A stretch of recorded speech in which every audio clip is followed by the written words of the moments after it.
those your numbers? 073.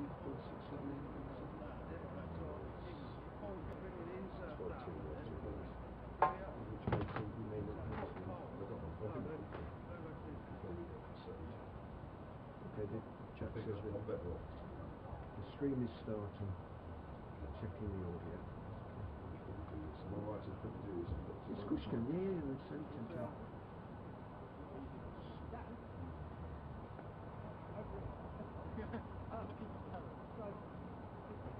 There's down there. Just down there. Dano! I'll come down. Kev just wants a word.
Coffee.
May kick off, but I'll just see if I'm in the middle, that side out, that side. Yeah.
It's a very, very good morning to you all from the Uptonsteel County Ground, Grace Road in Leicester. Day one of the County Championship season. Cricket is back. A little dose of normality in a strange old world at the moment. BBC Radio Leicester and BBC Radio Solent, or just BBC Solent? BBC Radio Solent. Your commentary team for this game, Richard Ray and of course the great Kevin James. Those of you watching on the stream can see the two sides lined up at the moment for what is being described as, quote, a unity picture. So Leicestershire, as we look out from the top of the pavilion on the right, in their newly... well, some of them actually. We've got a bit of a mixture of kit, haven't we, out there? Oh, because the players are lined up, one team, then the other team, then one team, then the other team. That would explain the difference in kit. I thought for a moment we had a bit of a mixture of kits, but Hampshire's kit, very, very white. Leicestershire's slightly creamier. The two umpires and the match referee in the middle, and the coaches all behind them. The news from the Uptonsteel County Ground is that Hampshire have won the toss and chosen to bat on what, Kevin James, you describe as a surprise, or they describe as a surprisingly dry pitch. They did, yes. Good morning. Good morning, Richard. Interesting, I spoke to one of the guys a few minutes ago, actually, and they're quite surprised how dry the pitch is. They're surprised that it's a few cracks. I don't think you're totally surprised, Richard. I think you sort of hinted at it maybe in your county build-up that you can see on the BBC website. But it is dry, and there's no rain, so I mean it's fair enough. And so I mean, normally at this stage of the season, you'd be surprised if a team won the toss and batted. I think we found the reason. Yeah, absolutely. Leicestershire have two spinners in their side, two frontline spinners really. Colin Ackerman, I think, would be pleasantly surprised to be so described. The skipper, obviously primarily a batsman, but a very useful off-spin bowler. In fact, a world record holding bowler, the only bowler in the world ever to take 7 wickets in a T20 game is Colin Ackerman. So there you go, with his off-spin. One or two of them, I have to say, were caught on the boundary, however. They all count. And of course Callum Parkinson, the left arm spinner. A little bit arguably light in the seam bowling department, the Foxes, this season. So they are playing to their strengths by preparing a slightly drier than might be expected wicket. The Foxes side, I can tell you, is Colin Ackerman, Callum Parkinson, Hassan Azad, Sam Evans, Alex Evans, young seamer who's bowled beautifully in pre-season, the games I saw certainly, and fully deserving for me of his chance in the side. Lewis Hill playing purely as a batsman because Harry Swindles is the glove man now. He comes in behind him, and the seam bowling unit is, as I say, arguably a slightly light one, certainly in terms of numbers, just the three of them, and one of them an all-rounder, that is to say Gavin Griffiths, Chris Wright, the very experienced Chris Wright, and Ben Mike. Hampshire. Yeah. Kev? Interesting in that, maybe not surprisingly after what we've just talked about a minute or two ago, playing two spinners, so Liam Dawson and Mason Crane, the two main spinners. This won't be necessarily in batting order, I'm just trying to work it out actually, but Joe Weatherly, Ian Holland, James Vince, Sam Northeast, Tom Alsop, Dawson, also in there Mohammed Abbas making his Hampshire debut, Kyle Abbott, Lewis McManus, the wicket-keeper, and Brad Wheel as well.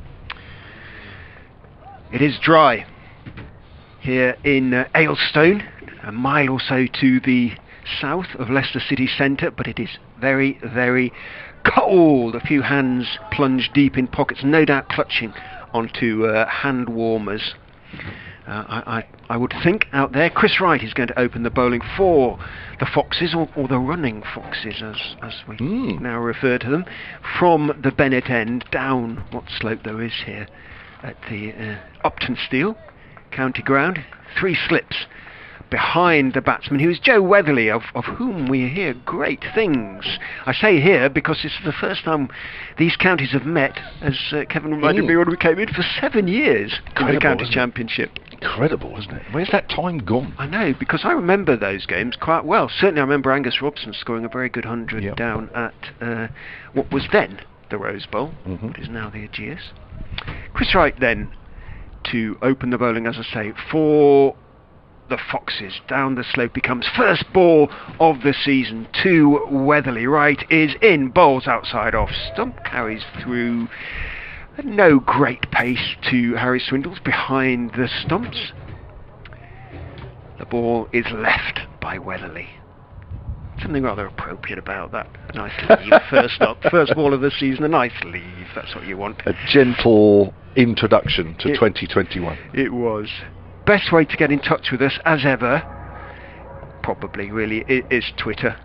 I tend to see it more quickly than by email. In comes Wright, again bowls to Weatherly, who's looking to drive and getting the full ball away through the covers. Didn't put his full weight into the shot, should pick up at least two though. Griffiths is the man scrambling back from mid-off out towards deep extra cover, gets his throw away from the slightly shorter side of the ground. The pitch is cut to the sort of west of the square, probably maybe 60 yards to that boundary, maybe a couple more, and probably 70 or so on the other side towards Milligan Road. So a couple for Weatherly. He is up and running for the season. Hampshire are up and running for the season. Right.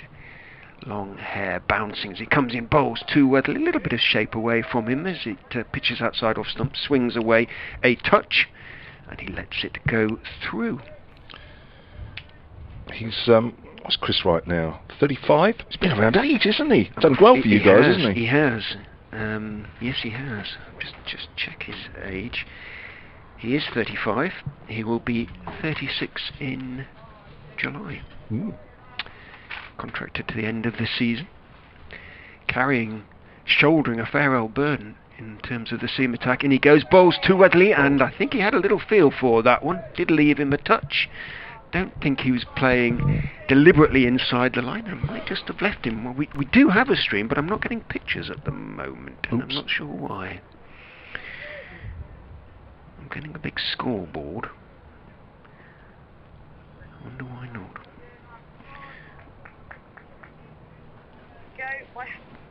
Update will be coming for BBC Radio Leicester's news shortly. You'll hear it every half hour, I'm afraid, Hampshire listeners. In goes Wright, bowls to Weatherly, who's forward to a fuller ball on off stump. Accurate stuff from Wright, but Weatherly solidly enough behind it, pushes it out to Griffiths at a wide-ish mid-off, and there's no run.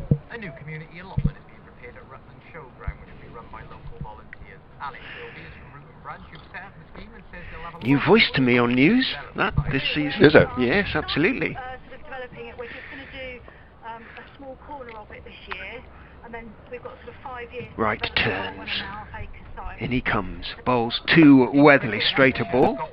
Straight behind it though is Weatherly, again pushing it out to mid-off, end of the first over.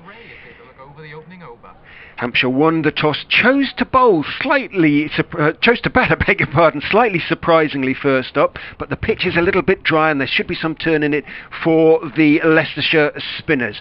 1 over has gone, no problems for Hampshire so far. Joe Weatherly picked up 2 runs, they are 2 without loss. Remember, you can hear ball-by-ball commentary with written. Back with you online and on the stream, hopefully. There you go. First update and I get who won the toss wrong. It's a long way to go yet. It's a can only marathon. improve, can't it? It's a marathon, not a sprint, Richard. I'll let you commentate on Alex Evans from the pavilion end. Right arm over. Yeah. Up the hill, he's got... Chris. I was just thinking, Chris Wright, he's got downhill. I can think of over the years, David Milnes used to run down that hill, didn't want to run uphill, never did. Mullally used to bowl both ends, actually, I remember. Yeah. So they're good on him. But I always think if you've got uphill, you've got the slightly rawer deal. But it's not big. It's not big. He's got a run-up of around about 18, 19 yards or so. It's 3 slips. No gully. Comes in now. And bowls. It's full and it's pushed forward. Thick outside edge by Holland. It's along the ground. It's running up the hill towards third man. It's going to go all the way. That's 4 runs. First boundary of 2021. Not necessarily the first boundary around the country, but certainly here. He was in control, wasn't he? Yeah. Knew he was doing that. Very soft hands. Interesting, Ian Holland. He's opening the batting. There was a bit of discussion about who would be Joe Weatherly's opening partner. Joe Weatherly's there by rights now. Certainly earned his place, but there were options. Tom Alsop was talked about. Maybe Lewis McManus moving up the order or so. But Ian Holland had a successful second half of 2019 doing that job. Only did it once last year, but had to bowl a lot more. Perhaps not going to have to bowl so much this summer. We'll have to wait and see. Good delivery as Holland pushes forward out into the covers. Now, this is quite a young side, isn't it? The Leicestershire side, Richard, isn't it? I was just having a quick look at the team overall. Yeah. It's a very inexperienced side. A couple of older heads, but... And I know part of the Radio Leicester cricket show a couple of days ago, which I sort of had a brief bit part in, listening to Paul Nixon before I came on, and it sounds like he's run that squad ragged during the winter. They probably, listening to him, I would thought they're probably one of the fitter squads around the country. Comes in again and bowls. It's bounced a little bit as Howland takes the bottom hand off the bat. It goes out on the leg side, and quickly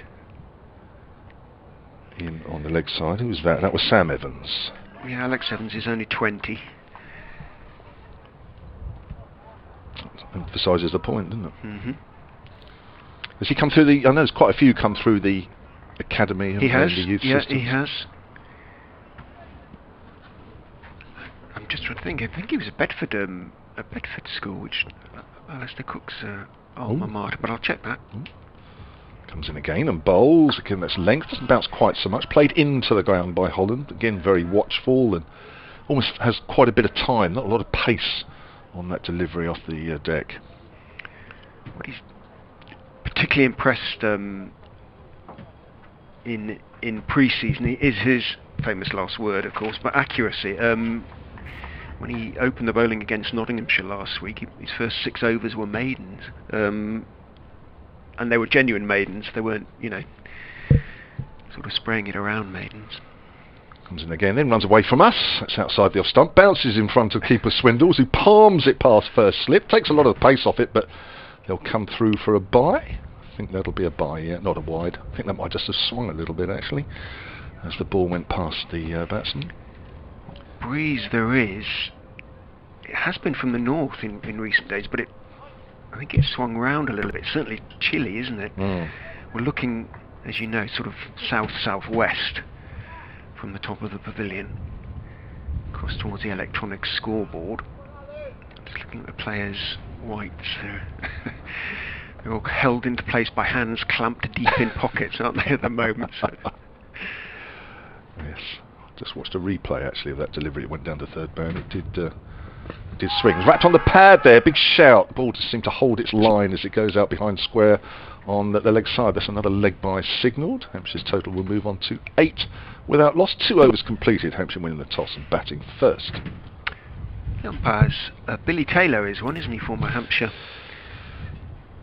yes bowler? And the other one is it Goff?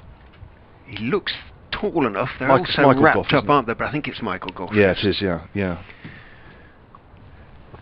He's at the far end. What's the far end called? I've forgotten here. Bennett end. The Bennett end, that's right. Gosh, it's bringing all my Trevor Bennett. memories back. Trevor Bennett was? A great man in terms of the club, in terms of donations and philanthropy and really keeping the club going for a long period with his generosity. In comes Chris Wright from the Bennett end and bowls to Weatherly. Swings away, but from outside off stump, and again Weatherly has nothing to do with it. Nice shape. Yeah, just 2 to him from 8 balls faced. Time not a factor. Just bad. Pitch looks, as you'd kind of expect, not too much pace in it at this time of year, but otherwise at the moment playing fairly blamelessly. In goes Wright and bowls to Weatherly, straighter. Weatherly carefully forward. All the time in the world he looked to have there. There's not a lot of pace off that pitch, No. is there? But it does. It looks all right, doesn't it? I mean, one in the previous over just bounced a fraction, but it's a hard ball. You expect the odd one to bounce. The odd one to from a seamer's point of view. Yeah, but it looks all right. It's a little bit slow, but nothing's going to be quick anywhere. Even though there's not been a lot of rain around, I think it looks fine. It doesn't look too green. It doesn't look too white. It just looks like a normal pitch. How often do we say that? Weatherly waits, bat raises, in goes right outside off stump again. Movement away, a little bit of shape away, but from outside off stump, and Weatherly just lifted his bat over and then wanders across towards short leg, adjusts his gloves. Number 5 on his back. Hampshire, as I say, going down the sort of Derbyshire route, or vice versa, of course, in terms of the whiteness of their kit. It's very, very white. Loving the sound of the ice cream man. Yes, optimism. He's always around. In goes right and bowls to Weatherly. Just drops it out into the offside. Calls for the quick single. In actuality, it didn't need to be that quick because A, Holland responded, as one would hope, but B, Griffiths from mid-off had to move a fair few feet away to his left towards extra cover 2 field. And with great respect to Gavin, he's not the swiftest to the ball from the Leicestershire side. Lancastrian from Ormskirk, Gavin Griffiths, now into his 4th season, I think, here at I keep wanting to call it by its previous incarnation, the name of the ground, the Uptonsteel County Ground, as it is now. In goes right and bowls, and just slightly tentative there from Holland. It may just have threatened to bounce a little bit more than he expected. Looked to be thinking in terms of taking his bottom hand off the bat as he dropped it out into the offside. No great alarm, but might just have been that little bit extra there from Chris Wright. Did you used to have to bowl uphill here when you were? Majority of times, yes. Funny that, isn't it? And it's a slightly more pronounced slope than you realise. Yes. Certainly looking from up here. In goes right and bowls, and that one squares Holland up a fraction, and it's a thick outside edge from middle and off, perhaps squirts off down towards third man. Return to wicketkeeper Swindles, but a single taken. It's actually all right, actually. I mean, I say once you get used to it. I don't think you do have to, actually, because it's quite a gentle slope, but it's even the whole time. Not like a Sussex where you've got either uphill or downhill running in, and then of course the actual square is flat, so you kind of sort of change just as you get into delivery stride. This is pretty uniform the whole way through, so it's not too much of a problem, really. I didn't mind it here. I mean, I had any particularly great success here, but I think batting or bowling, I quite enjoyed the fact that it was a decent wicket. Whoever bowled or whoever batted. Big ground as well. Yes, it is. Evans comes in, starts his second over, bowls to Holland. It's down the leg side, just takes the bat away. A good diving stop from Swindles. Yeah, it's hasn't changed a lot though, I have to say. No. I mean, well, the floodlights, massive change. Yeah. We insisted on the commentary boxes, which are well, new since you were here last. Sorry, I have to say, yeah, because I mean, at the end of the day, I don't care what happens out there now, as long as the commentary boxes get updated. And these, I have to say, are really nice, Richard. Really nice. Evans turns. And runs in again, and Holland pushes forward to a good length delivery and pushes that up to mid-on. Yes, the old commentary box was the sort of garden shed variety, wasn't it? And it was a bit going in for the first day of the season. It was always a slightly nerve-wracking experience with the sort of damp carpet and various insect life had to be removed. And this is this is a different kettle of fish. Yeah, no, it's lovely. I have to say, and a surprise because especially last year, nobody I knew sort of came here because it was all regionalised. As Evans comes in again, and another good length delivery, and Holland's right in behind that, pushes that up to extra cover this time. No, it's one of those boxes that you'd be quite happy spending all 4 days here, even if you had to sleep in it. Yes, we do have a heater, double glazing. Yeah. Try to operate with the windows open by and large, but we're just about out of the wind at the moment. Holland had a pretty good year last year, didn't he? One way, both bat and ball, really, or an improving year. Yeah. Is that fair to say? Yeah, I'll come to that in a moment, actually. I've just left my stats in the next box next door, actually, which is equally as plush. Holland pushes that wide of the mid-on, and they'll pick up a single. Chris Wright Had to do a little bit too much to do. Now you're going to stop that run. 11 without loss, Hampshire. Yeah, he sort of batted middle order. Picked up a 5 wickets at Hall as well. As I say, he played as a genuine all-rounder last year. Yeah. Whereas the season before, when Joe Weatherly got injured, second half of 2019, he formed a very good opening partnership with Felix Organ. Got a very good 100 against Warwickshire.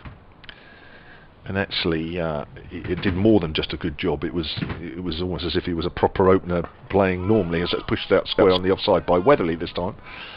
So last year, of course, was all over the place. I don't know how Leicestershire found it, but by the time we started in August, I guess plans had changed somewhat. Different competition, what have you, no overseas players, or virtually none anyway. So things got changed around a little bit. But he's just recently signed an extension to his contract through till next year. And I suppose he was the obvious choice to open, really.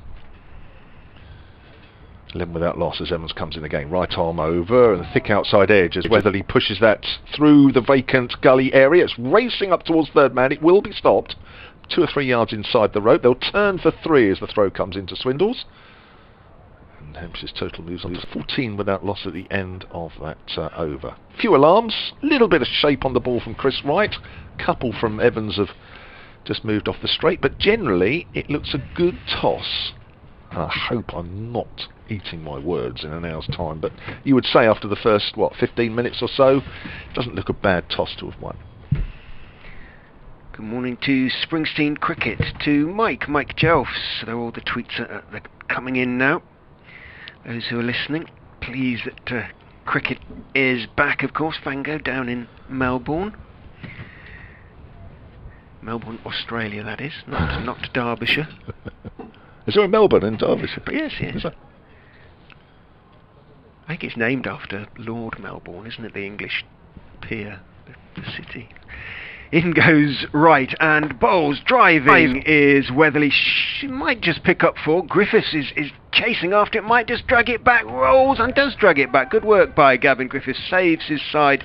2 runs there. Again, Weatherly didn't put his full weight into the shot. Just waited for the fullish delivery. Got it through into the gap. And he was probably about 6 inches short of picking up 4 rather than 2. He moves on to 8. Hampshire 16 without loss. Dutchy, as I'm sure he's already been nicknamed Holland, has 6. I'm assuming it is Dutchy. It is. Fair enough. You got that spot on. The originality is not cricketers spot necessarily their strong point. In goes Wright and bowls again to Weatherly, straighter this time. Weatherly is half forward, almost on the move as he defends that one back down the pitch. Wright puts down a big left hand, deflects the ball towards Griffiths.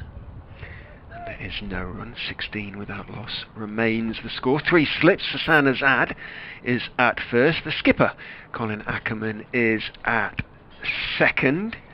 It looks like Sam Evans, I think, is at third. The 2 men to miss out even from the 13. Come back to that in a moment as Wright is in bowling to Weatherly outside off stump. Swings away. Weatherly steps forward, leaves his bat raised, lets it go through. The 2 men to miss out from the 13 were Dieter Klein, the left arm quick-ish bowler, and Rishi Patel, one of the new signings. He came to us at the end of last season, initially sort of on loan, but with a view to signing, and has now embarked on his 3-year contract. But he missed out as Wright is in past umpire Goff and bowls full, clipped firmly on his legs, but can't get it past. In fact, that is Sam Evans at square leg. So Lewis Hill, that makes sense, is the 3rd slip. Used to seeing him with the gloves on, of course. Now playing purely as a batsman. Nice shot, nice bit of fielding. Yeah.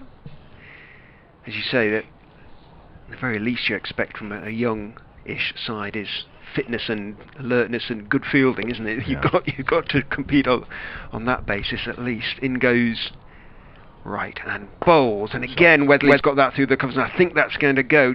Griffiths again, he's putting everything into chasing it. This time he can't get there. He looked about ready to fling himself after the ball, realised There was not going to be any point. The ball crosses the ropes in front of, just to the right of the electronic scoreboard, and Weatherly picks up 4.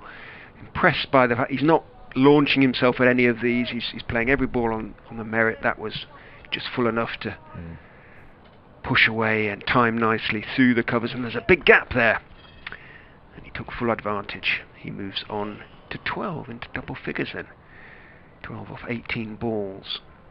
Holland 6 off 11. Hampshire now 20 without loss. Sun comes out a little bit more strongly. The Uptonsteel County ground is right. Long dark hair flopping, goes in and bowls 2. Weatherly again. It's fullish on off stump, but a bit straighter this time, and although he's guiding it out into the offside, hits it quite hard down into the ground, and Griffiths can scramble across to his left and cut it off. End of the over. 20 without loss after 5. Solid start. Steady start. Can I read out some tweets? I've got Please, a few here. please. At Solent Sport, Phil Webb says, have a very Richie Beno morning, everyone. Glad to have you back. It's been a tough winter, but summer is on the horizon. Yeah, the sun's just about out here at the moment.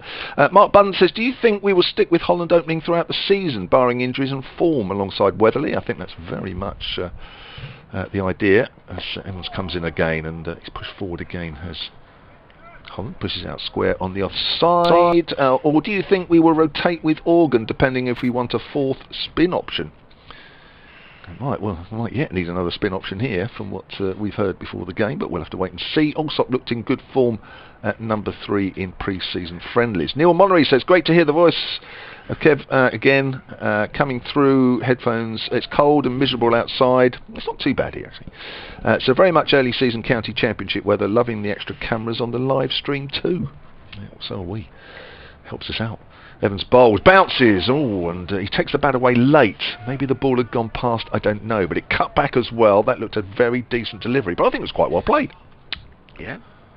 If you leave it and it misses the stumps, it's well played. Well, yeah, it is, yeah, especially when it nips back as well. But Matt Tozer says, welcome back, Kevin, and the team.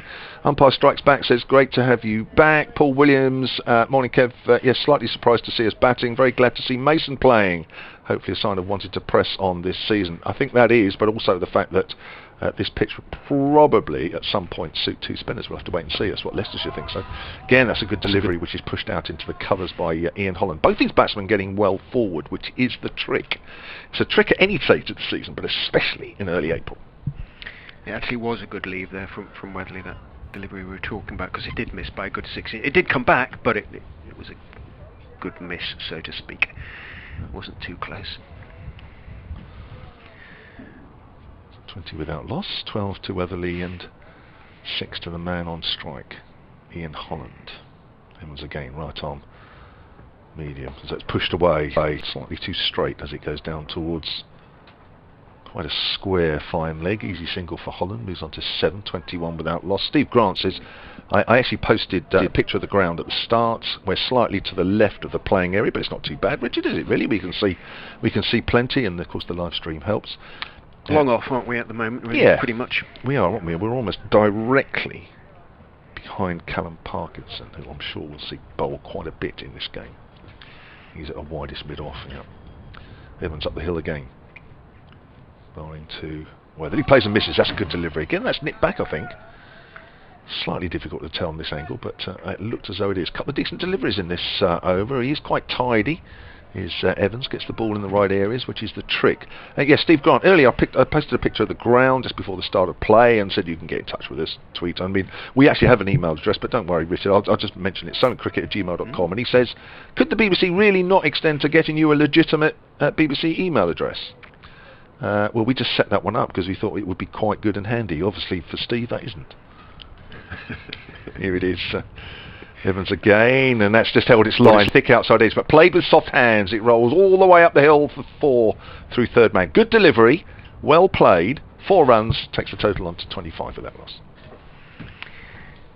Good morning to, I should say, good evening actually, to Matilda, who's watching with Fango down in Melbourne. The stream is so good this year, he says. Morning to David Popple, listening actually in Leicester for a change. Here's to a great season for the Foxes, and to Burley Park Cricket Club in our 250th year anniversary. older than Ooh. the MCC. Beautiful ground. Where's that? Burley Park. Burley, you know where Burley horse trials Oh, are? The yes, of beautiful, course. stately home, I suppose, essentially. That is on the edge of Stamford, which is about 35 to 40 miles to the east of here. That'd be a good club to be a member of, wouldn't it? Yeah. Robert Coe, hello. Driving back to Earl Shilton right now to have lunch in the back garden with my dad, Jeff, and hopefully watch some county cricket. David Root, great to hear you back. Go well. Hashtag running foxes. A little bit of a delay while the players sanitise their hands. We're used to this now, aren't we? Every 6 overs we have our own little bottles in the commentary boxes. Where's Old Shilton then? Near. Not that you should know every No, place I was that's started gonna around, say. but I've never heard of it before.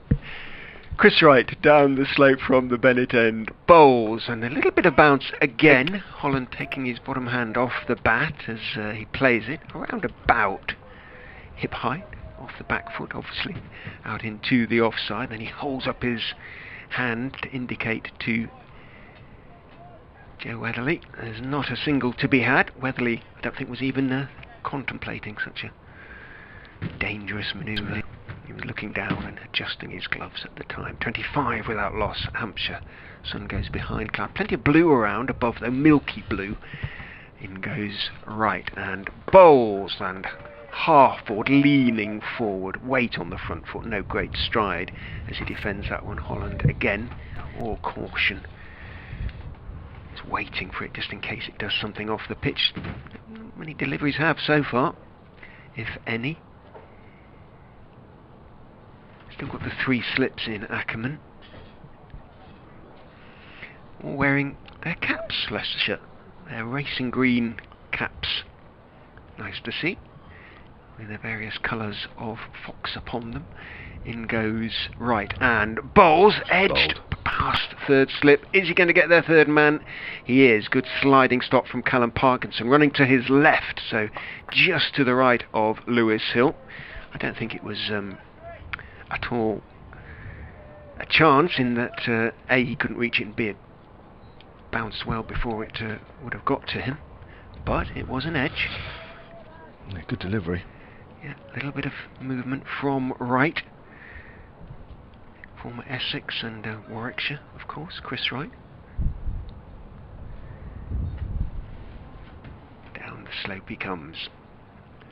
Bowls, and again off stump, a good line. Used to Holland's style now. Is it just half forward again, guiding it off a thick outside part of the bat towards Harry Dearden, who's at backward point, who is now rejoicing in the nickname Dasher, which I only heard at pre-season, so he's taken a new nickname, possibly because he's been scoring quite quickly in pre-season. Dasher Dearden, big season for him. In goes Wright. Bowls. Holland gets a good straight delivery, which he pushes back down the pitch towards Wright, who puts out his right hand and just tries to deflect the ball onto the stumps, as bowlers are wont to do these days. Weatherly had gone nowhere, and the ball missed the stumps anyway. I've just worked out where El Shilton is, sorry. Oh, go on then.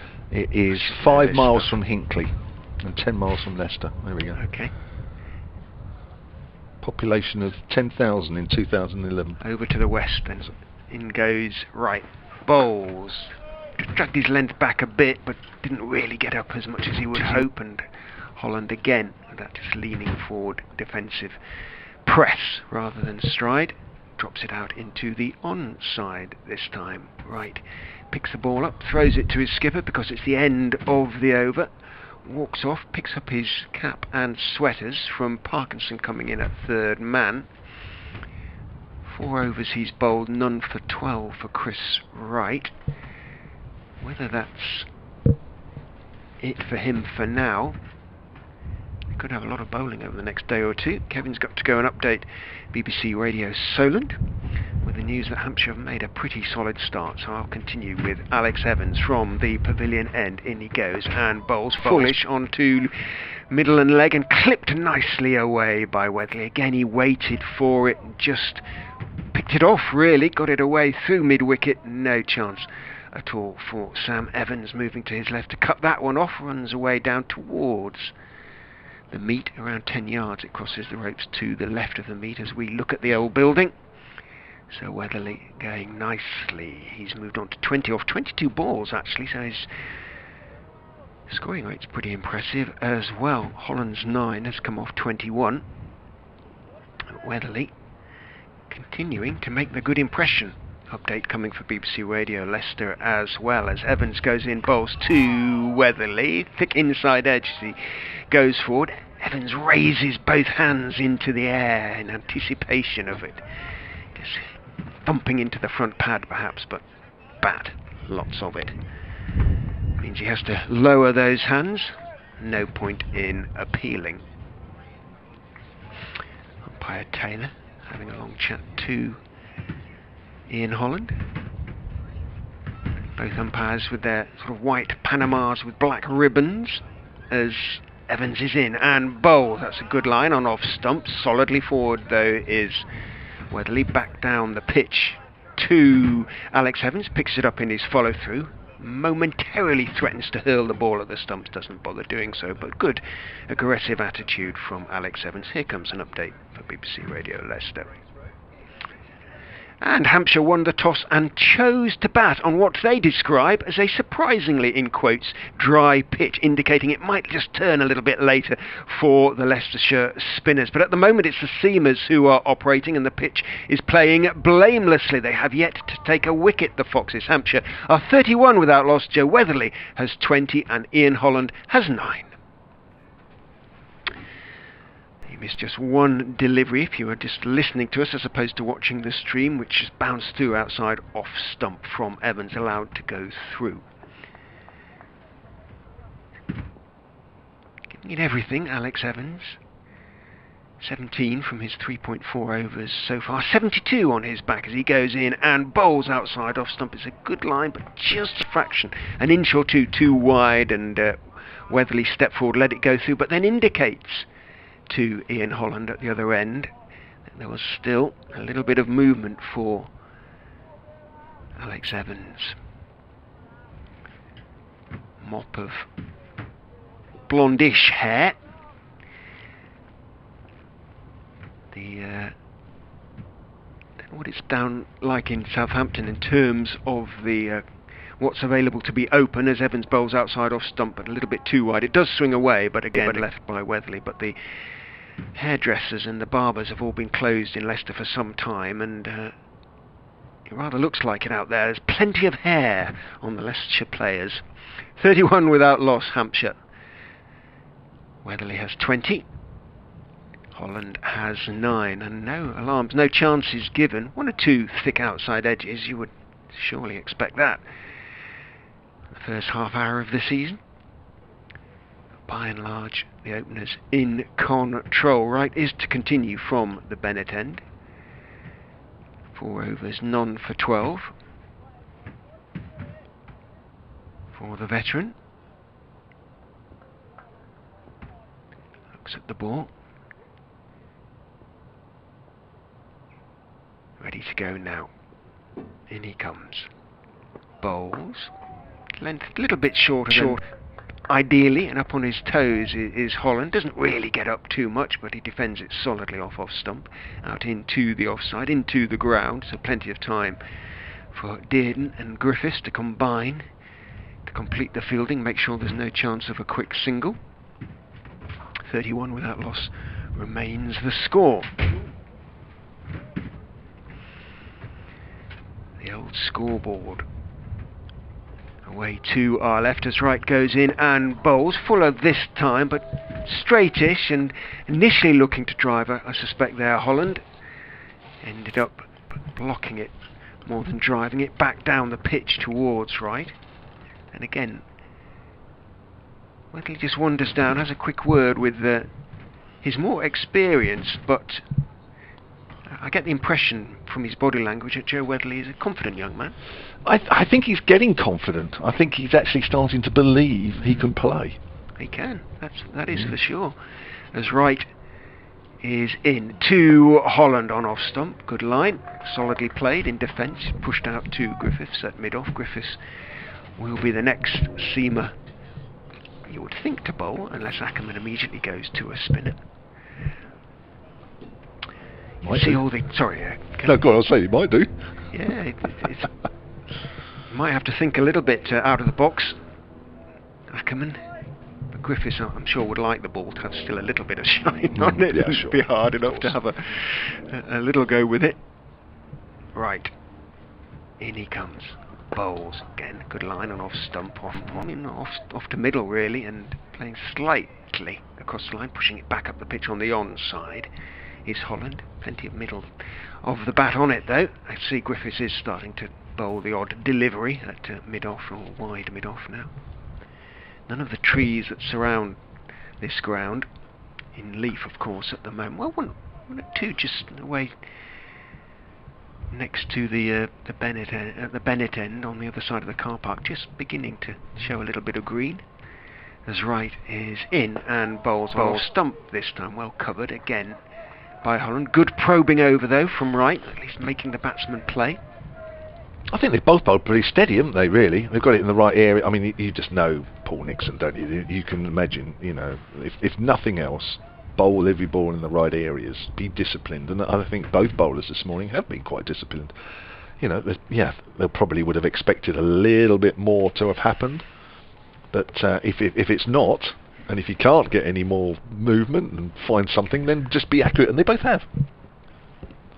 Right, to finish his over, can he finish it in the same manner? Yes, he can. He can. Straight on off stump. It's dropped out into the offside, to point this time by Ian Holland, and it is the first maiden of the Leicestershire season. Chris Wright, 5 overs, 1 maiden, none for 12. Hampshire 31 without loss. 11:35 on a chilly but bright still April morning. That's for sure. Can I read out a few more tweets? Absolutely. Rob Pressler says, I think he sent one to you as well, actually, Richard. I was going to say, I know that name. Yes, El Shilton, coming back to that village just 5 miles from Hinckley, is the birthplace of the former Leicester and England 1985 Ashes hero Les Taylor. Evans bowls, and that's tucked away neatly down towards squarish fine leg by Weatherly for a single. Les Taylor, I remember him. He was a decent bowler, wasn't he? Yeah, would he have bowled uphill or downhill here? I can't remember. I think he was slightly before me. Back, as you say, he was a very grumpy soul, so I presume he was probably bowling uphill. Oh, yeah, well, that's what made him grumpy. Yeah, absolutely. Yeah, he was a good bowler. With young bucks like Agnew screaming down the hill. Actually, 85, he wouldn't have been before me. That was famous number 11, wasn't he? Oh, yes. Yeah. Sorry. Yeah. Did he have a moustache or something? Always way down the leg side. Good diving stop from Swindles. No, no, maybe I'm thinking of something else. He did for a while. Did he? Yeah. He sported it during his brief international appearance. Yeah. Leicestershire supporters will let us know, one of whom is listening in Melbourne, Derbyshire, funnily enough. Martin Brunt, hello Brunty. And the boys, Norm, the youngest, Bertie and Freddie. Those are Martin's 3 Welsh Springer Spaniels. Lovely. Evans again, and he's trying to pull the bat away, and it actually comes off the face of the bat into the ground, fielded at third slip. It's Lewis Hill fielding that one. Jake is impressed by the fact that the stream/audio sync is seamless. Well done to Jack Bradley of the Leicestershire County Cricket Club for getting the technicals right. Early days, yet Jake, early days. I was going to say, don't speak too early. We've both been around long enough to know that there are times when perhaps it won't, but it's good. Yeah, good on it. First morning, so far so good. Oh, that's nipped back as well, and there is a appeal for a catch behind. I thought that may have come off the pad. Maybe it's come off the glove. I don't know, but umpire Billy Taylor says not out. Leicestershire confused. There must have been a noise, mustn't there? They're convinced as he withdrew the bat, it clipped something. Perhaps it did, but was it glove, was it bat? No, said Billy Taylor. No. So it can't be. It would have been glove if it was anything, because the bat was out of the way, but the gloves were not quite. They all went up. Yeah. It's a foolish delivery, which is pushed back to the bowler. He's got the odd one to nip back, hasn't he? Quite sharply, and bounce, as young Alex Evans. Yeah, they were convinced, weren't they? Yeah, they were. The fact that they, three slips, keeper and the bowler all went up pretty simultaneously. Yeah. Is an interesting one. But he's still there. But yeah, every now and then Alex Evans just produces that one that nips back quite sharply and bounces, and you have to be very watchful on that. Evans comes in again, only 20 years old, bowled, and that's neatly turned away. Again, it's a little bit too straight this time, and goes down towards, I think Gavin Griffiths has been occupying that spot away to our right, and they come back for 2. End of the over, 34 for loss that will be now. Morning to Sally as well, who explains it's in South Leicestershire, Earl Shields, as you said, near Hinckley. Yeah. Hinckley. Might have played that, didn't you? I know. Yes, I did. I'll tell you what, I've hesitated, sorry, because it does ring a bell. I did. I played. I think I might have told this story on air before. Apologies if I've told it before, but I don't think I've told it. It's been 7 years since here. So. Well, I was going to say, I know.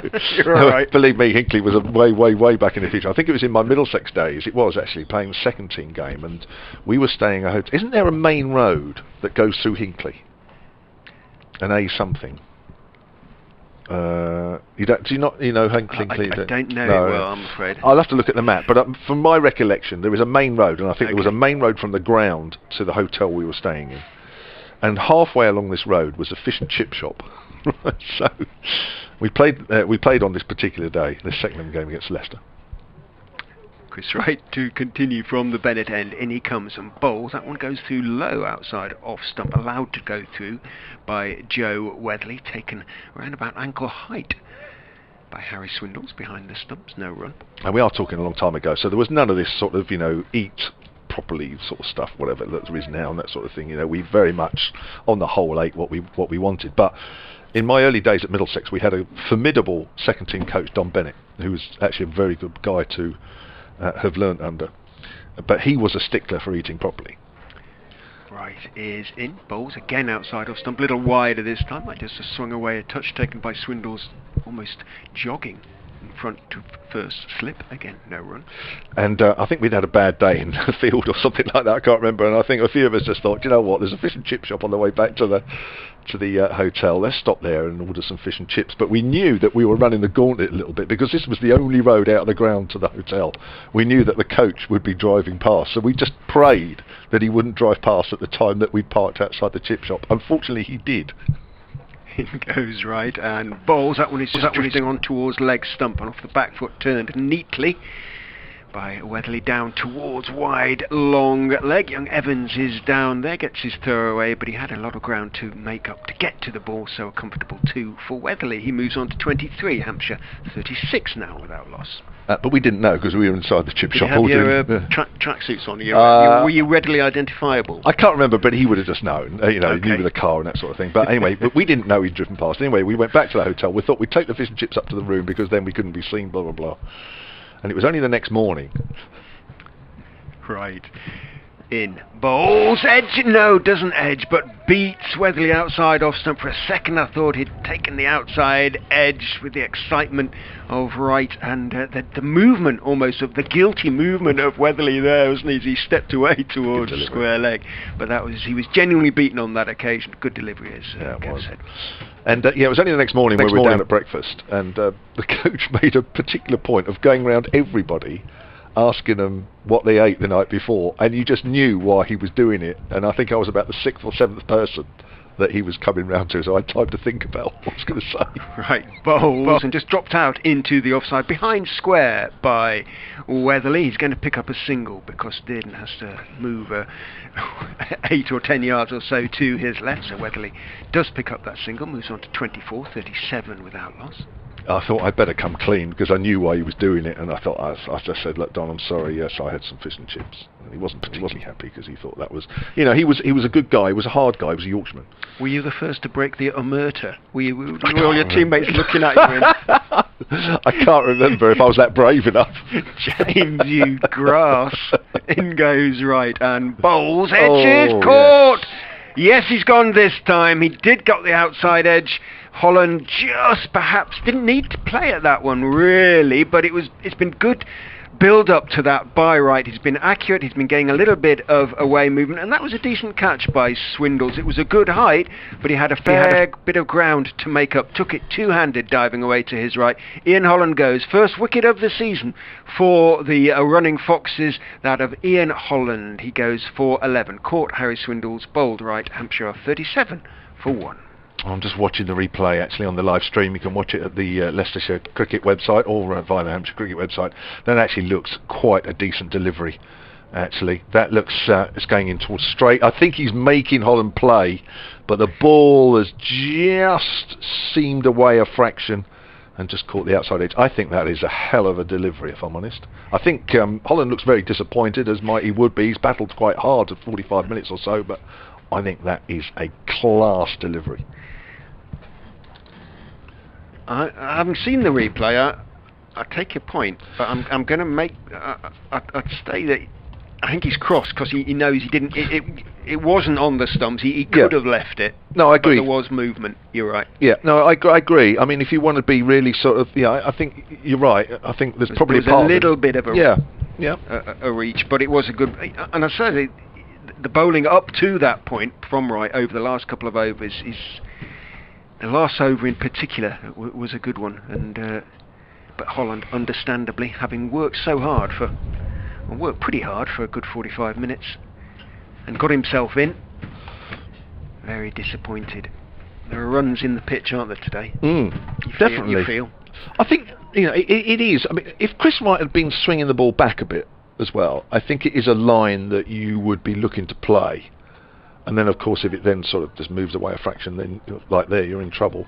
I think the fact that Chris Wright hasn't really shown, unlike Evans, who actually has nipped the ball back from time to time, Chris Wright has had the same shape, just that nice away swing, a little bit of sea movement away as well. So, yeah, maybe there is a case there for him not to be playing at it, but I just think it's a really good piece of bowling as well. We've got a bowling change, haven't we? We have. Mr. Griffiths is with us. It is, Gavin Griffiths, yes. He appeared for Hampshire as well on his way through to here. That's outside the off stump, just about carried through to Swindles. He seems to be spending a bit of time on the floor at the moment. And previously, of course, that was a great diving catch in the last over. Played 4 T20s. Yeah. I think he was a good little bowler, actually. He well, famously bowled a maiden in the T20 semi-final on finals day for Lancashire. One of his very first games for Lancashire. Yeah, you could see that in the games that he played for Hampshire. He was on loan in July 2016, so a while back. That's outside the off stump. Bit of width, not played at by Weatherly. He only played 4 T20s, but you could see in those games that he had a little bit about him in terms of bowling in tight situations. Had a plan, set a field for it. Sometimes when the momentum's not with you, it doesn't matter, how good you're bowling. Batsmen seem to find a gap, don't they? Yeah. And the ball seems to find the middle of the bat when you think, well, actually, that was a good delivery. I bowled exactly where I wanted it to, and yet it still found the boundary. But you could still see in him that he knew what he was doing. I think he was quite tidy, but it sort of passed him by there. It's pushed up towards mid-off. Quite solid forward defensive there from Weatherly. Nice lad. Oh, lovely chap. Worked hard on his action, and he made 1 or 2 changes over the last couple of years, particularly when he was working with Matt Mason, who obviously you'll know well was Leicestershire's bowling coach for a couple of years now. You occasionally see Instagrams of lovely warm Perth weather from him. He's back home and enjoying himself no end. Griffiths up the hill and straight as Weatherly pushes forward out to the covers. Tom Smith, former Lancashire man, is now the Leicestershire sort of bowling coach, responsibility for the bowlers, if you like, as an assistant to Paul Nixon, former Lancashire all-rounder.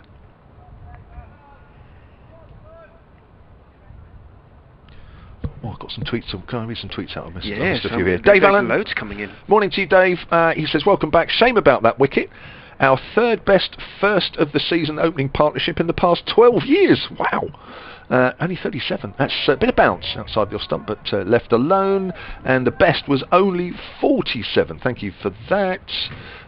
Couple further down the list which I missed. Glenn Dutfield, good to have you back on the live stream as well. Wishing you and Hampshire a successful season. Ed Hand, it says 11 o'clock on the first day of the county championship season is just about my favourite time of the whole year. Great to have domestic cricket back, and best of luck to Hampshire for this game and indeed the rest of the season. Couple more. Pete Watson, great to have county cricket to watch and listen to. Settling in for the season. Hope it's an enjoyable and a successful one. Tom Johnson says great to have you back. Happy to see Mason Crane given a chance in the early season. Come on, Hampshire. Griffiths bowls full, driven into the through the covers. The chase is on. They complete one. They're going back for two, and the ball is going to run all the way over the rope. Lovely timed shot off the bat of Joe Weatherly. Another one of those push drives that we've seen a few times this season. He moves on to 28. Hampshire 41 for 1. Faris Ahmed says, just listening and watching on the stream. For Michael Goff, we were talking about him earlier, best umpire in the world. He's very much on the international, or when they can travel again, anyway. But yeah, he's good. On that basis, at least, in goes right and bowls, and again, Weatherly's got that through the covers, and I think that's going to go. Griffiths. Here it is. Evans again, and that's just held its line. Thick outside edge, but played with soft hands. Solid start, so I'll continue with Alex Evans from the pavilion end. In he goes, and bowls foolish onto middle and leg, and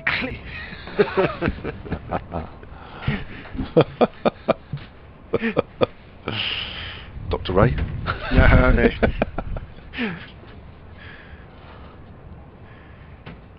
Left-hander. Chris Wright then down the slope to bowl to Alsop. Bowls outside, flashing drive, got down almost on one knee there and crashed it away through extra cover. It's a long chase for Ben Mike, who puts in the slide and the roll, and the ball beats him, just trickles over the ropes, just what the batsman likes really. Mike had a really long chase there, kind of uphill.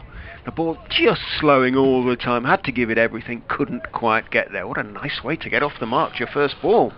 Well, what a totally different drive from what we're seeing from Joe Weatherly. Yeah. Joe Weatherly pushed very much in control. I'm not saying Tom Alsop's not in control of that, but that's very much more of a forceful off drive, the kind of drive you'd see in T20 and one-day cricket, where you're really trying to hit the ball hard. Right, just over-adjusted his line on that occasion. In he goes, bowls. That's a better line to Alsop. Has to defend that one. Maybe just swung it back in towards him a little bit, as you would expect from the right arm over to the left-hander.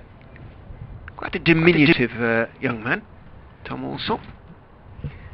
Left-hander sometimes, I don't know, maybe that's just me, but I can think of a few sort of smallish left-handers who've gone in and sort of quite early on in the order.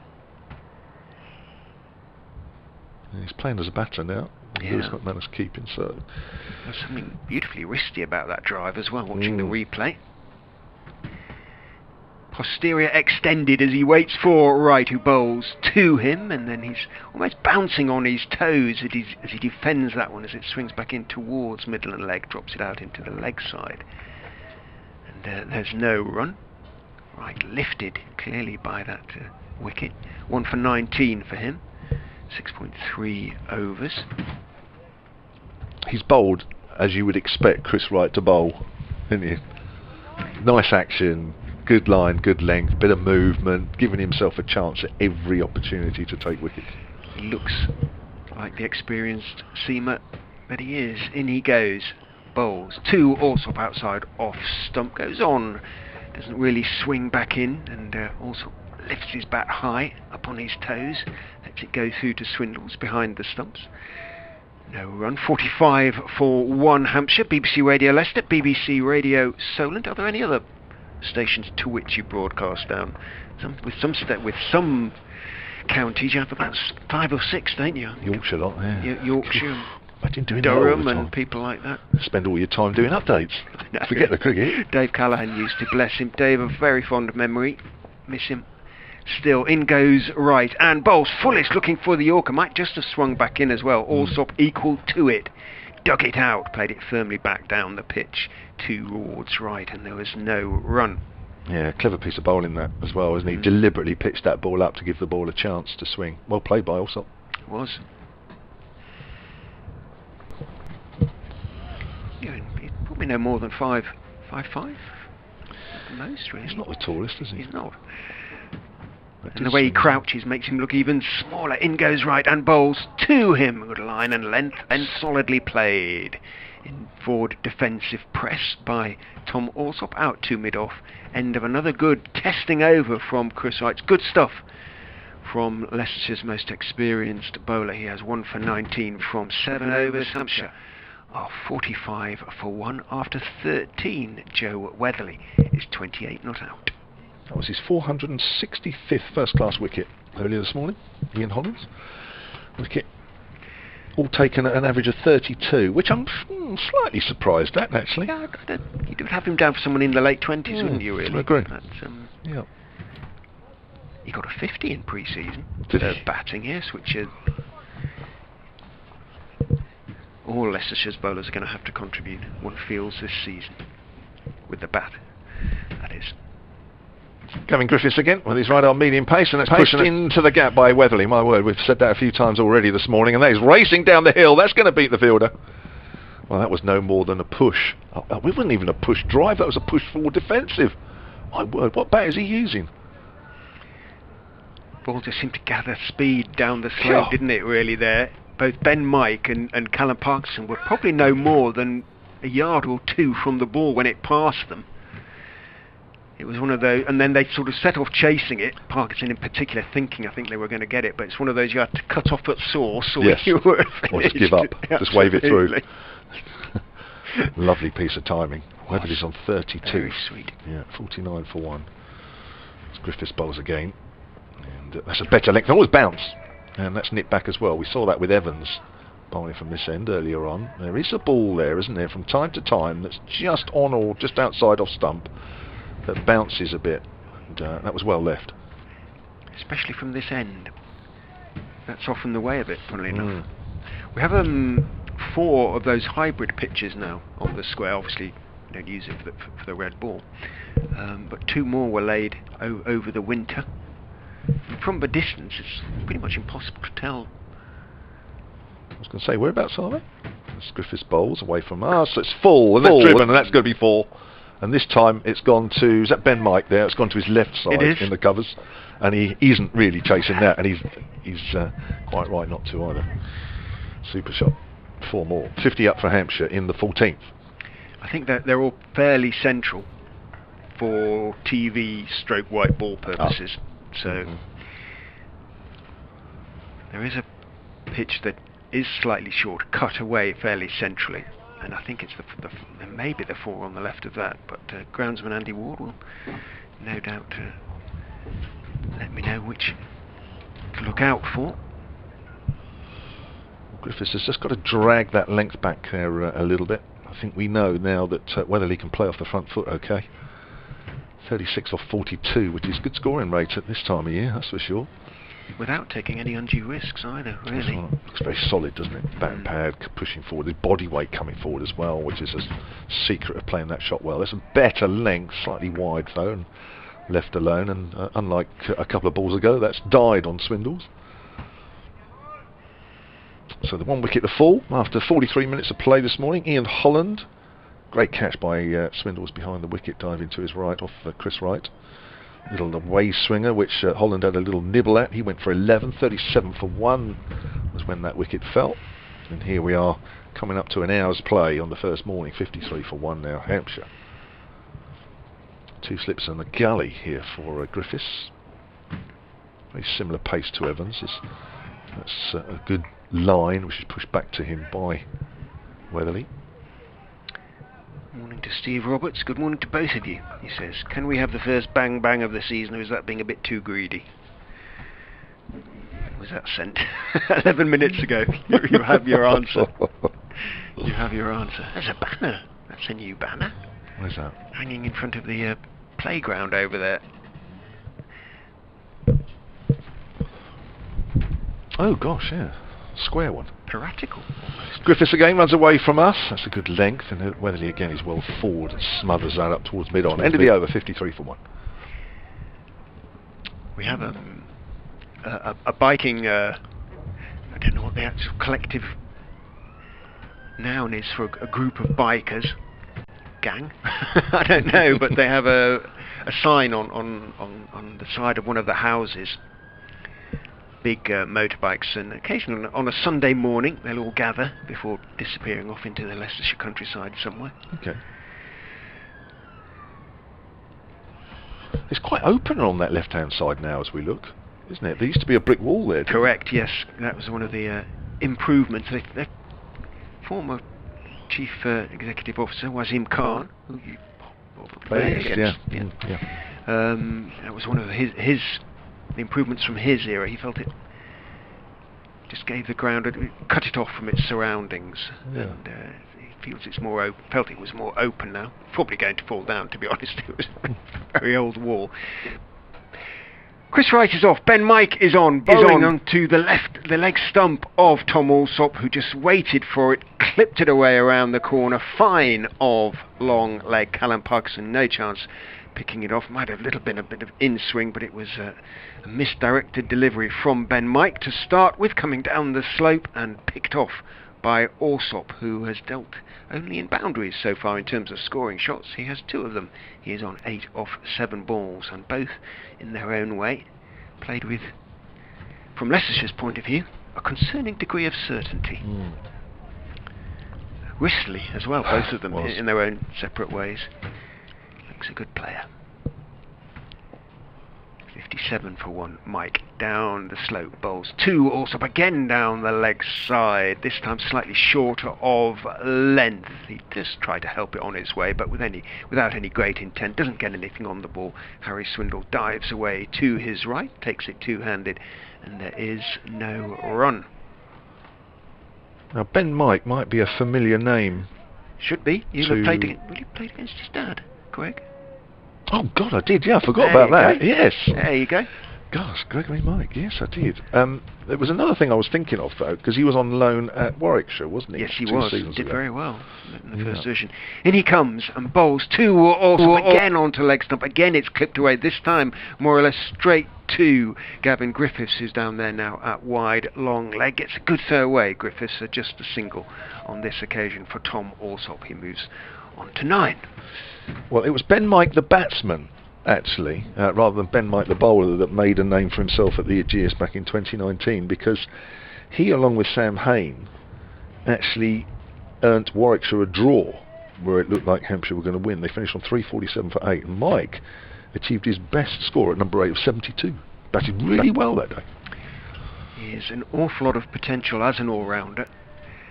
Then Leicestershire badly need him to fulfil that potential, though, sooner rather than later. In he comes to bowl to the right-handed Weatherly. Good lift outside off stump, but it was outside off stump, so Weatherly could let that one go through. Little update coming for BBC Radio Leicester News in a moment. 58 for 1, Hampshire.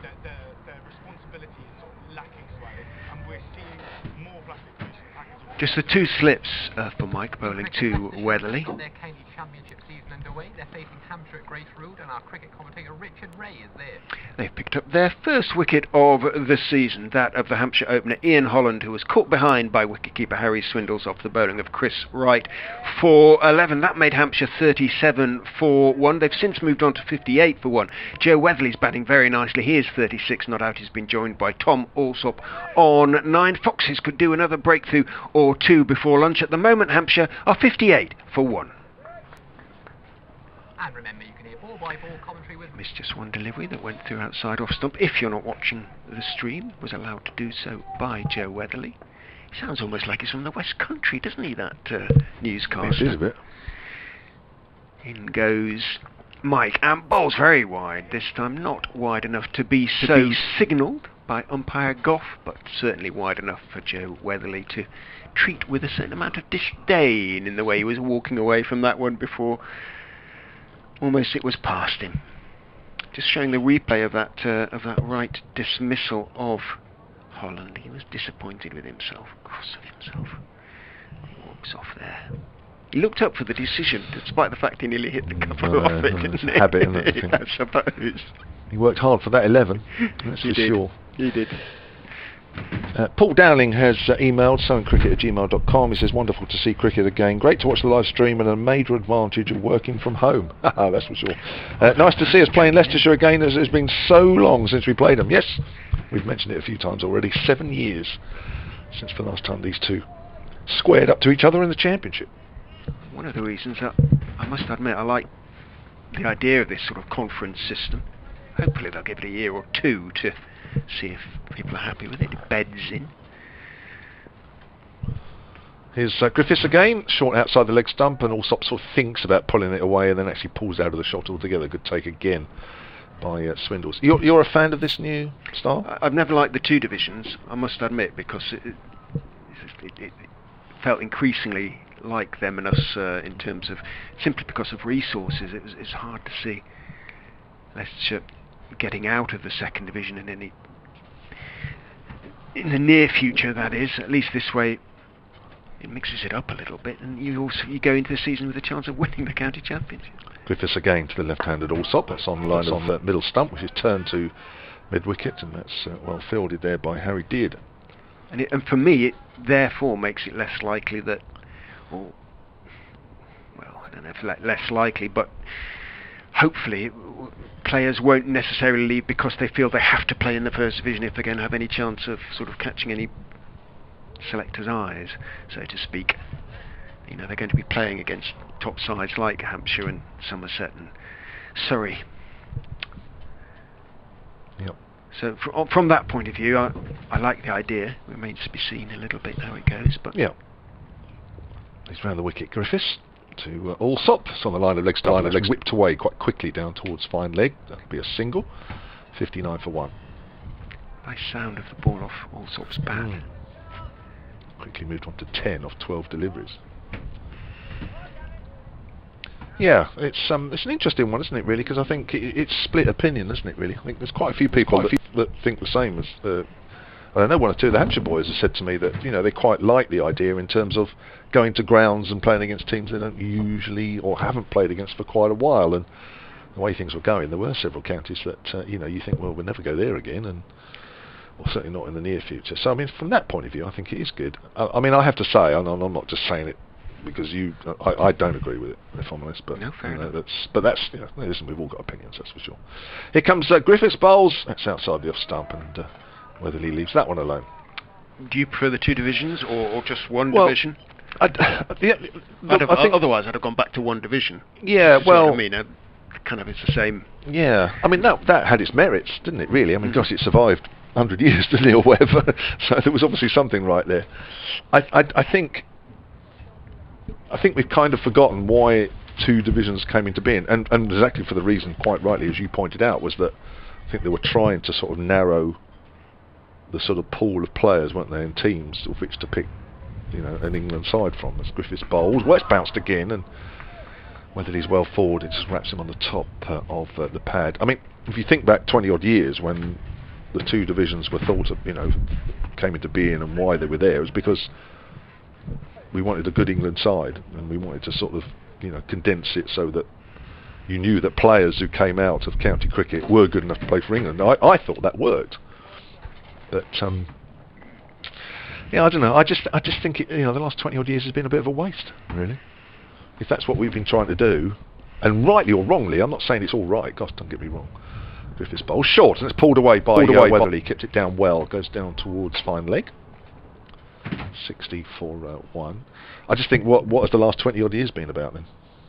That's all. I mean, that only for that reason. I think counties have worked hard, and you know, they've worked hard to get themselves, you know, better, you know, a more professional outfit and that sort of thing. And I include everybody in that, but I don't know. There's merits. There's two. You know, there's good reasons for it and bad reasons for it. Basically, I think that's what I'm trying to say in a roundabout way.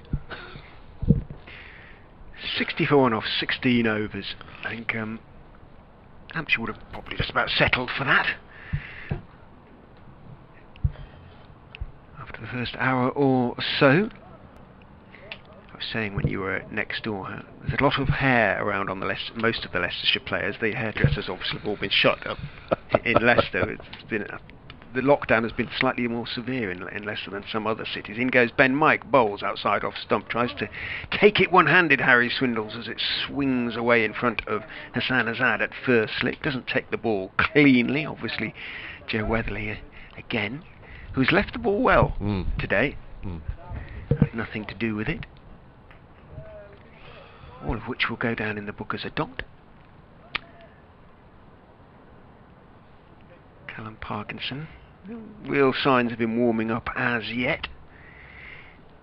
And still deep in pockets. In goes Mike and bowls. That's a better line on off stump. Weatherly carefully, cautiously forward, just dropping the ball with a slightly angled bat out into the offside. Lewis Hill, who was at third slip, is now running in from cover. Lively as ever. He's 30 now, Lewis, which I've been watching him for 7 years or so. It makes me surprised. A bit worrying when they all get old suddenly. 7 years has been nothing, has it?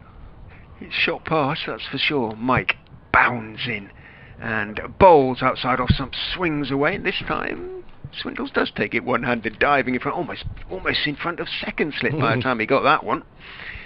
Took it cleanly enough, hurt himself slightly, has he? Oh no, he's just adjusting his pants. They have no shame, cricketers these days. Pants just come straight down, don't they? Everything is being readjusted.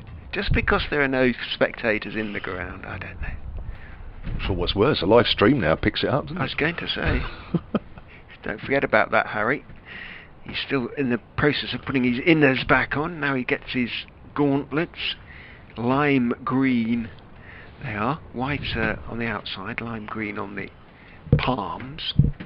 Matches the green of the number on his shirt. In goes Mike and bowls down the leg side this time. He's spraying it around a little bit and Swindles takes it two-handed, bouncing away to his left. Weatherly did try to flick it on its way, didn't get anything on it.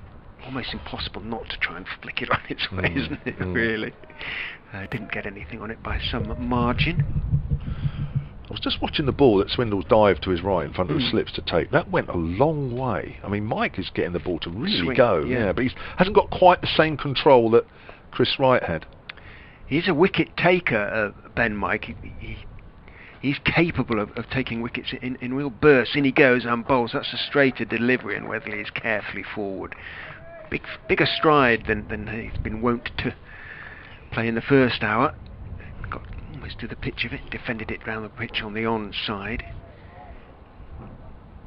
X-factor player is how Paul Nixon sometimes describes Ben Mike. He's one of those who can, out of nothing, bowl 2 or 3 wicket-taking deliveries and sort of blow a game open a little bit, or hit a couple of sixes. But it's consistency he'll need, and Leicestershire need from him. In he goes, bowls outside of stump, good lift outside off stump, taken around shoulder by Harry Swindles, two-handed to his right, but again it's not straight, and again Weatherly let it go through, let the bowler wear himself out. Joe Weatherly takes off his gloves and his helmet because it's time to sanitise, which means he gets a drink. Hot chocolate, I think. David Ackland on the tweet says, Grace Road is a nice, welcoming ground. It certainly is. Good cakes too. Shame we can't be there this year, but great stream and commentary. Yeah, I have to say the lunches, which of course we won't get to taste today, were the best on the circuit. They have been over the last few years, absolutely. 3 courses. Oh, fantastic. And high quality courses too. They were. Restaurant quality.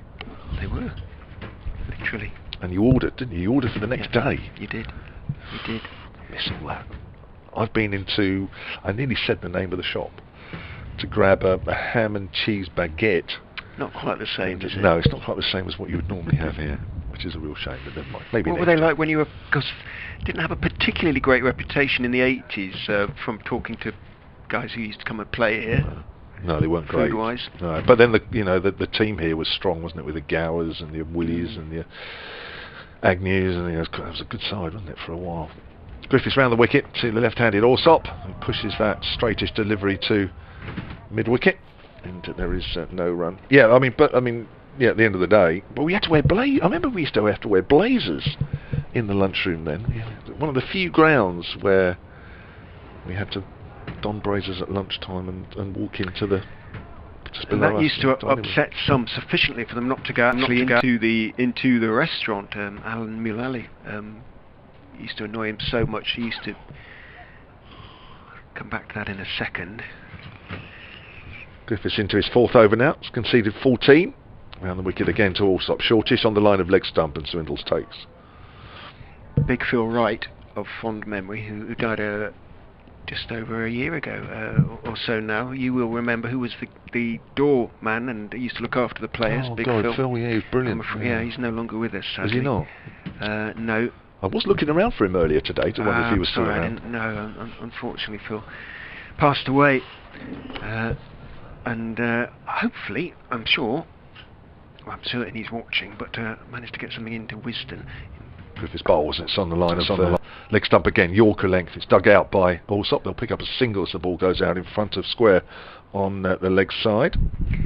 Phil used to look after the players and couldn't do enough, and when he realised that Mullally didn't want to go into couldn't be bothered with all the sort of formalities, and he asked Phil to he said, well, what do you want? And Alan Mullally said, I just want a plate of potatoes, bananas and beans.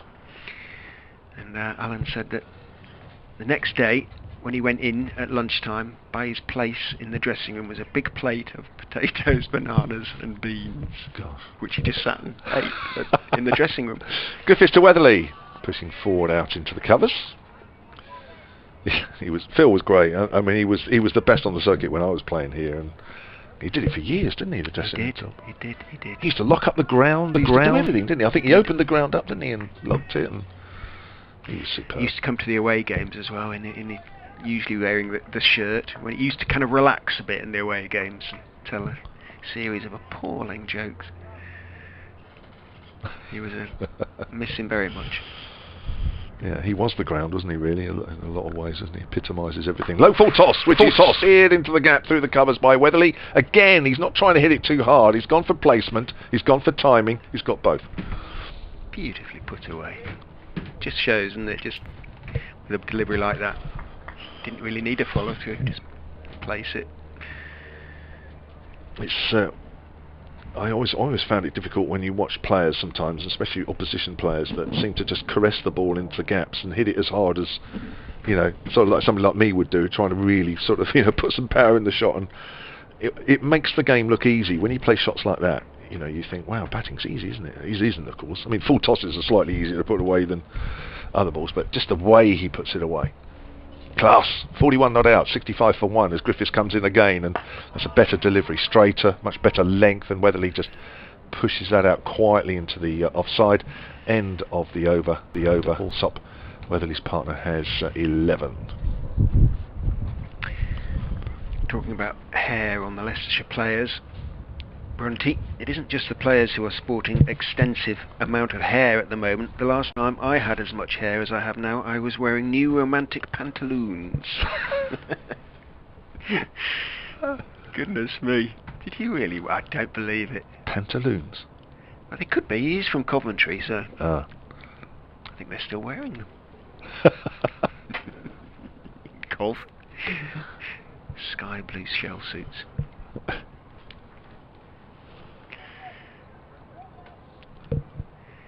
Ben Mike, a change in the field for the left-handed Alsop, who is on 11.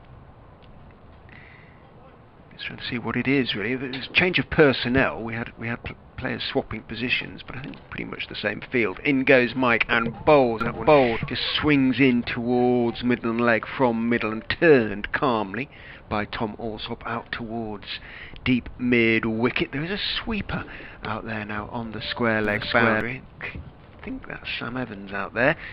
A long way in the distance. Yes, it is.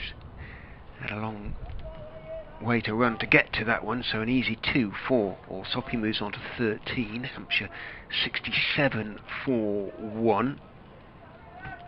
Lots of encouragement for Ben Mike out there, but both Mike and Griffiths have been rather less accurate than Wright and Alex Evans, and the scoring rate has increased accordingly. In goes Mike, bouncing in, bowls to Alsop, forces him onto the back foot with a delivery on off stump, but played very solidly by Tom Alsop, again with that nice sort of slightly wristy flourish he has as he pushes it out to Alex Evans, who's at mid-off now. Parkinson is now just beginning to practice his bowling action down in front of us. Yeah, I think I'd take Gavin Griffiths off, wouldn't you? At the moment. 4 overs, none for 19 for Griffiths. Hasn't really settled into a rhythm, has he? As yet. Understandable this early season. Uphill he is as well. Mike down the slope, bowls outside off stump. A little bit of shape back into the batsman, but from quite a long way outside off stump, and Alsop had nothing to do with it. Is he a local boy, Tom Alsop? Haven't had a who's who this good question season. I should know off the top of my head, but I don't know. I don't know about you, but I'm still sort of easing myself into the season. I'll have a quick look. yeah, it mustn't peak too early in terms of stats and things like that. Let's have a look. Some of our colleagues will be right up there. Oh God, he's swatting every night in the hotel room. In goes Mike, and bowls, thumps into the pad. It's a slightly belated appeal. It was probably swinging on down the leg side. Certainly Michael Goff felt such to be the case, but it was near enough to get a shout in, make the batsman think a bit, if nothing else. Chris Wright adds a word of congratulation to Ben Mike. We'll have a look at the replay. Might also have pitched outside leg stump as well. Whether we'll get the replay before he delivers. It actually did pitch on the stumps, but it did a bit too much. In goes outside off stump Mike and driven away. Had to reach for it a little bit, so didn't perfectly time it on that occasion, Tom Alsop, and it means that it can be dragged back from just inside the ropes by Dasher Dearden, Harry Dearden. Good throw on the relay by Alex Evans, who followed Dearden out to the boundary. And 3 presumably taken there by Tom Alsop. He moves on to 16 of 20, 70 now for 1 Hampshire. High Wycombe, Buckinghamshire. Bucks, there we go. Bucks, yes. And the engine room to come for Hampshire, really. James Vince due in next. Sam North East. They'll be licking their lips, I suspect. In goes Mike, and bowls edged short of first slip, taken on the bounce by Hassan Azad. One wonders, let's see the replay on that one, why on that basis Swindles couldn't fling himself away to his right and maybe have a go for that one. Didn't do so. He is standing quite wide, Azad. Let's have a look-see on the replay. Just bounced in front. Yeah, and it was to his right, so in fairness there was no chance for Swindles. Ackerman maybe could have stuck out a left hand. Yeah, it's tough, isn't it? I think it's one of those where it is. You have to go straight away, don't you? It's not easy. It's not easy fielding the slips. As new over from Gavin Griffiths, and that's whipped away very fine down to fine leg. That's off the bat. Again, it's a little bit too straight from the right arm bowler. And Alsop moves on to 20, and Hampshire 74 for 1. I think, and also, you know, we have seen balls go through at quite a nice height, and we've seen quite a few balls bounce short of Swindles, the keeper. So maybe the wicket's a fraction too paced, just a fraction, which makes it difficult, of course, to know exactly where to stand. But I think what the Hampshire batsmen have done well. I'll come back to that in a moment. As Griffiths bowls, again it's on the line of leg stump, and that's whipped away. Whipped a little bit squarer this time, down to fine leg. 75 for 1. I think the batsmen on the whole have played quite well with soft hands. Yes. I don't think they've pushed at it too hard. I think on another day probably a few more edges would have carried if batsmen had been going at it a bit harder with their defensive shots, but on the whole Hampshire haven't. The ball, you know, there's still movement there for the Leicester bowlers, there's still encouragement, but at 75 for 1 I think they'll be a little bit disappointed, but they've worked hard. Maybe luck might change if this comes in. And bowls to Weatherly. Weatherly gets one at bounce, which we've seen once or twice outside little stump, and the ball off the top of the bat works its way out towards mid-wicket. We've heard from Australia. We can now hear from Canada, from Montreal, Simon Bailey. Great to have the season underway. All the best, mate, from Montreal. Ooh, lovely. I wonder what time it is now. What are they, about 5 hours behind? 6 hours behind? Something like that. I've been to Montreal. Did a couple of Grand Prix there, yeah. Have you? Oh, very Formula nice. 1 days. Who won those then? Here's Griffiths over the wickets. Weatherly pushes forward back to the bowler. Jeepers, I can't remember. It was the Schumacher days, so probably Schumacher. Yeah. He seemed to win most of them at that time. That's a fairly safe bet if you're not sure to say Schumacher. Yeah, he was dominant, wasn't he, in those days? He was, in Ferrari. I see his boy's racing, isn't He is, yes, yeah. Poor Michael. He's not doing any interviews or something, is he? Always found this. He was badly hurt. He's not doing anything. Outside the off stump. Good carry, but left alone. Horribly ironic, really. He hit his head on a rock when he was skiing. So he'd spent years driving deadly machines at breakneck speeds, and then just a gentle day skiing with the family, and he hit his head on a rock and was very badly hurt, and hasn't really, and may not fully recover. That was many years ago now. Griffiths' last ball of his 5th over. He's conceded 24 so far, 75 for 1 Hampshire. Weatherly faces. As Griffiths comes in over the wicket and bowls. It's pulled away. It's in the air now. Who's under it? Swindles is under it. A square leg taken. Oh, mistake there from Weatherly. And Griffiths has got his man. Short. It bounced a little bit on Weatherly. I think that's what undone him. He got right underneath that, and it went right up in the air. He goes for 41, 75 for 2. Really unexpected. Again, Weatherly has played beautifully, really, throughout the first hour and a half of play. And he didn't try and overhit that one. He just tried to sort of almost paddle it away on the leg side. Just got up on him a little. Oh, he actually did try and pull it from outside off stump. Again, as I say, though, he didn't try and overhit it. And top edge, just bounced a fraction more. In the end, Swindles did well, really. It was the sort of catch you expect the keeper to take very comfortably, but he had a fair bit of ground to make up, and he took it fairly low, two-handed. But big wicket, you feel, because Weatherly was batting very, very nicely. It's his first mistake. Yeah. Yes, it is. Can I just read a couple of tweets out, because I've got to go and do an update. Do you mind, Richard? Please. Tony Cox says, hi, great to have you back. Can I ask, are Russo and Vince playing abroad, or are they injured? Vince is here. He won the toss this morning. Russo, I'm not quite sure what's happening with him at the moment, if I'm honest. Good luck to Hampshire this season. Can't wait to get back to the Aegeus soon. Ollie A says, great to be listening. Have the feeling that if we can get a good start from our top 3 this season, it will be a great platform for Sam North East and James Vince and Liam Dawson to capitalise. Mike Clark says, good morning. Great to see county cricket again. Live streams are improving. Thinking about your chat about formats and thought about David Gower at Leicestershire. He got into the England team without having to play for Surrey. Ha! It's quite a sore subject, if you like, in the East Midlands. I don't mean just in Leicestershire, but I think there's a general feeling that, well, not Notts, of course, but Derbyshire, Leicestershire, Northamptonshire. The general feeling is it's quite hard to catch selectors' eye if you're playing for what might be called a termed and unfashionable county in that respect. Well, Stuart Broad started here, didn't he? He did. Ben Mike down the slope from the Bennett end, bowls outside off stump. Sam North East steps forward, allows the ball to travel through slightly low to Harry Swindles behind the stumps. 2 catches for Swindles this morning. Very different kinds of catches, but no mistakes from the young man from Leicester. 75 for 2.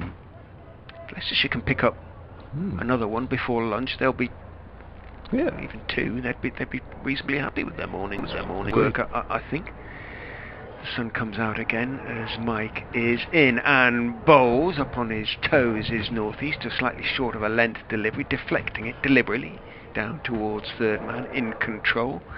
Picked up down there by Griffiths. I feel there's a wicket or 2 in Mike, that's for sure, at some point. I don't know, just the way the ball's swinging, the shape on the ball. He's just not quite getting enough balls in the right area at the moment, just giving the batsman a little bit of time to sort of see what the ball does. But I think if he just drops into a little 3 or 4 over spell and he gets everything in the right areas, I think he might pick up a little, little 2 or 3 for. He looks to me in pre-season and now that he might just have added just a couple of inches in pace over the winter as well. He looks a strong boy. In he goes and bowls short, pulled around by Alsop, in control of that one, slightly bottom edge, but straight down into the ground, down towards wide long leg, and a comfortable single taken. Leicestershire could certainly do with Mike finding his line and length at the moment, nipping out an extra 1 or even 2 before lunch as Kevin pops next door to update BBC Radio Solent. Hampshire 77 for 2. BBC Radio Leicester, myself, Richard Ray, and of course Kevin James from BBC Radio Solent. The first day of the championship season, and we're blessed with dry weather at least, and sunshine as Mike down the slope bowled down the leg side this time. Foolish down the leg side, northeast. Watched it go, really, sort of shaped to help it on its way down to fine leg, but it was a little bit too wide, and in the end it didn't bother. Taken by Swindles, moving away to his left behind the stumps. Come on, Benny, is the cry from the slips. Son, as we were saying, of Greg Mike, Nottinghamshire batsman, born in Nottingham, Ben, but very much a Leicestershire man. Outside off stump, good lift and carry, but again too wide and allowed to go through by Sam Northeast.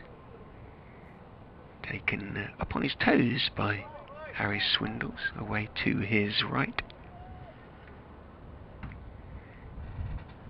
Azad, again quite wide at first slip, but maybe half a pace nearer now after that previous one from Weatherly dropped just short. A little update coming for BBC Radio Leicester shortly as Mike comes bouncing down the slope and bowls to northeast down the leg side this time. Spraying it around, Ben Mike lets it go, and there is no run.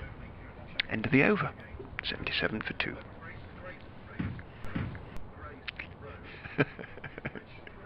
Richard Ray, as Hampshire have moved on to 77 for 2. A couple of wickets then for the Foxes after Hampshire won the toss, chose to bat. The first to go, Ian Holland, was caught behind by Harry Swindles off the bowling of Chris Wright for 11. Nice little bit of away movement, found the outside end, and just a few moments ago Joe Weatherby, who was batting really nicely, moved on to 41. Top edge, an attempted pull off the bowling of Gavin Griffiths. Swindles again made ground to take a good two-handed catch, so I'll be fairly pleased with their work so far this morning. The Foxes, if they can pick up one more before lunch, they'll be absolutely delighted. Hampshire are 77 for 2.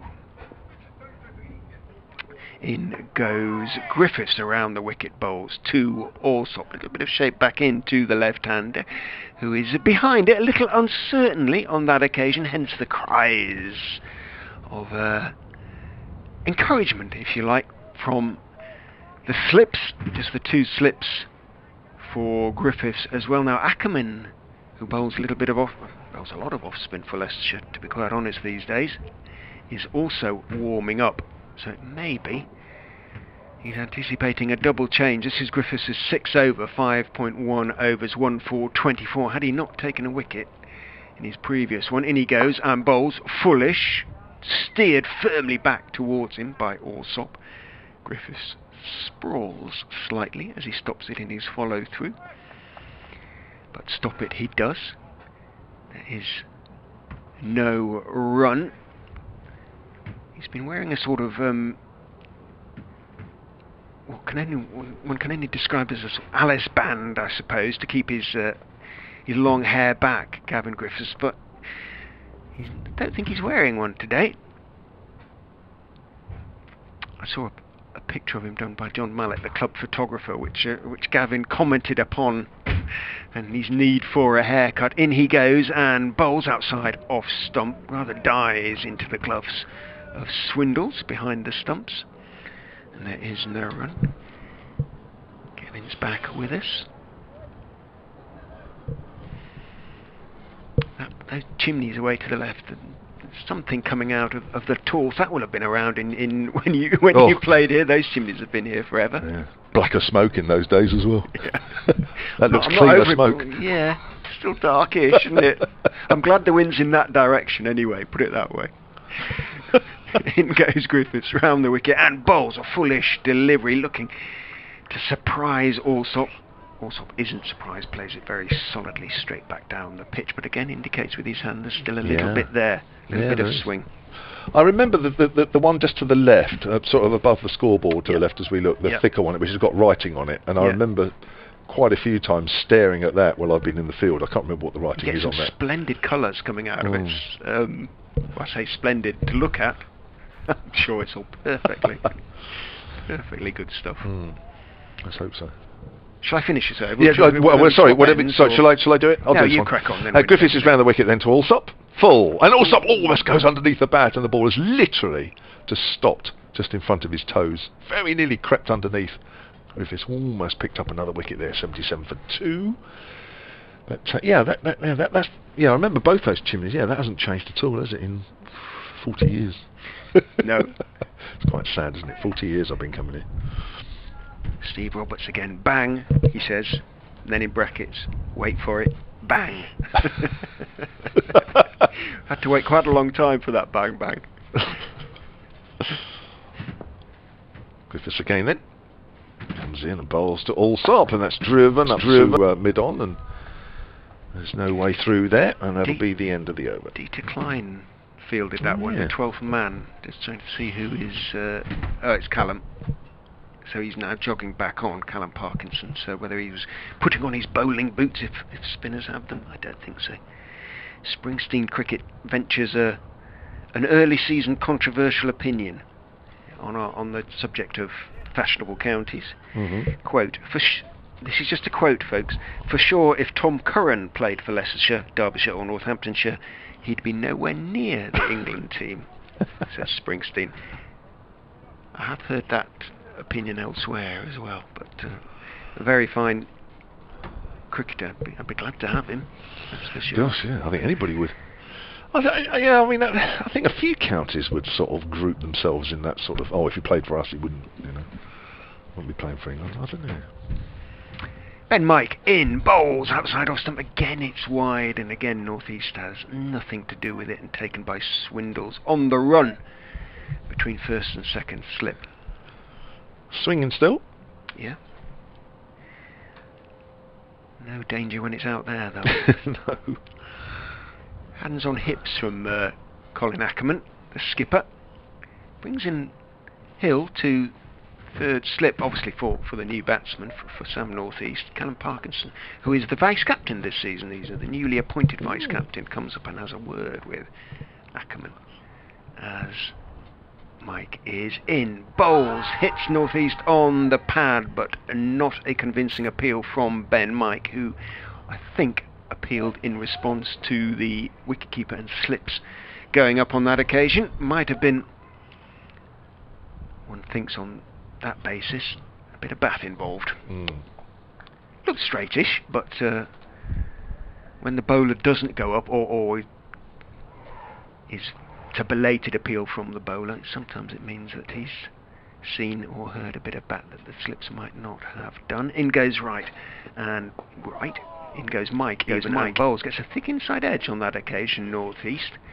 Benefits of a straighter delivery. Runs out behind square on the leg side. Parkinson runs in to meet it, and North East, not entirely convincingly, picks up a couple. He moves on to 3, 79 for 2.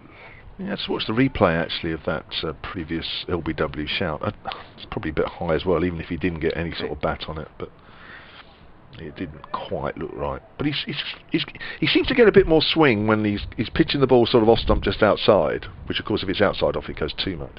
I think what he's trying to do then is trying to push his line over a little bit sort of leg stump, and of course then the ball doesn't go quite so much. So it's quite a common problem, but it's a bit of a problem when you're experiencing that.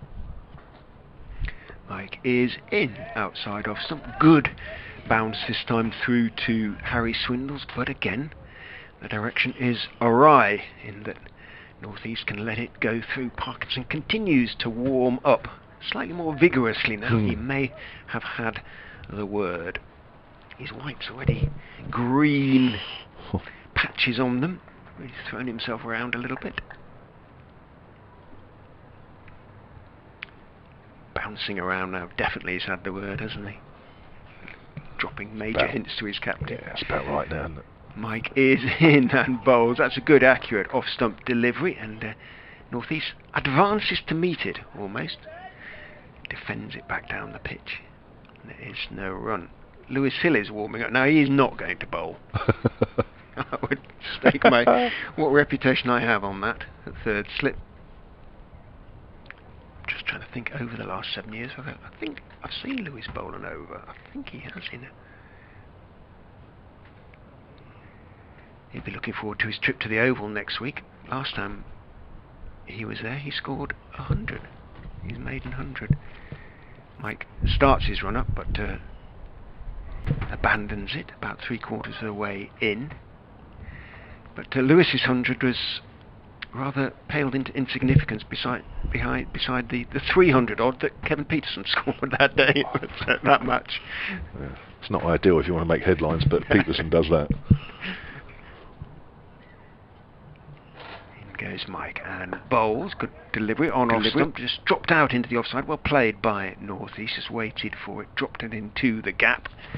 Saw that both fielders had ground to make up. Immediately called Tom Alsop through for what was in the end a pretty comfortable single. North East on to 4. The delivery, the last of the over. 5 overs, none for 15 for Ben Mike, which sounds sort of routine. They haven't been routine. He's sprayed it around a little bit, in fairness. But, he's got away with 1 or 2. Yeah, I was just watching, actually, on the live stream. They were sort of showing a few deliveries of Ben Mike's in that over. And actually, they were worth a shout. The LBW shouts. I don't think they were particularly out. It looks like it bounced a little bit, and the ball probably didn't do quite enough, especially on the line that he was starting. But yeah, it's interesting. North East just has to be a little bit careful, of course, because as I say, when he pitches the ball sort of off stump just outside, it goes a little bit more. When it's straighter, it doesn't go quite so much. But I don't know. With Mike, I just feel there's some wicket-taking balls there if he can put together 3 or 4 good overs. But so they have to be watchful. And Callum Parkinson, first over, a spin in the game. Left arm round the wicket and immediately accurate. North East is on the back foot and just prods that out on the offside. Was it just the vaguest suggestion of turn there? Oh, I don't know. I have to watch the replay, but I'm not. I may be. It's like Taunton. Over optimistic. Before lunch on the first day, he's on the back foot there and just steers that very fine, and that has raced up the hill for 4 runs. Quicker ball from Callum Parkinson. I think it was you that told me earlier today, Richard, that he's just sort of fire it in a little bit, and North East has just used the pace of that delivery and just steered that into the gap. Just that first delivery, it might just have straightened an inch, but it was fairly slowly, as you'd expect. Interesting. Just watched the replay of North East shot as well. It wasn't that short. Well played by the Hampshire batsman. That's driven hard, half stopped on the drive on the offside. 84 for 2. Leicestershire can pinch another wicket here at least in the last 20 minutes before lunch. They'll feel as though it's been a reasonable morning. Hampshire haven't really got away from them, that's for sure. Wouldn't have expected it, as that's driven out towards extra cover this time. Nice that it's not the sort of statutory single over before lunch, isn't it, as well? Yeah. Lewis Hill is out at deepish extra cover. Parkinson again, and North East is on the back foot. It's not quite as short, so he can only find the fielder at backward point. Vince is a very good player of spin, isn't he? As and when. Well, I hope so. Yeah. But yeah, well, I mean, Sam North East is a good player of spin as well, I have to say. I mean, there's 2 or 3 good ones, and it's not easy to play. That's a cut shot, and that's going to be 4. Hit hard through point, little bit of width, kept a bit low as well, so North East had to stay low when he hit it. Played it well. He moves on to 12 now. Hampshire 88 for 2. Yeah, wasn't the best delivery that Callum has bowled. Joe on the tweets, Summit Sport. Morning to you, Joe. It's just about morning. Oh, sorry, it's afternoon, isn't it? 12:40. Spending my lunchtime with you. Sadly, oh, hang on a minute. Spending my lunchtime with you, sadly, but there is more to that. Spending my lunchtime with you. ... Sadly, Joe Weatherly. There we are. Fell on my journey home, but my fingers crossed that it's for the wicket. That's it for the wickets this morning. Sorry, my grammar's not great. Hoping to get more of a chance to listen from tomorrow, but it's great to have you all back. It's actually lovely to be back, actually, looking out there and seeing the guys in white. And it's been a good session. Interesting session. It has, actually. As we knew it would be. Mike to continue. Down the slope he comes from the Bennett end. Bowls nice and straight to Tom Alsop, who plays an equally straight bat in reply to the delivery. Keeps it out, pushes it down the wicket on the onside. Picked up by a mid-wicket, moving across to his right. Lewis Hill out there. Did they have, I don't want to make it sound as though it was many years ago, relatively recently, but when you were playing, did you have sort of under thermals and things like that, as Mike is in, and bowls short, but nicely played, got up on his toes, Tom Alsop, and guided it down to Callum Parkinson at third man, played that really nicely. Oh yeah, there was thermals around. Yeah, the trouble was that if you were bowling, you know, so I did both, not great, but I did both. It was fine if you weren't bowling. The thermals were absolutely ideal, especially this time of year. But then when you came on to bowl, you quickly went from freezing to feeling like you were in the centre of the earth, you know, sort of plus 300 degrees centigrade. So it was difficult. Mike in, outside off stump, swinging away, northeast. Half a step forward, then lets it go through to Harry Swindles, and there's no run. 89 for 2. Hampshire. Now, what's the over rate like at the moment? It's not. I'm just seeing on the board. They usually say if it's an issue with it, but it doesn't seem to be at the moment. This is the 25th over. We've got 15 minutes before lunch. We are back to 96 overs, aren't we, this season, in the day. Are you pleased about that? Oh, gosh, yes. When Fidel Edwards played, we were here till about 9:30. In goes Mike and bowls. That's fullish and full off his toes neatly by north-east down towards Parkinson. Wide, long leg, almost straight to Parkinson. It doesn't have much ground to make up, so it is going to be just the single. You a fan of 96? We were 90 last season, weren't we? Oh. Were we not? Oh, gosh, well, your knowledge will be better than mine, because I can't remember last week, let alone 6 months ago. Am I right in thinking we were 90? You might be, and then we've gone back up to 96? Yeah. We're as bad as each other. In goes Mike and bowls short, helped round the corner. Again, it wasn't too violent, a hook really, rather than a pull from Alsop. He swiveled nicely there up on his toes, and being short, managed to keep on top of it, help it down to fine leg, picks up 4. He moves on to 27, Hampshire 94 for 2. He'll be well past 100 before lunch, so they will be pretty pleased. At the moment, the session is beginning to swing towards the visitors, one feels. Run rate is pretty close to 4, 3.8. Picked up markedly. Mike. In he comes. Bowls to Alsop, who is playing it firmly through, straight mid off Alex Evans. Sort of fell across to his left, but it was going far too fast. And as Kevin said, it was a lovely shot. There was no great follow through, but it was a really nice piece of timing. He wasn't to the pitch of the ball, but he was right behind it on the line. Punched it away. Yeah. Rather than a flowing drive. A really sweet piece of timing. Tom Alsop into the 30s already. Pretty much a runner ball. 31 off 33 for him, and Hampshire have moved on to 98 for 2. Yeah, I think I mean that run rate, when you look at it overall, obviously it wasn't anywhere near that in the first sort of 45 minutes or so. I thought Wright and was it Evans, didn't they? Bowled quite steadily early on. Griffiths was a little bit too expensive. Mike, again, sort of 6 overs of 25, around the same that Griffiths did, but he picked up a wicket. Parkinson bowls with his left arm spin. That's outside the off stump, and that's left alone by Sam Northeast. I think Paul Nixon will probably say, look, you know, that's probably a little bit too much. We're looking at 4 and over effectively now, and I think on the first morning with the pitch doing a little bit, you know, it's probably at least 1 too many. 1 run and over too many, but you know, 2 wickets is 2 wickets, isn't it? And big ones as well. That's pushed out square on the offside. I hope he doesn't mind me mentioning this, and I'm sure he won't. Andy Dawson, who's Liam's dad, is listening, and he says he's going to kill me. This is the life on the settee under the blanket, watching the stream, of which, of course, we're commentating on.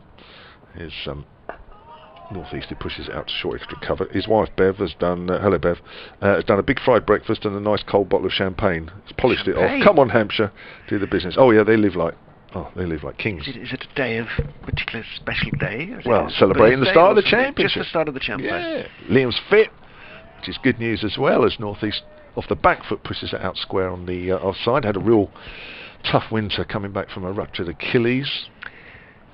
I haven't spotted this, but Fango points out on Twitter that Ben Mike has been just holding his back from time to time. Parkinson around the wicket again. Fuller driven by Northeast, half stopped by Parkinson, palms that off to mid-off, fielded by Gavin Griffiths. Which, well, Leicestershire could ill afford to lose him. But I must admit, Fango, I haven't seen that in particular. Parkinson again, a bit more flighted as Northeast watchfully pushes that out to short extra cover. End of the over, 98 for 2. We have just over 10 minutes till lunch. Infinitely better over from Callum Parkinson, a maiden over, 8 from his first over, and just as I say, the slightest suggestion of a little bit of slow turn, but no more than that. Certainly nothing to overly concern the Hampshire batters. But if that's all that there is for Parkinson, then accuracy has to be his watchword, and he's got to give Ackerman, who's coming on from the Bennett end, to have an over or 2 himself, to see if the off spin gets a little bit more turn and accuracy, and at least tying the batsman down a little bit. He's been a good player for you guys, hasn't he, over the years? Ackers, yeah. Absolutely. And he's sort of committed his future to the club. That said, he's been selected for the 100 along with Callum Parkinson. So we lose him for that period of time, essentially for the Royal London Cup. Round the wicket he comes to Alsop, and that one is foolish on leg stump. Alsop just turns his wrists on it, flicks it down to fine leg. Indeed, times it so well and places it so well that he's going to pick up 4. There is a long leg, but no chance for Sam Evans running around to fine leg to cut it off. And Hampshire's 100 is up at the very start of the 27th over. As I say, the session now beginning to swing quite firmly towards the visitors. 102 for 2 as Ackerman is in, outside off stump this time, also just waiting for it on the front foot. Guides it out into the covers to where Parkinson is the fielder at extra cover. And there is no run. Polishes the ball a little bit. The Dutch international, the Holland international, goes in, and you could almost see the revs he put on that. It was foolish outside off stump, steered to backward point, and a good diving stop to his right by Gavin Griffiths saves 4 runs. That would have run away down the hill. Alsop remains on 35 off 36 balls, 102 for 2. Ackerman bowls, forward goes Alsop to deliver on middle and off stumps. Played out to short extra cover, where Dearden comes in and fields. A few grey clouds around now, no suggestion of rain as Ackerman goes in and bowls, takes a fish outside edge as he went back onto his stumps there. Alsop might just again have straightened the merest fraction, enough to take the thick outside part of the bat.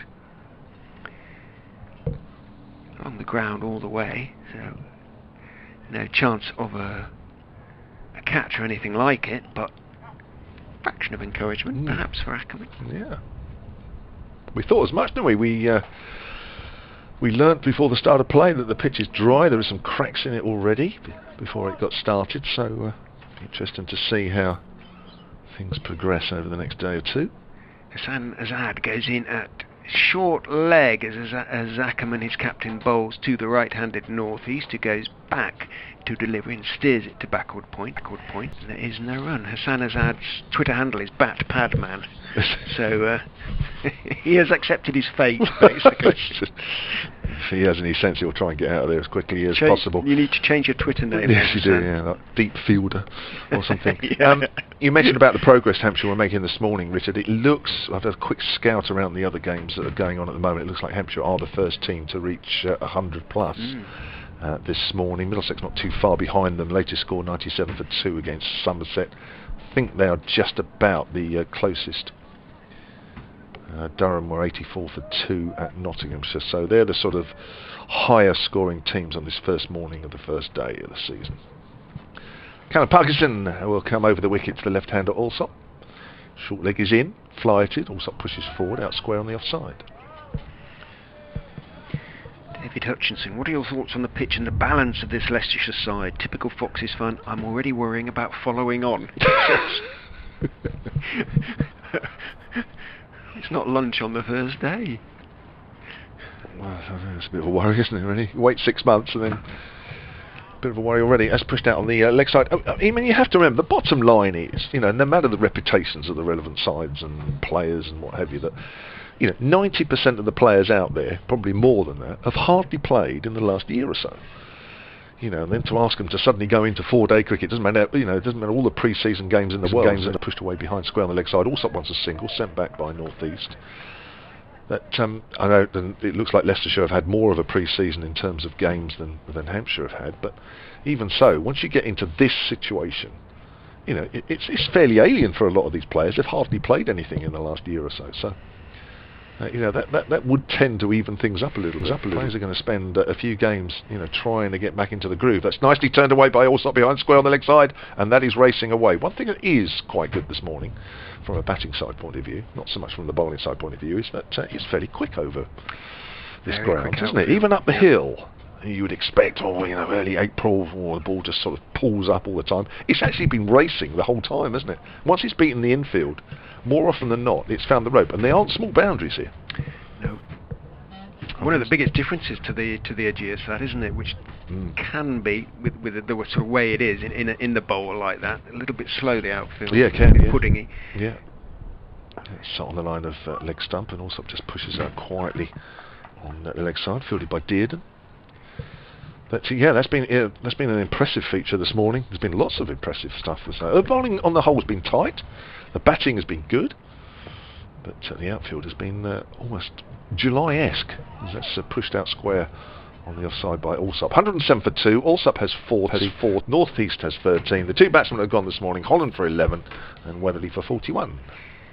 Clint Mackay, one of our better overseas players of recent years. He used to describe the outfield as an ice rink, but there was usually a fairly emphatic adjective in front of that. Big Clint. Oh, now he's doing pounding away up that slope. Ackerman making changes to his field. Might just be the last over before lunch. In he goes and bowls full toss, or gets to it on the full. I think then North East, and clips it away through the leg side. There is a sweeper out there at deep mid wicket, so it is going to be just the one. North East well into double figures now. He's on to 14. Alsop 40. Hampshire 108 for 2. Ackerman goes back round the wicket to the left-hander. Azad is in at short leg. Dearden now at slip as Ackerman is in. Bowls nice and straight, but waiting for it on the front foot is Alsop. Plays it firmly in defence out into the offside. Picked up by Parkinson. Looks like they're going to do this thing of swapping positions, the Leicestershire fielders. Keep everybody interested. In goes Ackerman, bowls again. A little bit straighter. This time to Tom Alsop, who perhaps starting to think about lunch, defends that one down the pitch on the onside. Azad steps up and picks up. And there's no run. Whipping through the over is Ackerman. Bowles gives it a little bit more air. Stepping out, just has to wait for it and adjust slightly, as he was looking initially, I think, to drive perhaps. Tom Alsop in the end steered it back up the pitch to Colin Ackerman. She's going to do the over 8, a lot of good. In he goes, and Bowles, solid forward defensive from Alsop. We are almost through the over already. Ackerman, as I say, whipping through the 29th over of the innings. Leicestershire's squad members, if you like, going through some exercises away to our left as Ackerman bowls outside off stump, left by Alsop. A cry of barely suppressed anguish from Colin Ackerman. I suspect it was a good 8 to 10 inches outside off stump, but wants to keep the doubt in the batsman's mind. End of the over. We are going to get another over. It was a maiden. No, it wasn't a maiden. Was it? No, it wasn't, because North East flicked it one away, didn't he, to the mid-wicket sweeper. 108 for 2. So all spin attack then. That's Callum Parkinson with his left arm orthodox. Comes in and bowls to North East, and North East lets that one go outside the off stump. He remains on 14. 11 Leicestershire players doing their wow. The entire rest of the first team squad are out there. Lily, who's just now got a white ball contract. Oh yeah, I saw that. That's 4, and that's driven straight to short extra cover. He's got them working hard, hasn't he, Paul Nixon? He's got them all out there doing something. They can't relax for a moment. They have a fitness and conditioning coach called Alex Carey now, and I suppose most sides do, don't they, these days? But Parkinson bowls, and that's driven to backward point, well fielded. Who keeps them pretty fit. Yeah, as I say, you know, when I was part of the Radio Leicester cricket show a couple of days ago, and that sort of thing, listening to Paul Nixon, how he didn't actually come out with it, but just listening to him sort of surmise the winter and what he put these guys through, I thought, wow, they've been worked hard, which is good. That's found the gap in the covers from North East off the back foot, picks up a single, moves on to 15. I don't know whether you could see we were all on Zoom, of course. Well, some of us were in the studio, but everybody was on Zoom. But Nico obviously was on Zoom, and he looked himself as fit, if not fitter, than he did in his playing. He was all cheekbones, wasn't he, basically? Yeah, it doesn't get the players to do what he can't do himself, I get the feeling. Alsop pushes that forward on the onside.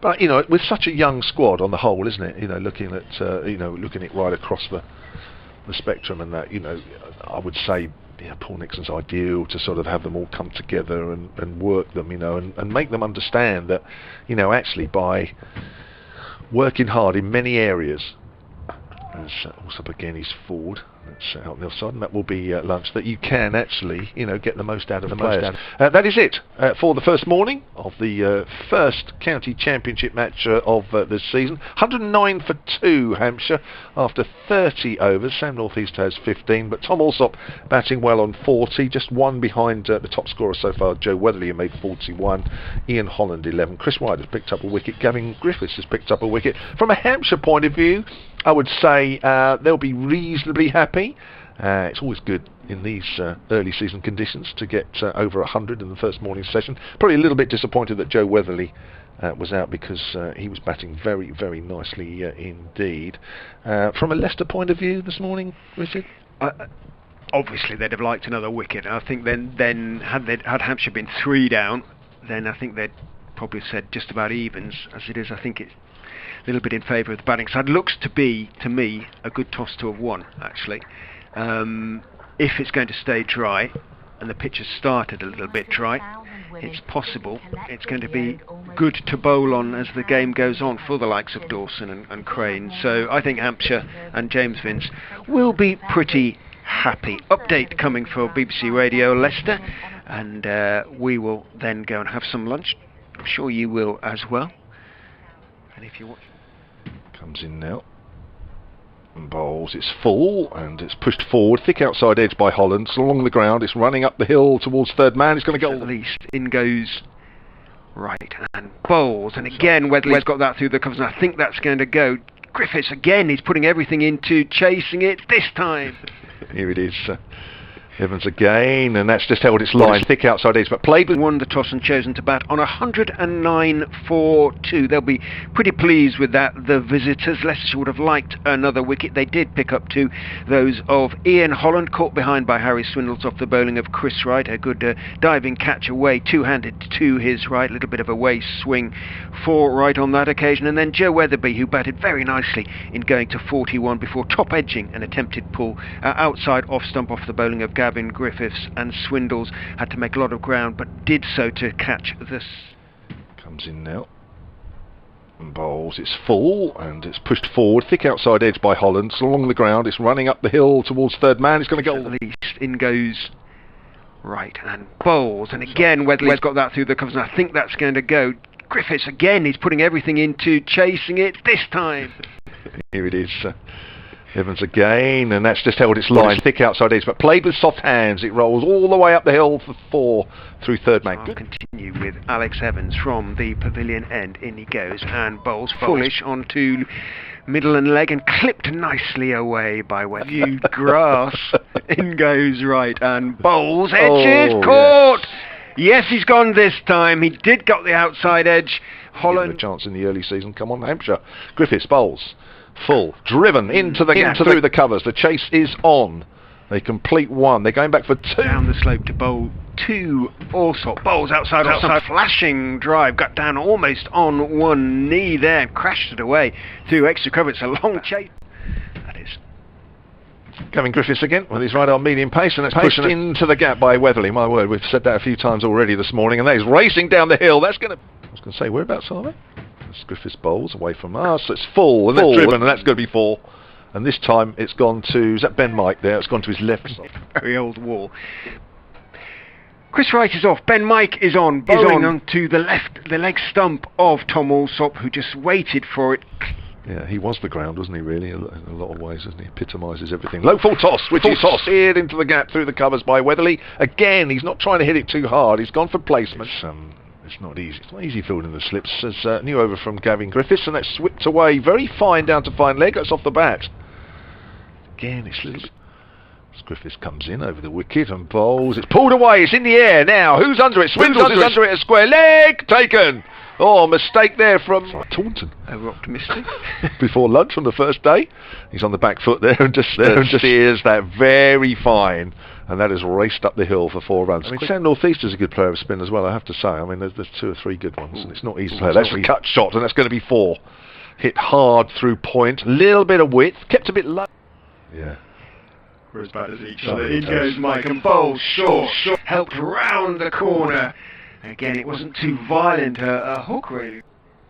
In he comes, bowls to Alsop, who is playing it firmly through straight mid off. Alex Evans sort of fell across to cup. Round the wicket he comes to Alsop, and that one is foolish on leg stump. Alsop just turns his wrists on it, flicks it down to fine leg. In the last year or so. So you know, that would tend to even things up a little bit. Players are going to spend a few games, you know, trying to get back into the groove. That's nicely turned away by Alsop behind square.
Welcome back to the Uptonsteel County Ground, Grace Road in Leicester. The afternoon session on this first day of the County Championship match between Leicestershire and Hampshire. Brought to you, the commentary that is, by BBC Radio Leicester and BBC Radio Solent. Richard Ray and Kevin James, your commentators for the game. Hampshire about to resume their first innings on 109 for 2. James Vince having won the toss and, perhaps slightly surprisingly given the time of the year, chosen to bat first. However, the pitch has played pretty well. Hasn't been a great deal of bounce in it. Drier than Hampshire expected. Both sides playing two spinners. The fact Leicestershire playing two spinners, possibly something to do with the fact that the pitch is drier than Hampshire expected. It's going to be Chris Wright who opened the bowling for the Running Foxes from the Bennett end this morning to resume the attack from that Bennett end. 1 for 19 from his first spell. Leicester shall be hoping for at least the same this time round. Down the slope comes the seamer and bowls, and it does take the edge of northeast bat, but played with soft hands, bounced well before third slip. Lewis Hill, who dived away to his right, took it on about the second bounce, I suspect. And it's a good afternoon to Kevin. Yes, afternoon, Richard. Impressive this morning, wasn't he, Chris Wright? 7 overs, 1 maiden, 1 for 19. Got the wicket of Ian Holland caught behind. The pick, probably? Yes, yeah, I agree. Got nice shape on the ball and bowled a nice tight line, didn't he? Made the batsman work hard. Down the slope he comes in a slightly watery sunshine and bowls, and wristily turned into the onside by northeast.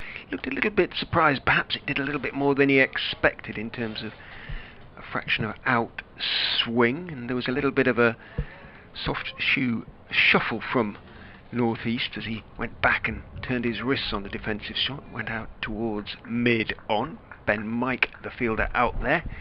The man applauding, you possibly could hear in the effects mic, Sam Evans, who's in front of square on the leg side. In goes Wright. Bowls to northeast, who's reaching for one. That was possibly a slightly slower ball just outside off stump. Didn't get to the pitch of it, but wisely decided not to go through with a big shot. Ended up steering it out almost straight to Gavin Griffiths, who's at that wide-ish, sort of trying to cover mid-off and extra cover position. 109 for 2 remains the score, but there was a general approval from behind the stumps at Wright's delivery there. In he goes again and bowls to northeast, who steps forward and makes a late decision to leave it, but a good decision. Bounced and swung away. Good over again from Wright, who is happily, from our point of view, bearing out what we said about him being the pick of the Leicestershire seam attack earlier today. He just bowls that sort of little bit straighter, doesn't he, and gets the ball to shape away. So the batsman initially looking to play, and then when they see the ball go away, and it's going quite late actually. It's trying to pick what to play and what not to. It's good bowling, but equally good batting. Right, bowls again outside off stump, slightly loopy bounce on that occasion through to Swindles, who, having taken the ball in front of first slip, sort of hops on his way to practice that sideways movement that wicketkeepers need to perfect, to take the ball cleanly, sort of hopping sideways. Yeah, just going back to Chris Wright and Gregory Mike, who also... Sorry, Gregory Mike. Ben Mike, Gregory Wright's, of course, his dad. You mentioned him earlier. That's what's stuck in my mind. You know, bowls the same type of ball. Right, in, fullish, again, looking to drive, or thinking in terms of driving northeast. It's in the air for a foot or two as it leaves his bat. Bounces out towards Gavin Griffiths. That was a pretty good start to proceedings from Wright's point of view and Leicestershire's point of view after lunch. Survived it comfortably enough northeast, but from the very first ball questions were being asked. 109 for 2 then remains the score. Northeast has 15. Alsop yet to face a ball post lunch has 40. Yeah, and you know, just I mean, that line is very tight that Chris Wright bowls, doesn't he? Whereas Mike, who's bowling at the same end, Bennett end, down the hill, you know, equally has the same shape on the ball as well, but the line was much wider, and it didn't have quite the same control and sort of a hold on the batsman as Chris Wright does. So yeah, Chris Wright very much the main bowler at the moment. And we've got, who have we got this end? We have Alex Evans again, haven't we, who started up. He bowled tidy, didn't he? First up this morning, up the hill, 5 overs, none for 20. Got the ball to bounce a little bit and nip back. And here he is. He's going round the wicket to the left-hander, Tom Alsop. First ball for him after lunch, and that's driven in the air, and it's caught very nearly at point. And I think he got a hand on it. I think he did. He got his fingers to it. Oh my word, that would have been the catch of the season at this stage. Did, and I think it is out there, and he looks to be in a bit of trouble. Lewis Hill running. He stayed down on his knees, but he got his right hand to, well, there's no concern out. He just gets a pat on the back from Hill, so he must have said, I'm okay. He's staying down. He's milking it. He's milking it. Too much football on TV of late, but goodness me, that was, I suppose you have to mark it down. It's technically, well, I know. There's a chance. I have to say, the way he's got up and the way he had both his hands on his hips, sort of knelt down, he's desperately disappointed he didn't hold on to it. I guess when you get that close to something like that, you probably are disappointed, but what a catch that would have been. As Evans bowls and North East turns that away quite fine. There'll be at least a couple down towards one of the two scoreboards here. And that'll be 2 runs to North East. That would have been the catch of the season right now on day one. It would have been a waste of time to even judge catches between now and September if that had been taken. Hoping to see a replay now. This is a test of the new stream and all the cameras, isn't it? Have they managed to get a diving shot of Dearden getting his fingers on that one for us? I hope so. Let us see. That would have been unbelievable as North East pushes forward to Evans, plays it back to the bowler. It was an exciting moment that for a while, wasn't it? Even if you're a Hampshire fan, to actually see that might have been taken, that would have been unbelievable. He certainly took all the sting out of the shot, that's for sure. It was going to be racing away for 4 had he not got anywhere near it. I think Alsop would have considered himself to be a little bit unlucky, but those catches have been taken at times. North East is on the back foot, very watchfully plays that back to the bowler. The sunshine is out, although there's quite a bit of cloud drifting across the ground. But it's a welcome sight. It's quite windy, as you could probably hear. There's 1 or 2 tiles actually. Unfortunately, yeah, it's one of the It's been one of the structural issues with this commentary box since it was built. Wonderful though it is, it has sort of polystyrene tiles on a frame to form a sort of decorative. That's all it is, a ceiling. But they lift up and down in the wind. Yeah, it's need a bit of super glue outside the off stump, and that's left alone by Sam North East. Just a bit of weight on them. You see, there's nothing on. And I suppose really you could take them down, but then you just sort of see the corrugated iron. It would spoil the room, wouldn't it? Because it is a lovely room.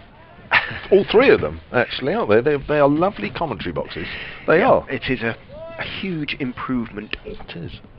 And that would spoil them. I think a bit of chewing gum. We'll buy a couple of packs of chewing gum between us, Richard, over the next couple of days, and we'll stick them down. North East pushes forward to a full-length delivery. Are you on the other side of the ground at the Aegeus from the last time? We were sort of, as you look at the pavilion, we were to the sort of left of it in a box. Sort of box. Yeah. Well, since then, we've moved over to the hotel. Yep. Top of the country, which is a fantastic view. It gets quite cold, and it also gets very warm. So you either get sunburnt, or you need thermals. But it's a fantastic view. It's quite a big area, but you share it with cameramen and so on. But last year in the COVID situation, we were back in the pavilion, actually, in one of the boxes right behind the bowler's arm, which was quite nice. So that might continue. Yeah, because when the return game is... It's May the 19th. Yeah. Because that is the first day Hampshire hope to admit spectators. So we may be back at the hotel end. Maybe. Chris Wright in to Alsop, who again is driving slightly loosely. Wright's hands to his face because it was wide this time of Sam Evans diving away to his right there at cover point. A point really. But it was in the air for quite a while. It was well short in the end of Evans, but just a little loose post lunch Alsop. He's picking up the runs. He's moved on to 45 with that boundary. But both with that and the first ball of the previous over to Evans. He's teasing the fielders. He was flirting with danger, really, there. He needs to settle down again. In goes Wright and bowls to him and beats him on the outside with a ball which holds its look to shape back in and then held its own off the seam. Beautiful delivery, a little bit too good for Tom Alsop, but almost too good as far as Wright is concerned because it didn't take the outside edge. No. Well, that would have been sort of an in-ducker to a right-hander. I think that's the first one we've seen Chris Wright bowl this morning, actually. Yeah. But great delivery. Again, it started straight, so the batsmen are looking to play, have to play. It's the consistent line and length that Chris Wright has that makes him a little bit more dangerous than the rest. In he goes. Bowls to Alsop outside off stump. Hurries through that one. Skids through almost. It was left by Alsop and hopped as it thudded into the gloves. Not taken too cleanly by Harry Swindles. He just bruised the old hands a little bit there. Didn't melt into the gloves, did it, that one? Thumped, rather. He's explaining why. Showing Colin Ackerman.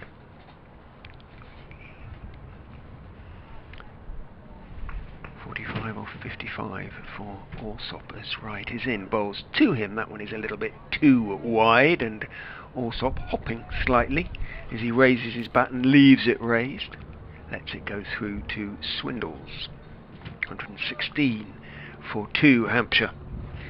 We haven't seen any replays of that. What we think was a dropped opportunity,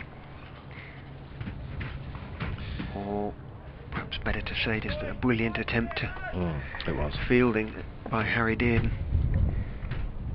Right in. Also shuffles right across his stumps on that occasion. It was very pronounced. He got behind it and kept it out, but I wonder if Wright is just getting a little bit more movement. How old is the ball now? 33rd over, so I guess there'll still be plenty of shine on it, or some shine on it, with given the green outfield. And yeah, there's enough still there. Yeah, but it's been a really good start from Wright's point of view to his bowling after lunch. Let's look at those clouds across the ground on the live stream.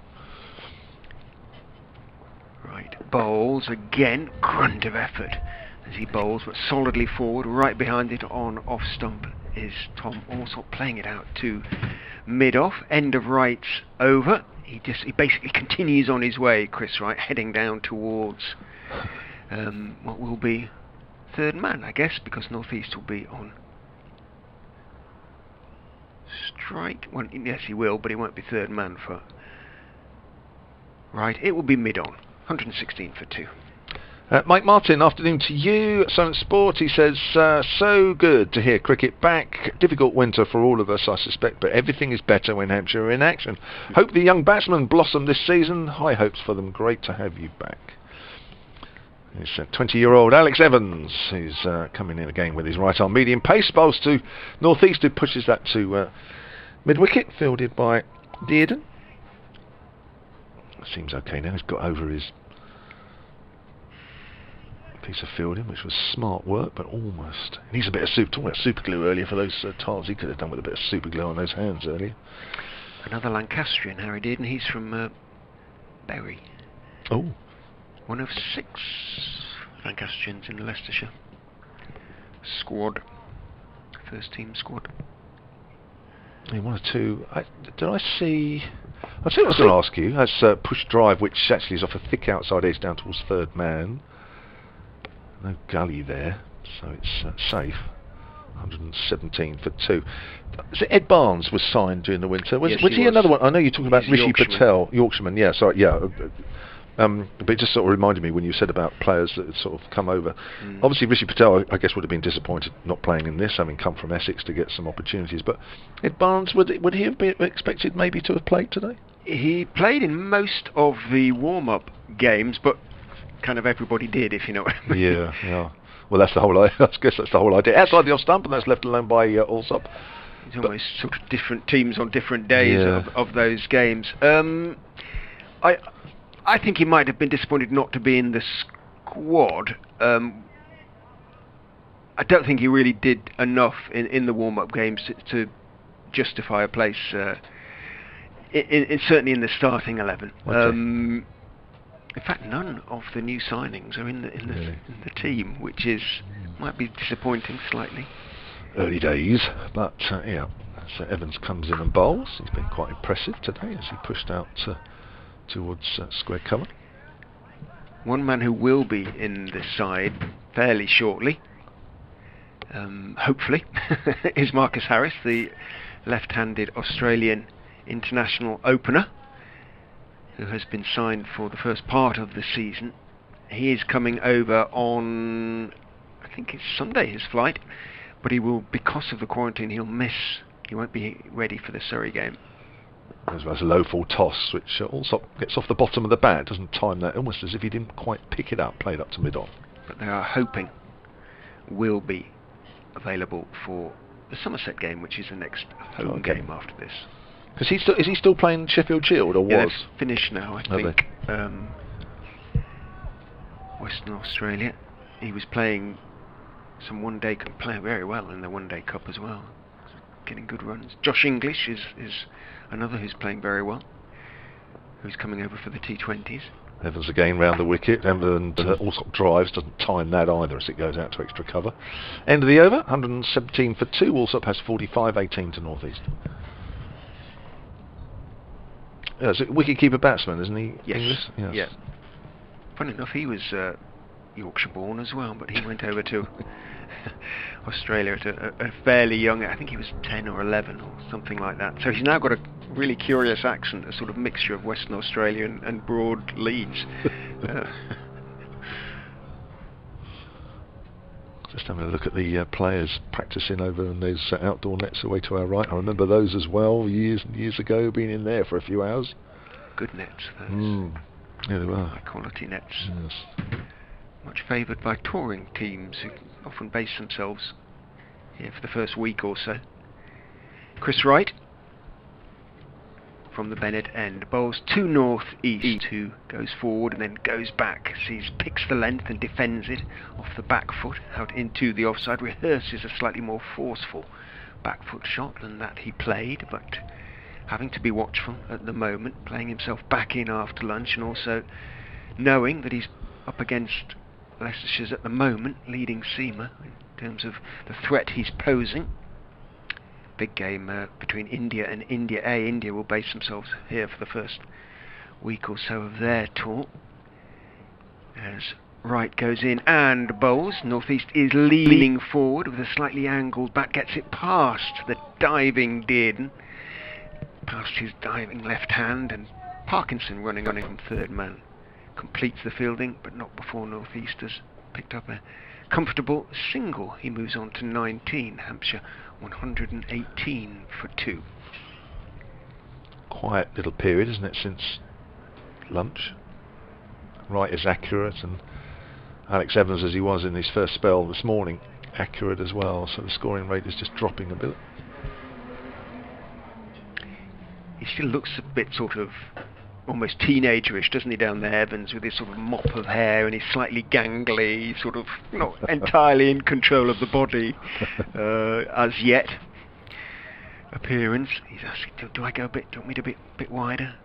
Yeah, just go a little bit wider down there, Alex, please. They've put in a gully, Leicestershire. I'm not entirely surprised. Alsop has played a couple of slightly loose drives that have skewed off towards square and in the air, so Hill has gone from third slip to gully as Wright goes in and bowls outside off stump. It was a tempter. Alsop wasn't to be tempted, let it go through, and walks away towards square leg, chastised himself, having arguably just got away with 1 or 2 post lunch. Big score could be on the cards from here, so if he does play himself back in, it'd be a lovely way for him to start the season with a well, you can think about 3 figures really, a little bit. Have to play himself back in and work. In goes Wright, bowls to him, slightly short of a good length, and he goes back also and defends it back down the pitch towards the tall right. East Anglian, Chris Wright, Wisbeach sort of area, isn't he? I think originally. Yeah. Where's It started at Essex, didn't it? That's Cambridgeshire, isn't That's it? Cambridgeshire, yeah, so just sort of north of Essex. Yeah. Started with Essex, and he was, when Essex didn't want him for a while, he went sort of on trial to one or two counties. One of those was Hampshire. Hampshire didn't actually take him up. Went to Warwickshire. In he goes and bowls, and half forward, slightly tentatively, thick outside edge from Alsop. Ball squirts out towards point. Hill running across from gully gets there first. Again, probing away here, right? And this is a little spell just to be survived, you feel, for Alsop. Get through this, and you know that the backup bowlers, you'll be able to get them away. Perhaps you might get a little bit more loose stuff from them. Yeah, this is where it's sort of having a brain sort of comes into the game a little bit, really, isn't it? I mean, Wright is your most consistent bowler that you've got to keep out. In he goes and bowls, and nicely turned off his legs by Alsop. Went back and just waited for it, turned his wrists on it down towards deep backward square. Parkinson picks up. Alsop has to settle for a single, moves on to 46 and keeps the stripe. Hampshire 119 now for 2 at 2 o'clock. Do you have an update? No, I'm at half okay. 2. Yeah, of course you are. I know, but no, thanks for reminding me, because I'm used to sort of doing the top of the hour one. So if I did suddenly get up at my seat at the top of the hour, you could say, Kev, no, you don't do those anymore. No, it's interesting actually. You mentioned that, because I'm sure he is already, but if I was in this situation and I was Tom Alsop, I'd already be thinking of 100. And Chris Wright is the one that's probably consistently going to cause me the most problem. So he's the one that you've got to be quite mindful of and play slightly differently than you would the others. Here's Evans bowls, and that's down the leg side and taken by Swindles. Alex Evans, good honest bowler, isn't he? But I mean, he's not really going to bowl anything that you haven't really seen before. He's still learning his trade. Isn't Yeah, he looks a little raw. Yeah, he's a tidy There's little something bowler. there. Oh, definitely, he's a tidy little bowler. No doubt about it. But if he's nothing that you would have not have faced a million times before. So, already you'd be thinking, there's wicket-taking balls in Mike. There's no doubt about that. But he hasn't been quite as consistent as he would have liked. That's way outside the off stump from Evans. So unless you get a perler from Mike somewhere along the line, or Parkinson suddenly turns one which we hadn't really seen before lunch, then you really are now starting to set your stall out. And if it's not a big one, certainly 3 figures. And he's in now, Alsop. I know he's had a couple of little iffy shots since lunch, but hopefully that's calmed him down. Hopefully that's made him refocus. And there's no reason here why he can't score 100, even with the ball moving around a little bit. That's a full, and he's driven through extra cover. Wow, a super shot that is. There was no doubt about that. It was along the floor. Lovely way to go to 50, isn't it? And there's the first championship half century of the season from a Hampshire player, and that has come off 69 balls with 9 fours. Everybody involved in this, enough the members of the public and the police have been Little update coming for BBC Radio Leicester's News. 69 balls, a strike rate of 72. Not bad. 8 fours, 9 fours. They're playing host to Hampshire. The afternoon session should have just got underway from Grace Road. Here's Richard Ray. Yeah, Hampshire have moved on to 123 for 2. 2 wickets in the morning session for Leicester. Very nearly had a third shortly after lunch. Brilliant diving effort by Harry Dearden at point. Got a hand to a slightly sliced drive from Tom Alsop. Couldn't quite hang on. Alsop was on 40 then. He's just gone on to 50 with a lovely cover drive off Alex Evans. Hampshire looking in control at the moment as that 52 partnership comes up between Tom Alsop and Sam North East. Thank you, Richard. The weather staying mainly dry this afternoon, but it will remain over. Tripping over myself, 127 for 2. So Alsop 50 off 70 as Evans comes in again in his 8th over here. Right arm or right arm round at the moment. That's quite wide. He's not quite as consistent in this spell as he was in his opening spell, but he did get the ball in that first spell just to bounce and nip back to the right-handers at times. Hasn't quite found the same delivery yet. I've got an email from Stephen Eason here, suncricket@gmail.com. He says, great to hear the championship online again after a hard winter. Looking forward to another season of following Hampshire, and fingers crossed in person. Keep up the great work. Yeah, well, I think you mentioned, was it middle of May? Might be the championship. Is it Leicester the first championship fixture when? Yes, it is. crowds will be allowed in. Or I think it's just members, I think, from a Hampshire point of view, I think I read. That's pushed out towards forward square leg by Alsop. That ends that over, and that's fielded by Ben Mike. 127 for 2, 50 to Alsop, 19 to North East.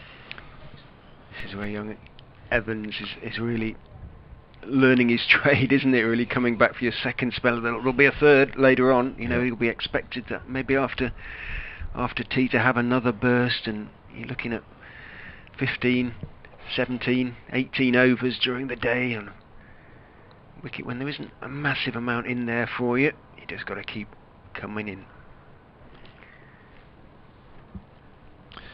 Oh yes, it's not your first spell that's the most difficult, isn't it? No. It's the one after tea, and maybe even the one before close of play. But he's still only 20, and he'll find all that out.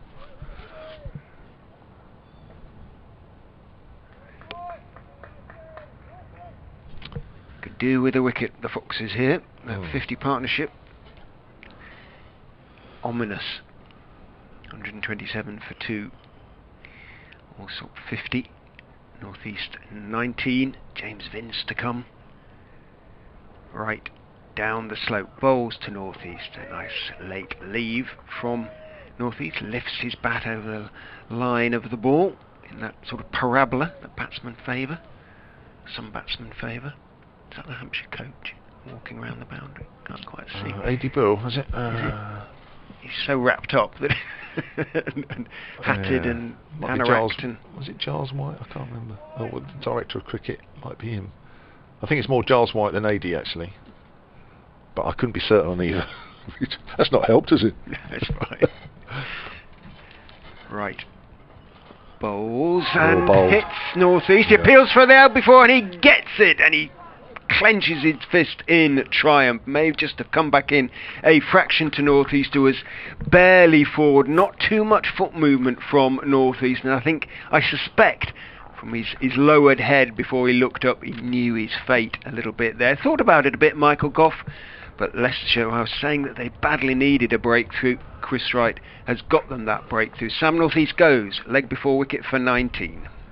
Well, that's why Chris Wright is such a good bowler and has been consistent for many, many years. He's just as Sam North East got the ball to shape away, shape away, shape away, and then that one on the same line has just nipped back, and that wouldn't have just got Sam North East struggling there a little bit. I think quite a few good batsmen would have struggled. It's just really, really good bowling.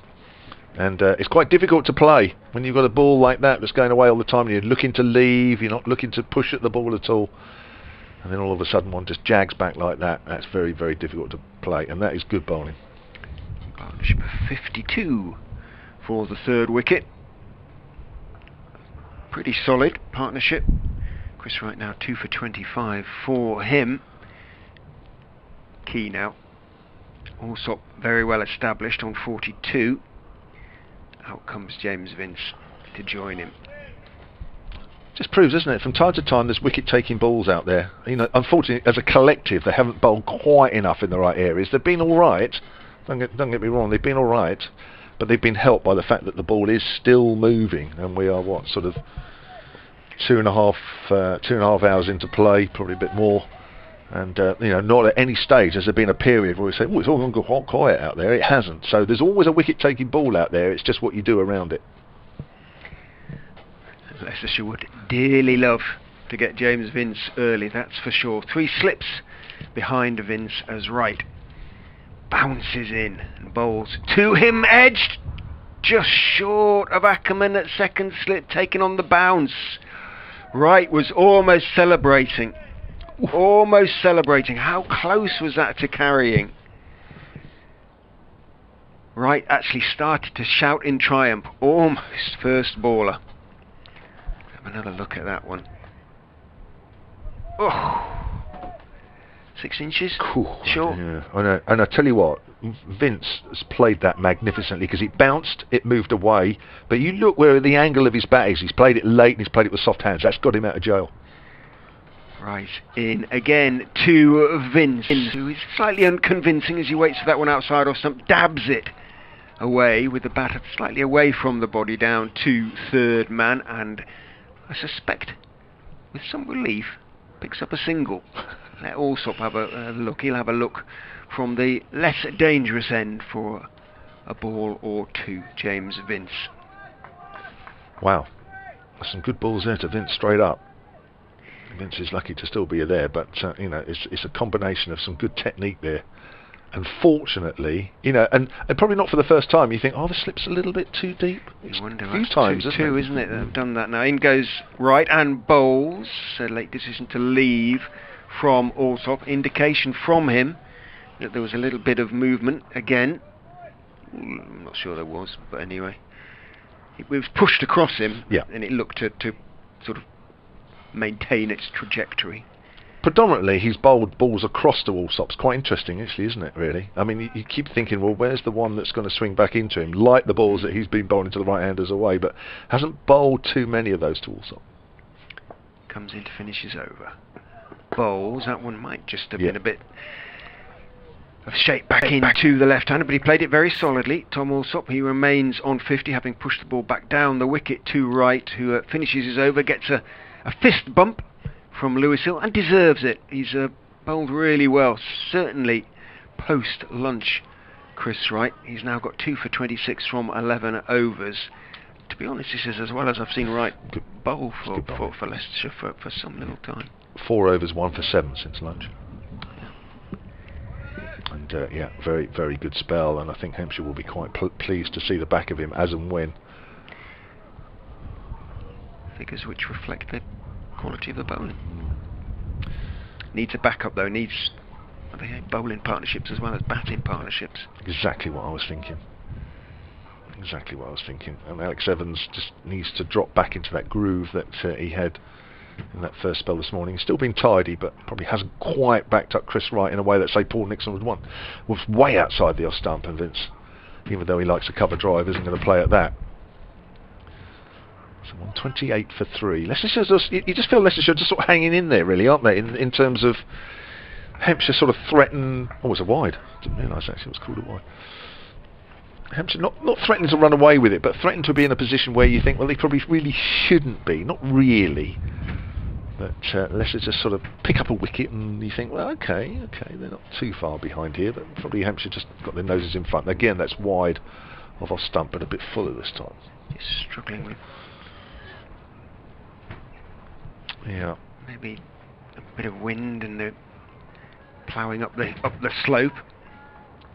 I'm just wondering what other options Ackerman has here at the moment, because Gavin Griffiths was a little bit mixed, wasn't he, even though he got Weatherly. Well, this is the problem, really. That the other two seam options are Griffiths and Mike, and then the spinners. None of the batsmen really can bowl a few Dexter-like swingers or something like that. Oh, that's a nice drive through extra cover, beautiful shot. Now that was wide, but Vince just sort of caressed it through the offside, just waited for it to arrive, just caressed it past the diving fielder. And that is 4 runs, but not really the sort of ball you want to be bowling early on to Vince. You've seen the type of bowling that Chris Wright has been bowling to Vince, and very nearly got him out. That was a bit of a gift. Was, I'm afraid. So he moves on to 5, 133 for 3. Yeah, it's a bit of a dilemma for Ackerman, isn't it? He'd dearly love to have a little spell from a seamer down this pavilion end to back up what Chris Wright is doing at the top end, and you know, all of a sudden things might look a little bit different for Hampshire, but they might still do. That's a better delivery from Evans. That's straight, and Vince gets a thick inside edge as it goes out on the leg side. Still movement there. Still need to keep the balls in the right areas, and things will happen. But it's a good enough pitch, isn't it? That it's a bad ball, it can be put away, and a quick outfield. It is, isn't it? It's not an early April outfield, that's for sure. It might be in colour, but not in pace. Looking down from this height, you can. It was maybe 3 years ago when it was sort of drilled for drainage, but you can sort of still see the little. Evans bowls. That's a better line and length as Vince watchfully plays that out towards straightest mid wicket. Little marks, if you like. It is now a very good draining ground. It dries quite quickly, which it didn't used to, particularly. Well, I spent many a day here locked up in the dressing room watching it rain. And you're right, there were times when it struggled. I'm sure there was a game here where... Was it Nigel Bryars was captain? And Evans bowls, and that's a good delivery again. That's better. Nice sort of combination of 3 deliveries there. And I remember he was desperate to get out because Leicestershire were going to win the game. Right. And we all knew in those get days. out as in get out to win the game. Yeah. Sorry. He was desperate to get, and I knocked it out batting.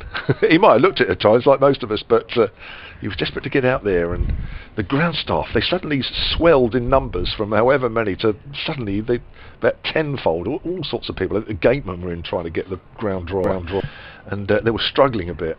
But they did a great effort. I think I can't remember. I don't think we got back out, if I remember rightly. Vince gets a singles. He turns that away on the leg side and will keep the strike 134-3. But I just remember at the time it was this sort of weather after a load of rain, and I just thought, how many people have they got trying to dry this ground? It was absolutely ridiculous, but they couldn't really in the end. I bet Big Phil would have been out there. Oh, it's sad to hear that, what you're saying about Phil before the game, the old dressing room attendant. Yeah. When did he pass away?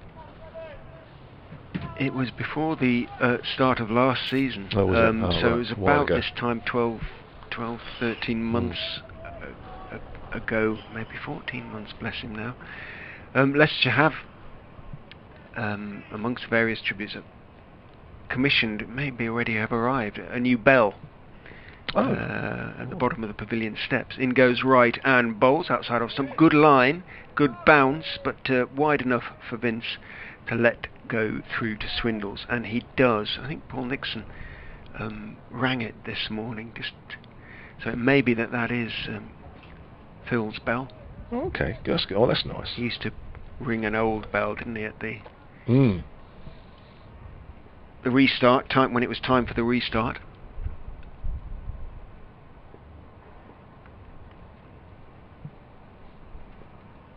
Right. In. Bowls and beats Vince on the outside, but it's a no ball. Doesn't often overstep Chris Wright, but he's full of determination and enthusiasm at the moment. And he overstepped. It would have been furious then if that had taken the edge. It didn't, but it was still a good ball, and it will have put doubt, or more doubt, into Vince's mind. He remains 6 off 10.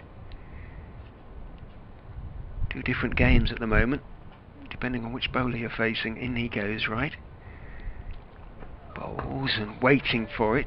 Too much foot movement, but solidly enough behind it on a stump is Vince, dropping it out into the offside, picked up by Griffiths, walking in from extra cover. No run. Vince just rehearses a solid forward defensive played towards, I was going to say, would it have been his former teammate? I don't know. Would Taylor have played at the same time as Vince? Possibly. Might just have overlapped. Might have done, yeah. In goes right. Bowls. Foolish, driven back past him for 4. Just over-pitched on that occasion, Chris Wright, and I suspect as soon as he let it go, he knew his fate, and Vince waited for it, and then classically just played it straight back past the bowler on the offside. Well, inside, the man at wide mid-off, who just turned and jogged after the ball. Lovely shot from Vince to move on to 10. Hampshire 140 for 3.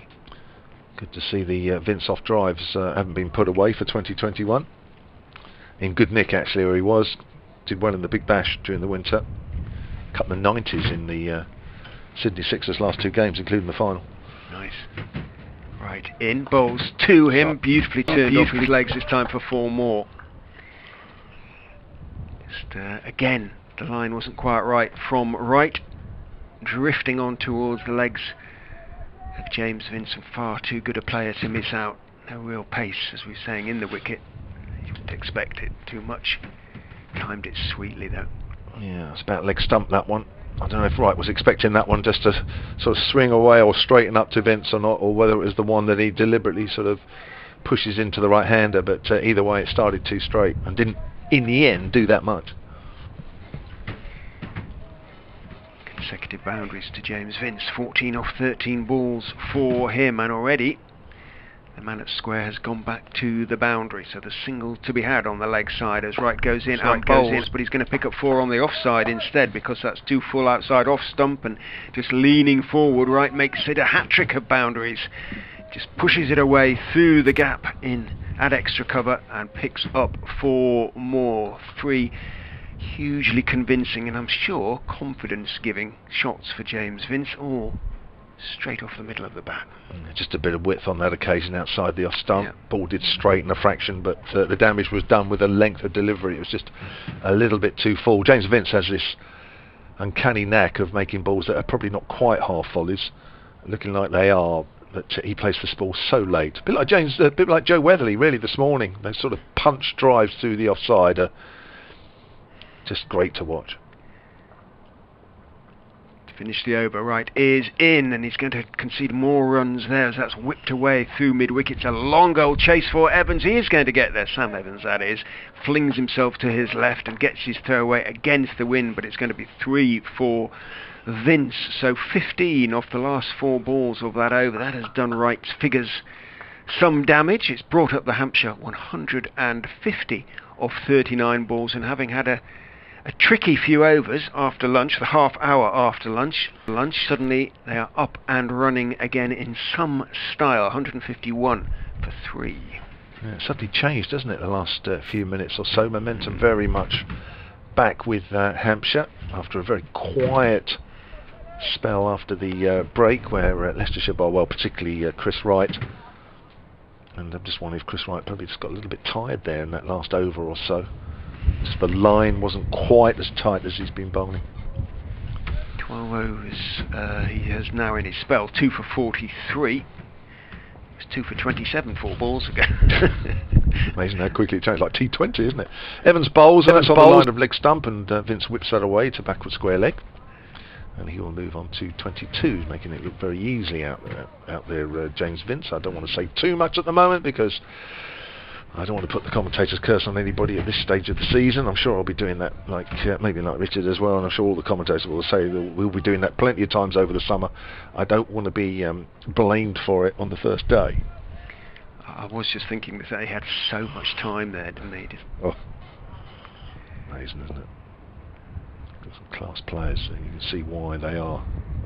Oh, now there's a drive, and that's an outside edge in the air. Now Gully, if there had been one, I think he would have snaffled that up, no problem. It's gone down towards third man. Another slight false shot there from Tom Alsop.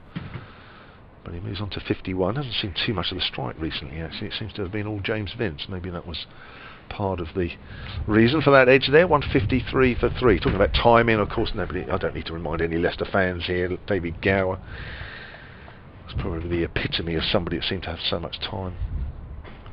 I remember playing a one-day game, probably one of my first games here, actually. I think it was a quarter-final, something like that. Vince drives, there's a flick outside edge, slight leading edge as he goes out into the covers. And Gower and David Willey put on millions. It was a game where I think it was 340 played 320, and we were 20 runs behind. So we didn't win the game. In those days, yeah, that's getting right up there, isn't it? And I remember sort of coming off thinking, how have Leicester got that many? Because I don't remember Gower even forcing anything. He just seemed to caress it all around the field, but he had a shot for every ball you bowled, and it was always going for 1s and 2s, and of course the odd 4 as well. Evans bowls, that's wide of off stump. Vince sort of reaches for that, but doesn't make too much contact as he's trying to cut that away on the offside. Ball sort of trickles out towards a cover. Yeah, so I think fans here know all about players that seem to have that extra special bit of time. Fango tells us that Marcus Harris played his last game for the Vicks earlier today, and hence he's now got a day off before heading across the world to the East Midlands. Here's Evans again, and that's on the line of middle of leg, and that's sweeping time through mid-wicket by James Vince. That'll be 4. Found the gap between mid-wicket and mid-on. There didn't seem to be much of a gap from where we're looking, but Vince perfectly bisected those 2 fielders, and he moves on to 26. Ackerman double teapot at second slip. He's just losing control here a little bit, isn't his team? He knows it as well. Yeah, it's just a little spell. I mean, you can quickly grab it back by making a few different fielding alterations and just rotating the bowlers until you find the right combinations again. But at the moment, Leicester are just allowing Hampshire to play, really. Evans bowls again, that's outside the off stump. Just going back to Chris Wright very quickly. Dave Allen, who's back on the tweets at Sunday Sport, says about 20 years ago, Chris Wright played quite a lot in the Southern League at Lip Hook and Ripsley and Havant. We were talking about him earlier at Essex, didn't we? You said he came from Cambridge way, and of course Essex was his first county, and then when they released him, he went on trial to 2 or 3 counties, Hampshire one of them, and they didn't really sort of show too much of an interest. And of course he made his name with Warwickshire before coming here. Leicester supporters wondering whether it's time to bring on the demon Azad, who bowls a sort of leg spin and finished top of Leicestershire's bowling averages last season. He was brought on to bowl a couple of declaration overs in a game, and spun one, his first ball so far that to the consternation, I can't remember who it was now, but he did pick up a wicket. He bowled someone off, and he looked hugely embarrassed about it. And but I think he finished top of the. He averaged 15, yeah. 1 wicket for 15 off 13 balls. You're right, he did. So Ben Mike is replacing Chris Wright now. He needs a better spell. In he goes and bowls, and that was turned down, or attempted to be turned down the leg side by Tom. Alsop didn't get anything on it, taken by Swindles, falling away to his right. And there is no run. Oh no, Aaron Lilly. Lilly picked up a 3 for against Yorkshire. Yeah, 3 for 21. Late on. Yeah. Stuart points out it was late November when Big Phil passed on, so 15, 16 months now. Time goes very quickly. Down the slope comes Mike and bowls outside off stump, pushes it across, Alsop but too wide to tempt the young left-hander into a flashing drive. Let Vince do that. Vince wanders down and has a word with Alsop, perhaps a word of congratulation. Yeah, you can leave those. You be there at the close and we'll be okay. Gosh, wow, that would be an amazing effort, wouldn't it? It's your job. You bat now. Mike in, bowls to him. Waits for a slightly short of length delivery that swings in towards his legs and turns his wrists on it, clips it down towards deep backward square and jogs a single. Nice bread and butter run for the left-hander. He moves on to 52. So not his first run post lunch. He went to lunch 40. Oh yeah, he was on 40, of course. Yeah, I was going to say, my notes seem to imply he was on 50 at lunch, but I'm sure you're taking that, Richard. If he'd looked at your scoreboard rather than the other scoreboard, he'd have taken that. Mike in to Vince, who gets a full delivery on off stump. He's quite late down on it, but he plays it brilliantly in the end, if he meant to do that. He came down on it very late, squeezed it along the ground wide of second slip, down to the fine third man boundary for 4. Was that brilliant, or was that just slightly fortuitous? Right, it was a good Yorker, wasn't it? Swinging as well. Actually, I think Vince played that well. I think, I mean, there's no question that, I'm just wondering whether they deliberately sort of angled the bat to get the 4 as well as keeping it out. Well, I'm just wondering maybe the swing. I'm just wondering maybe the swing just caught the outside part of the bat. It was just something. I know he has that sort of slightly languid style, but there was something almost deliberate about that as Mike bowls outside off stump, a length ball, but too far wide, and Vince has nothing to do with it. But he has raced on to 30 off now 22 balls. James Vince. And he's hit how many 4s? 5 4s now already. 6 4s. Goodness. Yeah. So that's not ideal, is it? A new batsman coming in this situation, it's not, I'm sure Paul Nixon, he's probably already jotted that down in his notebook. Yeah. Mike in, bowls outside off stump, and Vince, having been praised to the skies by myself, then essays a sort of slightly wild slash without any movement to a bouncing delivery well wide of off stump that looks rather ugly, and more so because Vince is such a classy batsman. fortunate not to get the edge as it goes through.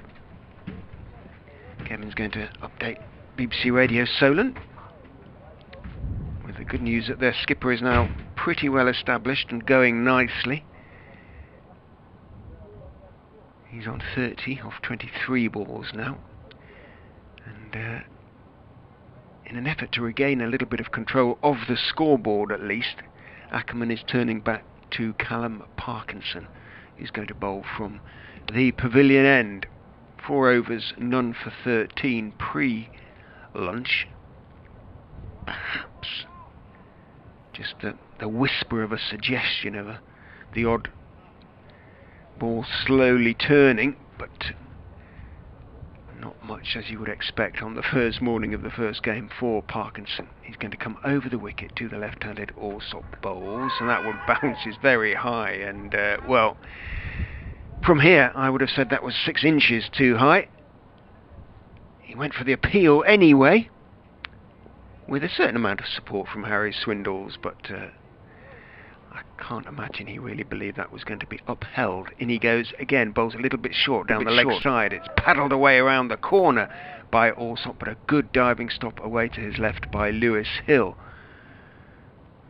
who's at the sort of short fine leg on the 45 position there, about 15 yards from the bat. In goes Parkinson, bowls forward goes Alsop. A good delivery, defending it, doesn't really bounce too much, more or less just gets to the pitch of it and pushes it out to Gavin Griffiths in the covers. No run. There will be an update for BBC Radio Leicester before too long. Parkinson in, turns his wrists on that defensive shot, also past short leg, it bounces out towards Dearden at mid wicket. No run again. Parkinson has found or he's using clippers, has found a hairdresser's. In he goes and bowls. Really, you can sort of see the revs he's trying to put on the ball, and back defending is also no great turn for him. It's not in his wrist, Callum Parkinson. I'm sure it is slightly in terms of the revs he's putting on the ball, but it's his whole body sort of contorts itself.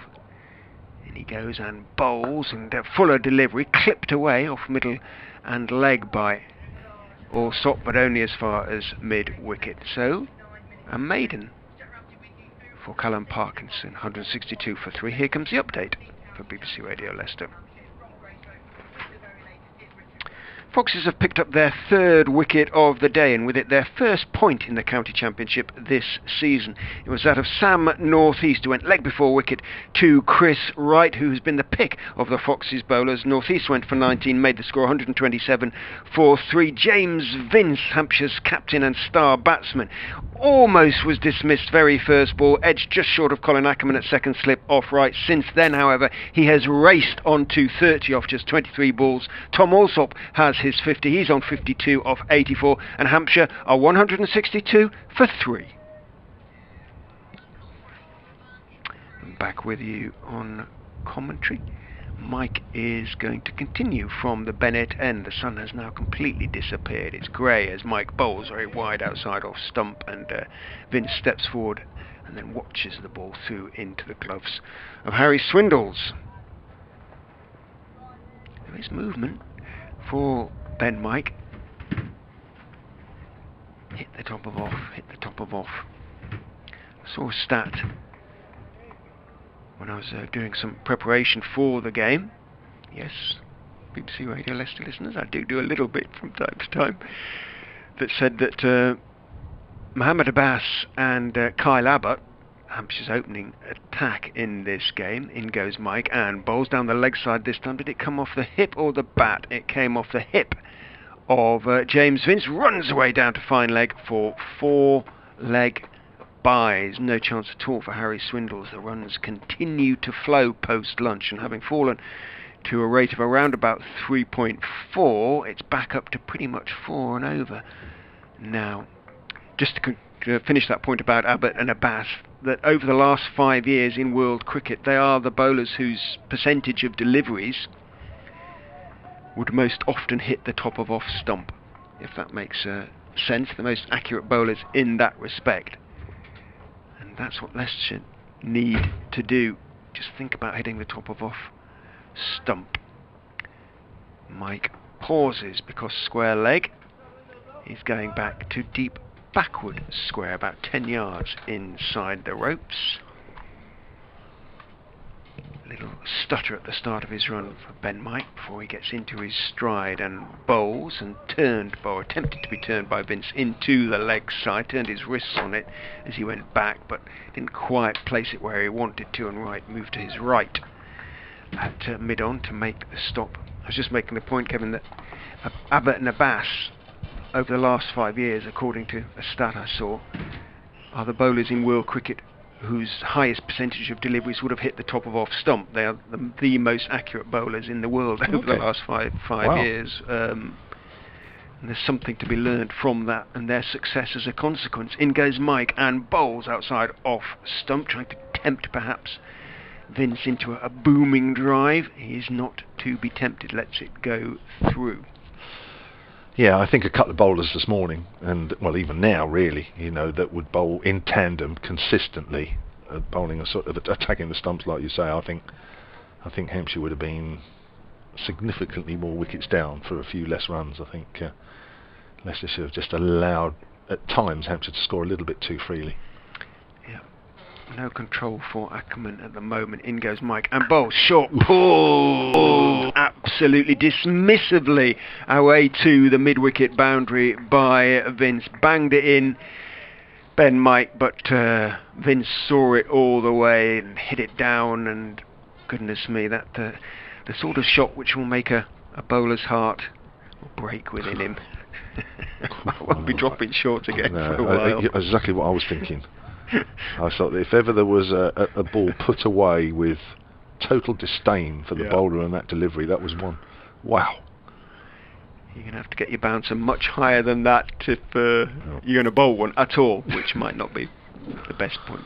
And preferably 2 yards quicker. Yeah, there's that too. It's not really that sort of pitch, is it? There's not enough pace in the pitch really to sort of frighten batsmen anyway. No. In goes Mike and bowls outside off again, and drops a little bit short on the back foot. Doesn't quite time it as he tries to crash it away through the offside. Gets plenty of it, James Vince, but as I say, not quite enough to get to the boundary. Evans it is who slides and makes the stop. Vince cross with himself for not quite middling that, but he still manages to pick up 2 and move on to 36 off 29 balls. And Hampshire's scoring at such a rate now that the run rate is up to 4 runs and over, and if these two stay together for any length of time, this really is going to put James Vince and the visitors in a strong old position. Loads of time left in the game. You know, just a little bit of security in terms of if we do lose anything to the weather, then they're going to have time to bowl Leicestershire out potentially twice. Long way to go, of course there is a long way to go, but Ackerman will be concerned. Has to be concerned about this scoring rate. Yeah, certainly at the moment. I think, he had to bring on Parkinson, didn't he? I mean, first and foremost, you want to try and wrestle back some sort of momentum. And if Parkinson can do him a job, which I'm sure he will, he'll keep one end, as long as the batsmen don't go berserk, I don't think they will. He'll keep one end pretty tight. It's now sort of down the hill, really, where Ackerman. So, he should have shored up one end now. So that's half his problems have gone, but he's still got half the problems left at the top end. Exactly, that's the issue. They don't need to attack, or try to attack Parkinson. No. Here he is then, left arm over the wicket. And Alsop is forward, plays it back to the bowler. And there is no run. Short legs in there, and the slip of the man on the drive on the leg side. And just trying to work out if there's anything there for Parkinson at the moment. There doesn't seem to be. As he comes in again, and Alsop's just using his feet there a little bit and just defensively plays that out on the offside. Just looking again on the live stream to see if there's anything there. Not really. Pitch is dry, we know. There's a few cracks in it, but it's not really beginning to show anything yet as Alsop pushes forward. Thick outside edge as the ball dribbles out behind square on the offside. It hasn't even really marked too much, has it? No, hasn't, has it? And the seam is coming down. No. Probably shows just how dry it is, really, doesn't it? Usually at this time of year you've got quite marked marks, so to speak. Parkinson bowls, Fuller, driven onto the stumps. Did he get a finger on it? I don't think it matters because Vince was behind the line anyway. Too old a hand to be caught like that, James Vince, I suspect. Kept his back leg, then he kept his back foot in behind the line anyway. But Parkinson's doing a good job here. 4 balls into his 6th, hasn't conceded a run yet in this over. Comes in again and Alsop's on the back foot and steers that away, but that's well fielded. Is that Dearden at backward point? Bit bigger than No, that. Ben Mike. Ben Mike, sorry. Klein's on again. Good stop. Usually Griffiths is been at extra cover. I wonder if Griffiths has gone off to get his... Yeah, he's not on, Gavin Griffiths, so he's going to come on and bowl, I think. Yeah, get his bowling boots on.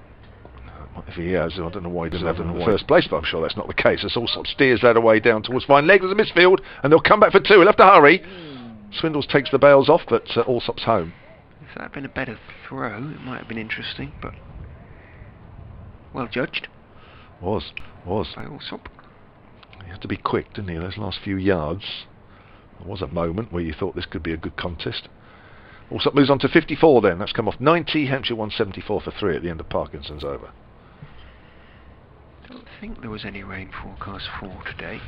The cloud is moving at a decent rate, so although it's building a little bit from the southwest, which is where the weather tends to come from, I saw snow forecast on some... Oh dear. By some stations for tomorrow. But it could be just yeah, it is Griffiths going to come on and replace Mike. 8 overs, none for 36 for Ben Mike. Yeah, didn't get in the groove at all, did he? In that, he had 2 overs after lunch. How many did he go for? Did he say 8 overs? What was he?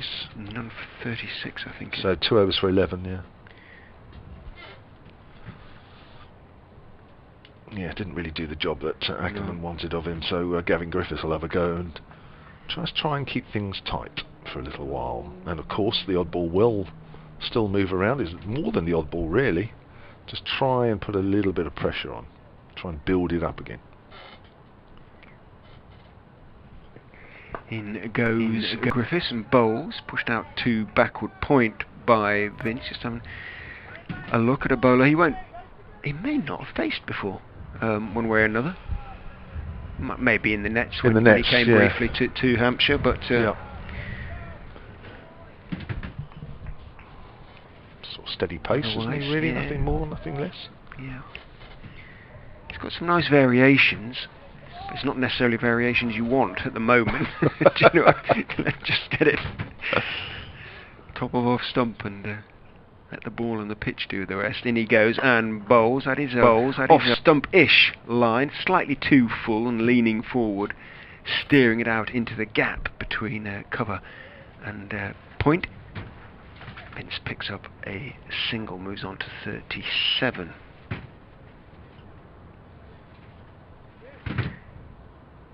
Seems to have only been there sort of half an hour or so, but he has only been there half an hour or so. 37 off 31 balls.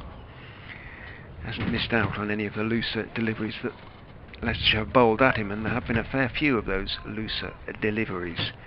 Griffiths' figures pretty decent though. His first spell, six overs, 1 for 24. He's going to come round the wicket to Tom Alsop. Just again steps across, thick inside edge, and he's going to pick up a very fortuitous 4 that whistles between the stumps and the wicket keeper's right hand. Could so easily have chopped that one on, didn't. Picks up 4.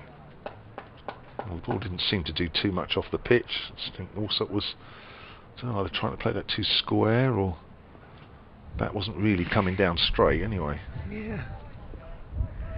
It didn't do too much, sort of foot outside off stump, looking to force it. Hasn't got into his stride since passing 50 again, Alsop. He's just... You're right, the introduction of Vince has just changed his momentum slightly. Yes. But he's still there, he's on 58. He waits as Griffiths is in and bowls to him. That's a solid forward defensive press, pushing the ball out into the offside. You heard the bellow of no in a Buckinghamshire accent, whatever that is. Fairly non-existent, I suppose, isn't it? Depends on which side of Buckinghamshire, I suppose. Exactly, it could be, I suppose. which end of Buckingham. Yeah. Chair boys. Hi, Wickham. I've been stuck in that ground a few times, waiting for nightmare to get out of. Round the wicket comes Griffiths and bowls to Alsop. Again is solidly forward to a good delivery on off stump, playing it back down the wicket to the Lancastrian, and there's no run. I don't know if you've ever been. No, I haven't. No. It's sort of at the end of an industrial estate, but there's only one road to it. So when you're leaving, and I only sort of ever went, they had a good cup run one year when I went to about 4 games there, but also they had Wasps. Who was it? Wasps were the base there, weren't they? The rugby side for a while. I think so, yeah. In goes Griffiths and bowls. His line just drifted on 2 leg stump, a little bit short, goes back. Alsop just turns it calmly down towards backward square and picks up a single. Moves on to 980 for 3. Wasps now based at Coventry, of course.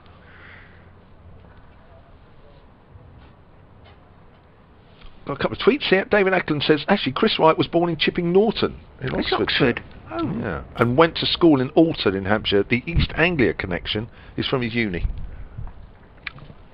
So should know that. Thank you, David. I should know that. I know David. You don't argue with him, that's for sure. In a nice way, of course. Mark Budden says, question for Kev: how difficult is it to be a number 3 for Hampshire? Probably no different than the number 3 anywhere else, really. Being in and playing well, and then having the likes of Vince, or in your case, Robin Smith, as Parkinson bowls, also whips that away, on the leg side, going towards where a fine leg would be. There'll be 2 runs, 182 for 3, and take the majority of the strike and scoring to be able to keep in the groove from before they came in. What it is, I always felt when I batted number 3, all I was doing was protecting, like David Gower and Robin Smith. That's all you're doing, really. And I always felt that, I'm trying to work out a sort of something that's similar, but you feel like, as Parkinson bowls, let's push back to him, you feel like that you have a shelf life as a number 3, whereby if the conditions are really good for batting, they don't really want you out there for too long. They want the real stroke players in. All you're doing is sort of mucking it up really for them, as also pushes it out into the gap on the side. There'll be a single there, 183 for 3. And then of course when the ball's going all over the shop and it really is difficult to bat, they want you to be batting all the time until such time as when it calms down. So it is a really difficult position, I have to say. You can't win at it sometimes, but it's a real fun position. But there's a big horrible fast bowler. Yeah. You stay out there as long as you take want. Him. You can get him nice and tired, please. But it was good fun. I did it for about 3 years, and it was good fun. I enjoyed it. I enjoyed every minute of it. Proper batsman. Got hit on the head a few times.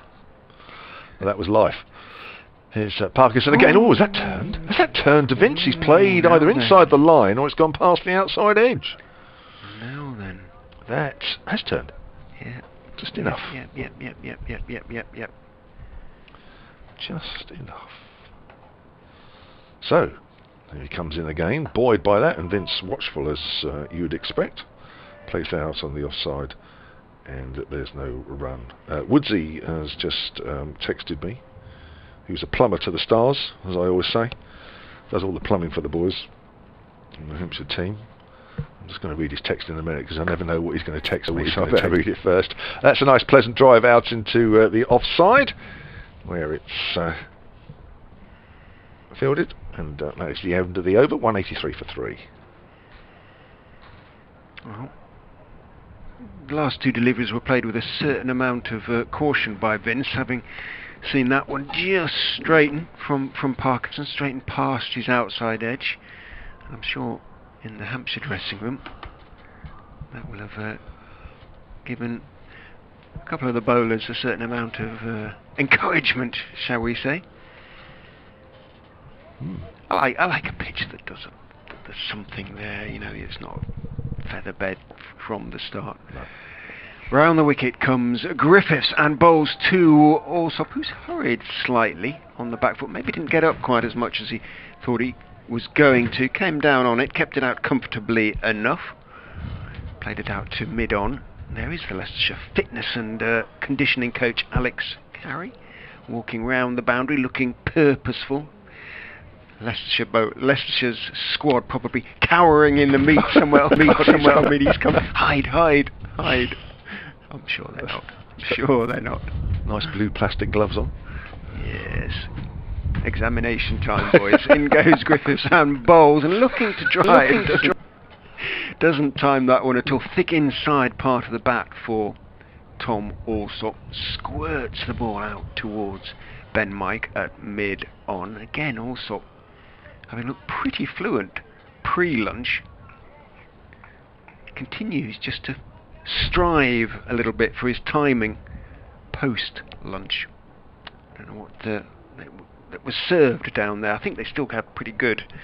The players still get the benefit of the chef and the kitchens. In goes Griffiths and bowls again, looking to force. Again, not quite timing it as well as he would have liked. I think he checked the shot rather and mistimed it.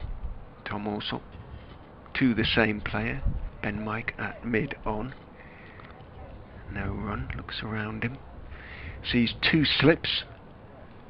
Third man, backward point, cover, mid-off, mid-on.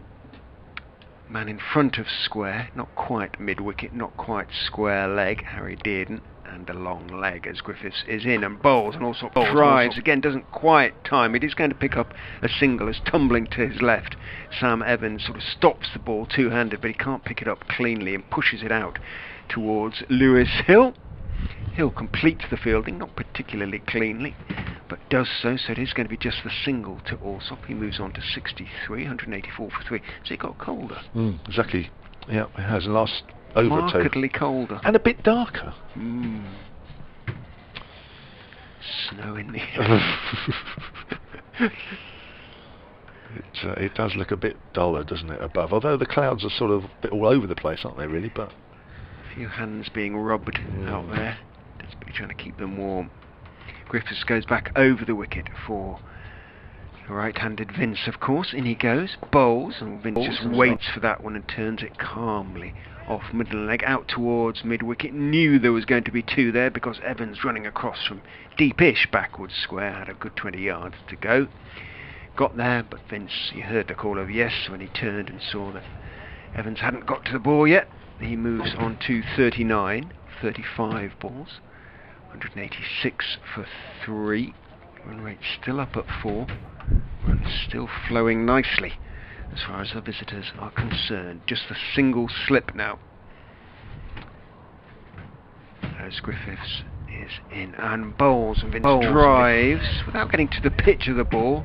Off the front foot, a square drive, and he raises his eyes to the heavens as he sees it heading towards Dearden instead of a couple of feet either side of him in front of square. Dearden made the stop comfortably enough in the end. Dot ball to finish the over. Vince wanders forward, touches gloves with Tom Alsop. They have built a decent partnership already. Came together when the score was 127 when Sam Northeast was pinned leg before by Chris Wright in another good little spell from Wright. And had he picked up Vince off his very first ball, very nearly did, could be very different. But 120 there, what is that, 49 the partnership already? Probably says on the board somewhere. It's 59. 59, beg your pardon. Parkinson bowling, and that's pushed out on the onside by Alsop. Right, here's Woodsy, plumber to the stars, as I say. This is his message to me. Fantastic to have you and the cricket back. Good start by Hampshire at the moment. Can I say good luck? I'll come to that in a moment. Parkinson bowls, also pushing forward out square on the offside, fielded by Mark. Can I say good luck to Carl McDermott?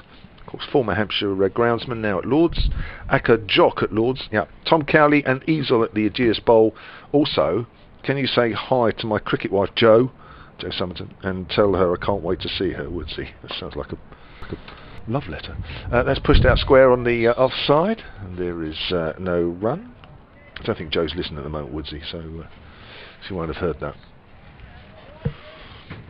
I hope it is a love letter.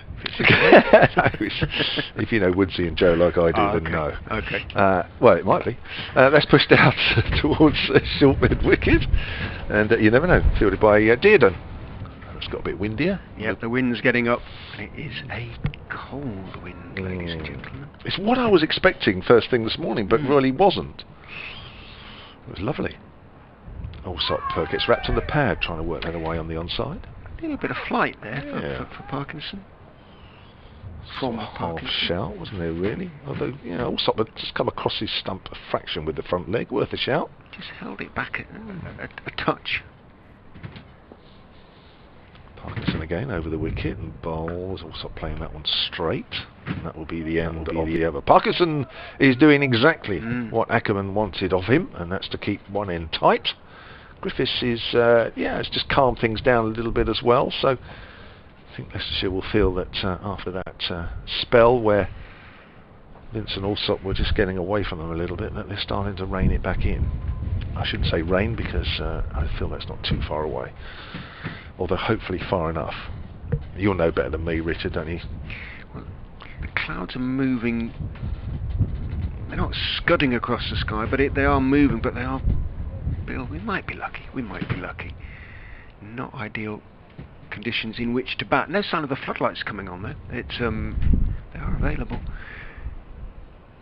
Griffiths is in to Vince, who drives firmly down into the ground. It bounces out towards Hassan Azad, straight to the left-handed opening batsman. So he makes the stop comfortably enough. Still got his pads on, of course. Bat pad man. I think he's more used to having them on than not, really. Azad might keep his shins warm as well, I would imagine. They're pretty good close-fitting ones these days, so they obviously feel able to run in them. Griffiths athletically runs in, good line and length ball. The ball is such that it has to be treated with a certain amount of respect by James Vince, who is solidly forward in defence, playing it out into the offside. There's no run. Wright and Hill talking at mid-off and extra cover, discussing tactics or what's for tea, who knows. How can we get these out? How can we manufacture another breakthrough? No sign of one at the moment for the Foxes as Griffiths is in. Bowls. Vince gets a wide one that he crashes away through the offside for 4. Again, can't manage to put together 6 good balls in a row. Gavin Griffiths, that was wide. And Vince isn't going to miss out on that. He's just too good a player. And he didn't. Picks up 4, moves on to 43, 190 for 3 now. Hampshire's first point of the season, moving into view. Hopefully the first of many. I'm sure. I think the batting has always, I think many people have felt that the batting has always slightly underperformed. Maybe this year it might be different. Griffiths in again to Vince, a straighter ball, slightly short of a length. He gets up on his toes, looks to force it into the offside, bit too straight to get it into the gap, ends up picking out Azad again. That cover, extra cover. No run. Encouraging shout from Swindles. From Ackerman. Next to him, first slip. The cries of encouragement echo around the ground. Griffiths is in and bowling to Vince, outside off stump, and Vince gets in position, then makes a late decision to leave it, just lifts his bat over the line of the ball, it bounces in front of Swindles and off his gloves and onto the chest as he stops it. It was good leave, good delivery actually. It was slightly wide, but it just straightened a little bit. It's one of those that I think we've seen Vince many times sort of go after and catch an outside edge, so well done to Griffiths, but also well done to James Vince for sort of tempering that aggression, that natural aggression outside the off stump that we've come to know and love and hate at times. Griffiths bowls to him and he's looking to whip it away, fairly straight, maybe high. Obviously it wasn't an opportunity, but he got up on his toes and he put quite a lot of effort into that shot. Didn't get it away for once, and a shout, semi-shout if you like, from Griffiths as the ball drops at Vince's feet. End of the over. Again, a nice 4 from it. The only scoring shot from it, but it was a 4 ball. And Leicestershire can ill afford them at the moment. 190 for 3. Vince has 43. Tom Alsop, who's laboured rather post-lunch, but he's still there. That's the main thing. Certainly since 50, he hasn't been quite so fluent, has he? You're right. 63 off 107 for him. But I'm pleased he's still there, as I'm sure he is. And of course things can change. You can go in and out of form, can't you, in knocks and what have you. And I was rarely there long enough to find out. Kevin, you know that. Well, no, I got told by many people. Callum Parkinson bowls and Alsop as we speak. It just turns that away neatly for a single on the leg side. He's off strike. He's on 64 now. 191 for 3. A couple of tweets, if I may, at Solent Sport, keep them coming. Joel Heritage, we were talking about Wickham, or Richard was earlier. Joel says, as a Wickham stroke Hants fan, very much enjoying the Chairboys chat on the cricket, as Vince works that to mid-wicket, no run. Coincidentally, with the Alsop link to High Wycombe, or with High Wycombe, the Wickham #1 is also called Alsop, albeit with 2 L's. There you go. Would that be the goalkeeper then? I would say that would be, yeah. I'll look that up in a minute, but I'm sure Joel's right. I'll get his full name. That's outside the off stump, left alone. Again, that's sort of flighted, wasn't it? A little bit more air from Callum Parkinson. Mike Clark at Solent Sport says, a couple of questions about the season ahead. Are Hampshire playing all their home matches at Southampton? I believe they are, yes. No visits to the Isle of Wight? No, not this year, as I understand it. Vince pushes that out. He's thinking about call through by Alsop as it goes out into the covers. And do you know if the live stream for home games has been upgraded? Well, I don't for sure, but I think one or two plans that Hampshire were going to put in for last year and decided against it because it was a short season. I think they all have. I think the ECB have been so happy with the streams that they've made money available for extra cameras at all the grounds. So hopefully yes is the answer to that. There you go. There's Alsop again pushing out on the offside. I know for the pre-season matches, because I watched a little bit on the live stream, as I'm sure some people listening to this did, that one camera seemed to be a bit higher spec than the other end. But I think that was just teething problems or what have you. I don't know, but yeah, I think this is right. So it'd be interesting, wouldn't it? It's good fun. It's good fun. Alsop pushes out on the leg side, and this time he's called by Vince through for a quick single, just trying to keep that scoreboard ticking along to Callum Parkinson, who's done a good job tying up one end here. He's got through 9 overs, conceded just 21. Hampshire 193 for 3, and it is fairly dark out there, I have to say. 193 for 3 off 50 overs as the players disperse to all parts, to the gel dispensers that are on the other side of the boundary, of course, obviously. And the Hampshire 12th man comes out with drinks for the batters. Poor old umpires, they don't seem to get anything. Somebody ought to come out with a little flask or something. Michael's a vegan, isn't he? He's very health conscious. Oh, is he? I seem to remember from the days when we could go into the Charles Palmer restaurant and ate with the umpires. Some were happy about that than others, I have to say. I bet. Some didn't like it, some just sort of got through there, didn't say anything about anything, but some were happy to chat, and those that have been around longer by and large were less suspicious of the media presence than others. Well, it's quite nice in this day and age, isn't it? Because normally, COVID is a perfect excuse for us to keep us away from everybody, but it was creeping in anyway.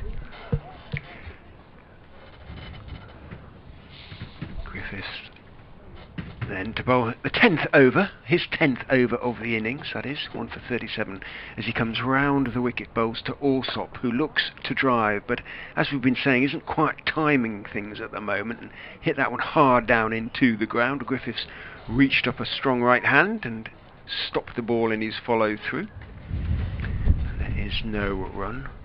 Alsop wanders off towards short leg, and then he whacks his bat against his front pad as he walks back. Gets into position. Everyone getting frustrated. He's batting well. He's 65. Doing a great job for his side. In goes Griffiths, defended back down the wicket, and there is no run. 193 for 3 Hampshire, so no further wickets since you were with us last. The only man to go post-lunch, Sam Northeast, who was leg before wicket to Leicestershire seamer Chris Wright for 19. The score then was 127. James Vince batting really nicely. He's 44 at pretty much a runner ball. Alsop has struggled a little bit post-lunch, but he's still there building a really nice partnership. He's on 65. Hampshire getting into a strong position, 193 for 3. Thank you, Richard. In the weather, staying mainly dry this afternoon, but it will remain Back with you on overcast. commentary as Griffiths goes in and bowls. Back goes also, turns his wrists on a defensive shot out into the mid-wicket area. No pace on the shot, and Dearden comes into field, and there's no run. Do you think we're going to see all spin again at some point? You would imagine that Ackerman will... He won't have many choices, really. It's too soon to go back to Wright. He probably doesn't quite trust Evans after that last spell. Mike has just come off after a slightly loose spell, so he might have to. In goes Griffiths and bowls. Back onto his stumps goes Alsop, turning the ball again on the defence into the leg side, then holds his bat up to James Vince, seeing Dearden close on it to indicate no chance of a single. Umpire Goff and Chris Wright have a chat to each other. Yeah, Griffiths is sort of doing an okay job here at the moment, isn't he? I mean, this is his 4th over in this spell. You'd want to try and squeeze about 7 out of him here, wouldn't you, in this spell? Down the slope he comes. Bowls to Alsop, again looking to drive, again not quite timing it, but he didn't put his full weight into the shot, possibly realising it was a little bit too straight in the end. Well, it was wide enough, but just again not really timing it. 193 for 3. He's coming down the slope, so maybe you ought to get an extra over or 2 from the bowler coming down the slope. I don't know. Yeah, if you want to go down slope, you've got to bowl more. Yeah. Well, got to be a downside, hasn't there? Interesting, they put a deep square leg out now. I don't know if he's going to try a short one. I don't know. In comes Griffiths and bowls. Also turns that one nicely off his legs down towards deep backward square. Dearden is out there though, so it is going to be just the one. He overthrows, but he doesn't quite overthrow Harry Swindles, who leaps athletically into the air to take it one-handed, the young wicket-keeper, above his head. Single nonetheless taken. Alsop on to 66. Vince has 44. Hampshire building towards what threatens to be a formidable first innings. They're 194 for 3. Yeah, they just sort of lack another seamer, really, don't they? A bit like another Chris Wright, Leicestershire. I think it would have been slightly different if somebody could back him up. I mentioned earlier that they had signed Rian Mulder, the South African all-rounder, a really good South African all-rounder who can both bat and bowl, and he would have been gold dust, I think. Yeah. Here's Parkinson, start a new over. Foolish on leg stump, and Alsop just turns that away on the leg side, and that'll be a single. Takes the total on to 194 for 3, I think that is. Mike Martin on the tweets, 195 for 3 at Sun Sport says, so from what you're saying, we won't be allowed into the Oval on April the 29th to May the 2nd. No. We're so looking forward to watching that one. No, that's right, isn't it? No. Not unless it's a test event, but I don't think it is. Vince pushing forward quietly on the leg side. No, it's a little bit too early, isn't it? The next, is it May the 17th, 12th? 19th, 19th. I believe. Yeah. It's the next date to look forward to in terms of sporting fixtures for crowds, as Vince again watchfully plays that out short on the offside. Some odd decisions, though. They feel like odd decisions. The Snooker World Championship can have a capacity crowd for the final. They start with 50%. It's all very odd. It's getting confusing, isn't it? There's the arm ball, but Vince is on the back foot. There is a man out deep at deep cover, so it is just a single. That's Sam Evans out there, away to our left. I'd feel slightly odd to be sitting in a capacity crowd in a theatre like that at the moment. I'm not. I'm not sure if I was offered a ticket, I'd go. Would you? Not sure. That's very nice of you, but I'm all right. Thanks for the moment. As Alsop pushes forward, it's half stopped by Parkinson, moving to his right. Quite a bit of beef behind that forward defensive. Yeah, I think you're right. I think an indoor venue at this moment in time is it could be the best concert in the world, but I think I'd pass it on it. So it pushes that out square on the leg side. No gap there, end of the over. Another good quiet over from Parkinson. He's bowled 10 overs, none for 23. Absolutely perfect from Colin Ackerman's point of view. Hampshire 196 for 3, Vince says 45, Alsop 67. Given the number of overs that Parkinson, he's already, as you say, bowled 10 overs with a few from Ackerman thrown in. There shouldn't be too many issues, finishing roughly on time, one would hope. Perfect. One would hope. Those extra overs this time around. Oh, the over eight's -1. They've just put it up there, Richard. Yeah. You were asking about that earlier. Griffiths to continue from a Bennett end down the slope he comes. Bowls to James Vince, fullish, looking to drive. It's quite straight though. Has to play the drive with the angled bat and picks out Azad in the covers, so there's no run. Does -1 mean they're one behind or one in front? I think it's one behind. Is it +1? It's bad, yeah. One is bad. How did they get that? I thought Not they were getting too through bad. the overs It's been well. -1 for a while, so yeah. Hopefully Bizarre. Parkinson's introduction will see that go back to level pegging. Griffiths in, bowls, short, pulled away with, again, disdain by James Vince. The man at deep backward square wasn't too far from the ball, and it's a long way out there, but it fairly whistled away to bring up the Hampshire 200 and their first county championship point of the season. Well, Griffiths, like Mike before him, now knows not to half-track the ball against a player of the quality of James Vince. You barely heard the ball hit the bat there, did you? It was so clean, and he had so much time. He almost sort of said, really? As he played that shot, and he was something... Why are you bowling? Contemptuous about that. Why are you bowling that to me? Really? Fetch it. Bang! And then the next thing is the sound of the ball hitting the boards. In goes Griffiths and bowls again, and that's a better line just outside off stump and a better length. And a little dab at it, Vince, trying to perhaps guide it down towards third man. And he picks up the single as Ackerman isn't able to field properly. And that is a single he needs for his first 50 of the season at almost a runner ball. Nice one for the Hampshire skipper. And a point. Was it already no, that a point? Was the two. That was already the ball before. Yeah. Sorry, I'm not concentrating. I was looking at a tweet earlier. So, yeah. So Vince, 50 or 51? Yep. And a very good rate indeed, and it includes 9 fours. Same as Alsop, was it? Yeah. Griffiths round the wicket to Alsop outside off stump. He lets it go through to Swindles. Much for Ackerman to think about. This is, I think, to some extent, that Leicestershire supporters looked and thought, how are we going to take? How are we going to bowl sides out here? Are we going to be able to bowl sides out here?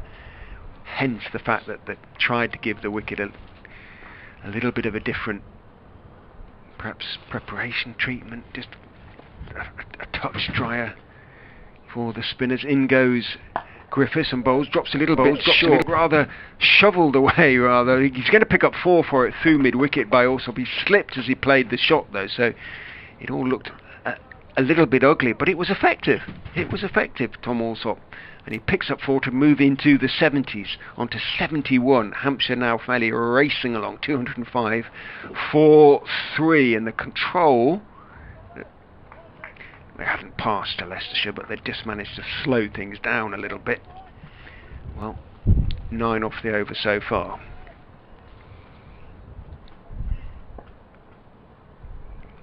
Griffiths bounces in, bowls 2 Alsop, 2 inside edge.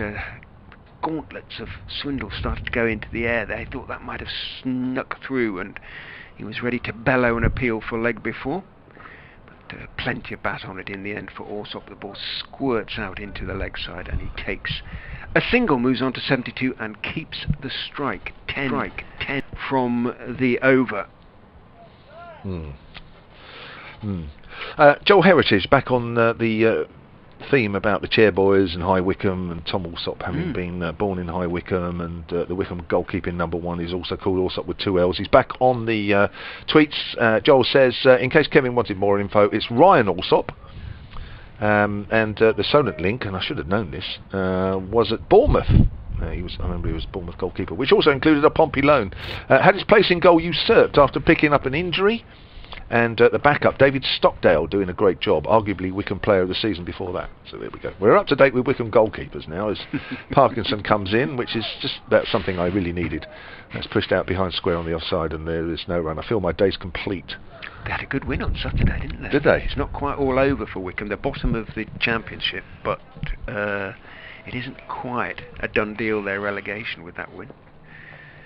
There's Parkinson again then, and Alsop quietly pushes that out into the covers. They have a magnificently rotund centre forward called Akin Fenway. Ah, yes. About 16 stone, but he's incredibly effective. As long as the ball is more or less straight to him. Well, that's wide, and it's full, and driven straight to point. It's half fielded, and they will come through for a single. Who's that there? Mike, is it? Yes. Yep. Did quite well. Difficult to pick that up cleanly, but kept it down to a single. 207 for 3. Pete on the tweets says, "Ahoy hoy, Kevin. Summer is formally here." Just waiting for a change in field because we've got a left and right-handed combination out there at the moment. Parkinson's coming over the wicket, around the wicket, driven high over his head. A couple of bounces, one bounce down to deep mid-off where it's fielded by Evans. I would say just below us, we're quite high up, but he's on that sort of general line. And Vince hit that quite hard actually, although not much height. 208 for 3. Mr. Sound of Sunshine, well, not too much of that at the moment, and looking forward to 5 months of soulful ramblings as we exit the madness of the last 13 months, as Alsop's on the back foot, maybe should have come forward but got away with it, and enthusiastically grip our new dawn. Some wise words there from Pete. 208 for 3. Alsop's on strike. 73 he's on. So Parkinson bowls. Alsop plays and misses outside the off stump. Did he edge that? Sounded like a chance. Did he edge that? Parkinson, with his mannerisms, suggests that maybe he did. Oh, and I'm just looking at Ackerman. Yeah, first Ackerman slip. too. Yeah. I'm pretty sure he got an edge on that. Looked like a bit of an arm ball. It sounded like it, didn't it? Yeah. It sounded like a big edge. It was quite wide. 173. There's a life, pretty short. It's quite difficult for the keeper, isn't it, when it's that wide, and it's sort of thrown out there. There's a little bit of drift in that delivery as well, and it may just have bounced off the straight a fraction as well. So, and of course, if there's a little bit of an edge, there's a little bit of deviation on the ball, isn't it, in those last few yards towards the keeper, so difficult for him. Griffiths to keep ploughing in, comes in and bowls to Vince. He drives to Vince gorgeously for 4.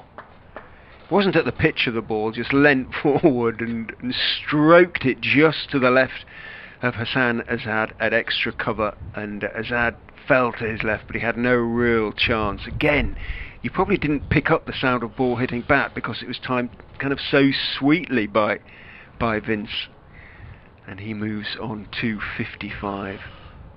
What it must be to be able to play shots like that. Makes it look too easy, doesn't he? Just bobs at the knees, Vince, as he waits the arrival of Griffiths, who bowls to him, drags his length back a little bit. Vince up on his toes, dropping his toes towards point. Alsop's momentarily interested in pinching a quick single. Vince isn't. 212 for 3. The problem for Griffiths now as well is that there doesn't seem too much movement for him. At least before. 4.1 overs, yeah. At least before there was a bit. I mean, it may be that a different seamer might find a little bit more, but at the moment Griffiths is just relying on total line and length. Can't afford to deviate from that. No. Ben Mike beginning to warm up again. Griffiths in to Vincer again. For 4. That width was there this time, and Griffiths, well, I don't know whether he actually said something there. He paused at the end as the ball crashed into the advertising hoardings, but there's nothing you can say to the batsman when he plays a shot like that. Vince just turned and walked away. You're not going to say that was lucky when it comes up the middle of the bat like that. Goodness me. Vince is enjoying himself out there. He moves on to 59 off 55 balls. Tim Singleton, hello Tim. He says welcome back. He's trying to listen to all the commentaries today just to say hello to everybody. In goes Griffiths and Bowles on the back foot, just waiting for it. Vince dabs it down to third man. No slip, of course, now, not that it was in the air.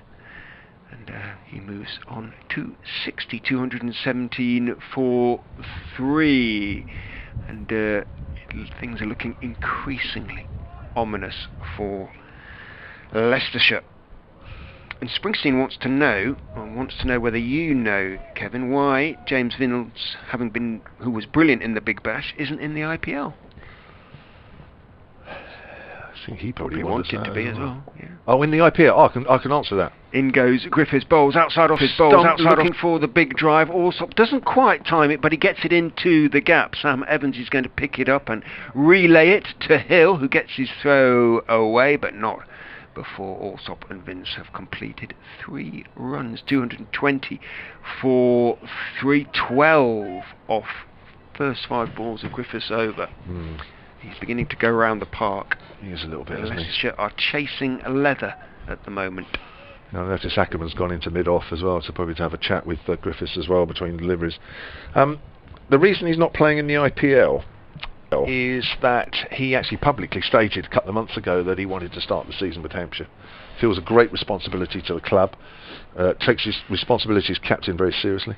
Griffiths in to Vince, looking, I suspect, for the Yorker. He just overpitched that. I think it reached him on the full, blocked back by Vince, past the stumps at the far end, mid-on, runs across to his left to cut it off before there's any chance of a single, but a weary Griffiths. That definitely is that for him. Now he's bowled 12 overs and taken 1 for 60. His figures have taken a fearful beating in the last 2 or 3 overs. Yeah, 36 off 6 in total this spell since lunch. I've asked him the question probably every year why he doesn't go into the IPL, and of course this year his stock would have been really high after that great Big Bash season. I think he was second to Alex Hales, I think, in the Big Bash scoring runs, I think, off the top of my head. I did look it up a little while ago. But nevertheless, he was a big scorer. As I say, for this season, he very much wanted to start the season with Hampshire as captain, and wanted to see Hampshire start the season well, which is great. And he's like that. He's good like that. Here's Parkinson as Alsop comes down the wicket, doesn't quite get to the pitch of the ball, but works that on the onside, no run. In the past, I've asked him the question, and he's answered it by saying, "I want to start the season because I want to give myself the best chance of getting an England place." Hence, I think it was a couple of seasons ago where he opened the batting. Oh, well, there's a reverse sweep there. Reverse sweep there. Seems to be slightly risky, but well stopped by Mike diving to his right, running behind points. 220 for 3. Yeah, you may remember, I think 2 or 3 seasons ago, there was an opening spot going for England, and it was talked about, well, if James Vince opened the batting for Hampshire, then we might consider him to open the batting for England. It didn't quite sort of come off, but he gave himself the best chance, and he did that as well. But I think the time is coming shortly where he might just give himself a season in the IPL, or certainly give himself a chance of being picked up. Let's push to a backward point and there's no run, because, well, we all know that a couple of seasons of that, you go for decent money, you may, don't you? But maybe he's. I don't know James that well. I speak to him loads, but he's not really somebody that you could say I really know him. That's a lovely shot off the back foot, steered through extra cover, and that's hit hard, and that's gone for 4. Timing, isn't it? Just lent on that, didn't he? It was short from Parkinson, but rather than thrash it through the covers, he's again got his body weight going into the shot, even though he's on the back foot, and just the speed of the ball off the bat, it's just great to watch. Front or back foot through the offside, James Vince is a joy to watch. 64 he moves on to, 225 for 3. He finds gaps every time. So rarely hits the fielder. Sign of a good player, isn't it? As Parkinson bowls, Vince is on the back foot, steers that straight to backward point. I think said that. It looked as though it might have been just a little bit too close to him there. I just worried a little bit as he was executing the shot. I thought that's a prime example of getting a little outside edge through to the keeper, but he was all right on that occasion. Parkinson bowls. Vince drives pleasantly up to deep mid-off where Alex Evans comes in off the rope below us. And Vince will keep the strike. He moves on to 65, 226 for 3. Yeah, maybe next year. I don't know. I think while he's captain of Hampshire, I think he'll always be torn as to sort of starting the season with the county. And as I say, he takes those duties very seriously and feels very responsible for cricketing matters as regards Hampshire. Hopefully that answers that. At the moment he's concentrating very much on Hampshire, and they're setting themselves up very nicely indeed in this game. 226 for 3. So this partnership almost into 3 figures now, 99, of which Vince has scored 65. Ackerman and Wright talking to Ben Mike now, who's going to replace Gavin Griffiths at the Bennett end. Words of wisdom imparted. Ackerman jogs back down the pitch and across the square into slip. Wright remains at mid-on, throws the ball to Ben Mike, whose 8 overs have gone for 36. Wasn't a great post-lunch spell. Can he do better just before tea? In he comes. Bowls to Vince outside, cut away down to third man for 4. It was a poor ball. It was wide and it was short, and Vince, again, too much foot movement, didn't need to really. He rehearses actually stepping across, but that is the century partnership. He's got 69 and it's come off 123 balls. It's too quick really for these conditions, isn't it, really? It's just what the Hampshire doctor ordered. This is really... It's good batting. There's no doubt about it. I'm not taking anything away, but I think if I was Ackerman, I'd be disappointed, really. Mike is in, drops short, drops round the corner again, perfectly into the gap between deep backward square and long leg, probably no more than 20 yards between them. It is the longest boundary. It bisected them, and Vince is making hay here. He's being helped by the bowling, it's got to be said, but it all looks desperately easy. Well, I mean, point of view. Yeah, I mean, if it's any sort of consolation, he's done this to quite a few teams over the years. Yeah. You know, this is not unique, and he does make bowling look very ordinary when he's going along nicely like this. And I've seen it many times, and Hampshire fans will have heard it and seen it as well. But he's very, very difficult to bowl at in these situations. But you've got to find a way. You have to find a way. Mike in again to Vince. Again it's short. Again it's pulled. This time very much in front of square. It bounced down into the ground, which took a lot of the pace off the ball. It means that Wright can run back from mid-on down towards a deep straight mid-wicket, pick up the ball a couple of yards inside the ropes, but still 2 to Vince, who has now almost caught Alsop. He is on 75. Alsop has 77. Yeah, it's. I think also a measure of maybe Ackerman's concern is that I've seen him jog up to mid-off quite a bit. He's up there at the moment. He's done that quite a few times in the last few overs. Mike is in, bowls. That's a better delivery. Just hurries Vince sort of in a little bit of a way. Causes him to play defensively on the back foot, drops it out into the offside, and there is no run. Alsop was over 50 when he came in, wasn't he? Because he'd got his 50 before North East was out, and he's now on 77 while Vince is on 75. 10 off the first 4 balls of the over, including that dot ball. No slips, as you would expect. In goes Mike and bowls outside off stump. Allowed to go through by Vince, who is perhaps satiated already in this over.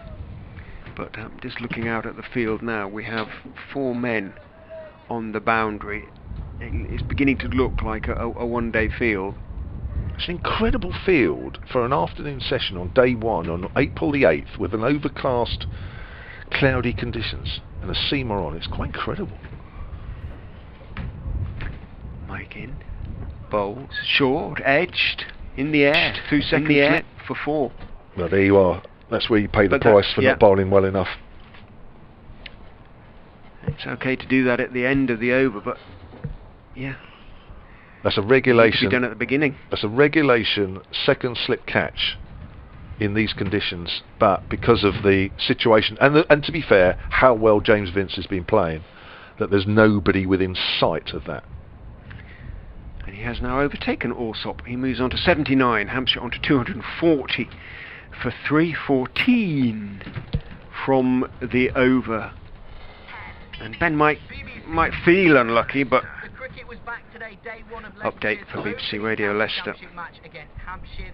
They'd taken 3 wickets. It was sounding all right last time we heard from Richard Ray. He's at Grace Road. I'm afraid it isn't anymore. They're chasing leather at the moment, and James Vince, the high-quality Hampshire batsman, captain, and of course England player, is putting them to the sword at the moment. He's just taken 14 off one Ben Mike over. When he came in, his partner Tom Alsop had just passed 50. Well, Alsop is now on 77, and Vince has 79. They've taken the score for Hampshire on to 240 for 3, and they are in total control. I'll try not to jinx it next time. Thanks, Richard. Change of bat for James Vince. Maybe Leicestershire might hope that's a change of fortune. I'm going to do an update as well. Can I just quickly read out these tweets before I go? Neil Morrow says, every recent boundary seems to have banged into that Pucker Pies advertising hoarding. Are Hampshire's batsmen trying to suggest what I should have for dinner? Oh, the pies are available. That's exactly what he says. Richard Shelley says, 500 runs up for Vincey against Leicestershire when he reached 58. Parkinson bowls. Alsop works fed away into the gap on the leg side. It'll only be a single, though. 241 for 3. Which, considering they haven't played them for so long, it's a pretty good effort. Well, that's right. And I was just looking, actually, back in 2013 here, Vince 147 not out, you might remember. And Richard Shelley said, further to that tweet earlier, forgot to say, have you back. He should have put that first before the Vince total. Parkinson is in, bowling to James Vince, who leans studiously forward and defends a straight delivery out into the offside. I've just realised we're using blue stumps. I've only just really sort of registered that fact. Parkinson drops a little bit short then, and thought for a second as Vince went back that might have sneaked through. The bat came down a fraction late though, and pushed it out to mid-wicket, picked up by Gavin Griffiths. And there is no run. Parkinson is in, gives it a bit more air, swung over mid-wicket by James Vince for 6. Well, Parkinson was brave there, gave the ball a little bit of air, and I think we might have to have a replacement ball there. That one might have cleared. The grey sort of concrete wall that borders the ground of that ground, it might just have bounced over it. And indeed, the umpire, Billy Taylor, has jogged down to the boundary in front of us, in front of the pavilion here at the Uptonsteel County Ground, and is fishing out a ball of approximately 57.4 overs of age. 60 overs then, perhaps they'll be marked, bringing out a couple. And Leicestershire wondering what to do next. Ackerman, well, his options are limited. He may have to try and bring himself on a little bit here and spear a few in to try and get some control back. Vince has moved on to 85 off 70 balls. Parkinson's talking to Griffiths now. The two umpires are conferring over which particular ball to choose. Umpires Taylor and Goff. Well, umpire Taylor brought out 2 or 3 to show to umpire Goff, and they have now chosen one. He shows it to James Vince and to Tom Alsop. No more than a cursory glance from Vince, who just nods his head and takes his position again at the crease. Right, throws the chosen ball to Parkinson, who licks his fingers and goes in. Bowls around the wicket, foolish, driven hard down into the ground, taken on the bounce, on the full, diving across to his right by Harry Dearden, on the push at shortish extra cover. Parkinson in again, gives it some air bravely, this time still, the diving did, and out towards long off where Alex Evans picks up, throws in to Swindles, who comes to meet the ball, about halfway down the pitch. And that is the end of Parkinson's over. Hampshire have moved on, raced now on to 248 for 3. Remember, excuse me, at lunch 109 for 2. The run rate is now approaching 4.4. And James Vince, so very nearly dismissed first ball, is making the most of that life, if you can call it that. You can't really, because it didn't carry, but that was the only real moment where he's looked in any sort of trouble. It's unbelievable. That 6 out of the ground. I mean, what was that all about? It's like T20. It's like playing Big Bash all over again. I think he wished he was out in Oz. Beautiful hit as well, wasn't it? So clean. His striking has been so clean. Joel on the tweets at Silent Sport says James Vince in his last 4 championship games batting at number 5. Now I keep leaving my details in the other box next to me, so I don't quite know what year this was, because this must have been a little while ago. But batting at 5, 91 versus Surrey off 59 balls, 142 off 182 against Kent, 7 not out of 7 against Kent, 79 not out of 67. And as it's you, sorry. It's alright, sorry, Ben Mike bowls and just defended by Vince on that occasion, off the back foot out into the offside. Yeah, that last one, sorry, was 79 at that point against Leicestershire. So there you are. So number 5 is his spot. When we've been mucking about a 3, 4 opening as well, I mentioned earlier. Oh, the floodlights coming on. Yeah. So there you are. Number 5 has always been his position. There you go. Solved. Solved, as Clouseau would say. Solved. What? Mike bowls, and a good straight delivery. Vince, perhaps not getting careless, but his foot movement, well, it hasn't been. Foot movement is not what he's all about. He's about timing, really, James Vince, and seeing the ball as well as he does, and managed to defend that one out. Perhaps was one to get forward to. He stayed back, but he kept it out comfortably enough. Yeah, well, I must admit, from a Hampshire point of view, I'd love to see Vincey keep going like this, because it's just pure entertainment. I'm sure from your point of view, Richard, you've got mixed feelings. Mike is in, bowls, short outside off stump, crashed away. There is a sweeper out there on the cover boundary, and it goes straight to him, so it is just a single on this occasion. Jason Tipping on Twitter is not impressed by the bowling. He thinks he thinks I'm being kind, but it is, the conditions aren't great, and they're up against a very fine batsman, Jason, but point absolutely taken. There hasn't been any real consistency. Chris Wright has bowled 2 excellent spells. Yeah. Other than that, he hasn't received very much support. Round the wicket comes Ben Mike and bowls to Alsop, who's almost forgotten in amongst the carnage. Defends one off stump out towards mid-off. Alsop's been left behind. He's on 78 now off 132 balls. He's just been shielded. He's just had a ringside seat, hasn't he, as Vince has laid the Leicestershire attack. All eyes, if they were here, are on Vince, aren't they? They are. Well, they are on the stream, but not actually in the ground. Like rabbits fascinated by a cobra. Boa. In goes Mike and bowls. Also looks to drive. Didn't get, or did he get something on it? Because the appeal for leg before is only coming from Ben Mike, so it might just have swung back in a little bit. And there is a little indication from Alsop that there was a bit of movement, a bit of in-swing there. I thought it was sort of inside edge onto the pads. Yeah.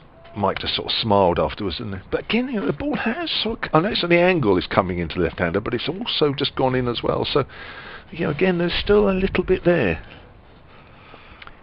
That's the line. In he goes and bowls again, and that one wraps him on the back pad again. It's doing too much, a little bit too high, but 2 decent deliveries from Ben Mike, who should be smarting. I'm sure is smarting a little bit at the way he's been treated. Just a single from that over. Different game for the Leicestershire bowlers when they're bowling at Tom Alsop, with respect to Alsop, who's played pretty well in going to 78. But Vince is just showing what class batting is all about, really. He's an international batsman and looks every inch that. Yeah. 249 for 3, second batting bonus point. Yeah. Almost there. Well, I think Alsop's showing us what the conditions are really like out there, and Vince is just showing us that actually he's batting in a different time zone, in a different part of the world, really. It's a totally different game he's playing at the moment.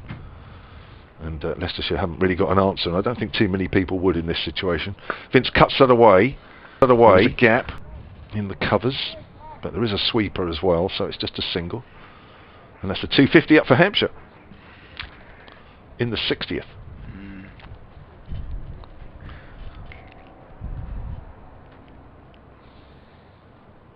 So brings Alsop back on strike, maybe a bit of normality for a little while. 123 run partnership now between Vince and Tom Alsop. Wrapped on the pad, half shout, not a confident one. Worth a shout, that. Yeah. First sweep, he's outside the outside off the stump, line, yeah. Still worth a just on the shot alone. I'd have appealed for that every time just on the shot. Must be so annoying as a spinner. Not that I was. Thought I was about that pace. As that's pushed away on the leg side by Alsop. Quite single for him. Moves on to 79. 251 for 3. We saw, was it just after lunch or just before? One turn off the straight for Parkinson to Vince. Just very slowly. Was it Vince? But yes, it was. Yeah, it was to the right-hander. Haven't really seen much since. Parkinson bowls and Vince drives airily, mid off, quite deliberate. One bounce, 4 runs. I just wonder whether just ever so slightly done in the fly, but it just went through with it anyway. I'll just change the angle slightly. That's right, yes. You know. Oh, I've been done in the flight, but I'll just open the face of the bat instead. Yeah. Felt a bit like that. Great shot. 92 then, James Vince, off just 77 deliveries, 255 for 3. As Parkinson comes in again, and Vince just waits and guides that to backward point, but there's a fielder there. 16 fours, 2 sixes. Incredible. No, 16 fours, 1 6, of course. Parkinson bowls. Vince goes aerial again, and that's 6 over wide mid on. Not quite as big as the one a couple of overs before, but still big enough. Threatening that ambulance down there that is parked behind the meet. Hopefully that ball will be retrieved. It has been. Wow. Wow, it's down by the Grace Road gate, isn't it? I don't think I've ever used the Grace Road gate, or certainly not for a number of years. Fairly rare that it's opened. There's a pub near there, isn't there? There is. The Cricketers still there. Still there. Last season they were doing on a Saturday afternoon at about 4. It became a fairly regular thing. They staged karaoke. The quality of singing was questionable, I think is probably fair to describe it. Choruses of Sweet Caroline at distinctly flat. Became a feature of games, and of course with there being nobody in the ground you could kind of hear every cracked note. Alsop's going to be on strike, so we're not going to get Vince's century off this ball.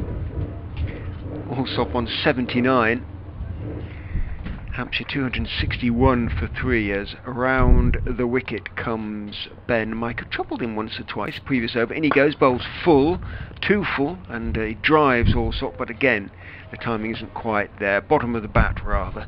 So it travels fairly quickly, but more or less straight to Chris Wright, who's at mid-off. Alex Evans doing 1 or 2 stretches down below us. Parkinson, having exerted a measure of control, has now in fact gone for 51 off 14 balls, 3.6 per over, which in the context of the innings as a whole, run rate 4.3, isn't too bad, I suppose, as Mike is in and bowls. Good line and length, and Alsop looking to be positive, has to be circumspect, drops it down into the offside, off the front foot. Evans makes a stop and there's no run. Sound of a motorbike being tuned up. Chapter, that's it. Chapter. Those are that group of Hell's Angels. They are Hell's Angels. It is that sign that's painted on the wall. Oh, right. You'll see it if you can't quite see it because of the trees. As in goes Mike, and Bowles, driven firmly back past him, but the young man is very well athletically flinging himself to his right to slow the ball down, and gets a congratulatory tap on the back from Lewis Hill running in as he deflects the ball out towards Chris Wright and mid-off, and again there's no run. 3 dot balls from Mike to Alsop. It's kind of just behind, it's painted on the end of the terrace house brick wall behind the old scoreboard as you look at it, so that's why you can't see it. Oh, right, yes. Yeah.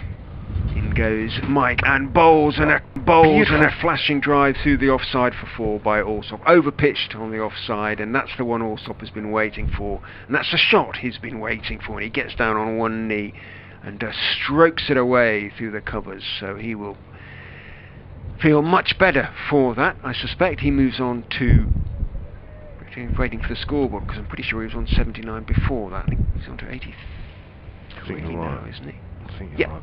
Yeah. A little bit slow there, the electronic scoreboard. I think now the floodlights are on, the electricity isn't quite... The supply is limited to the...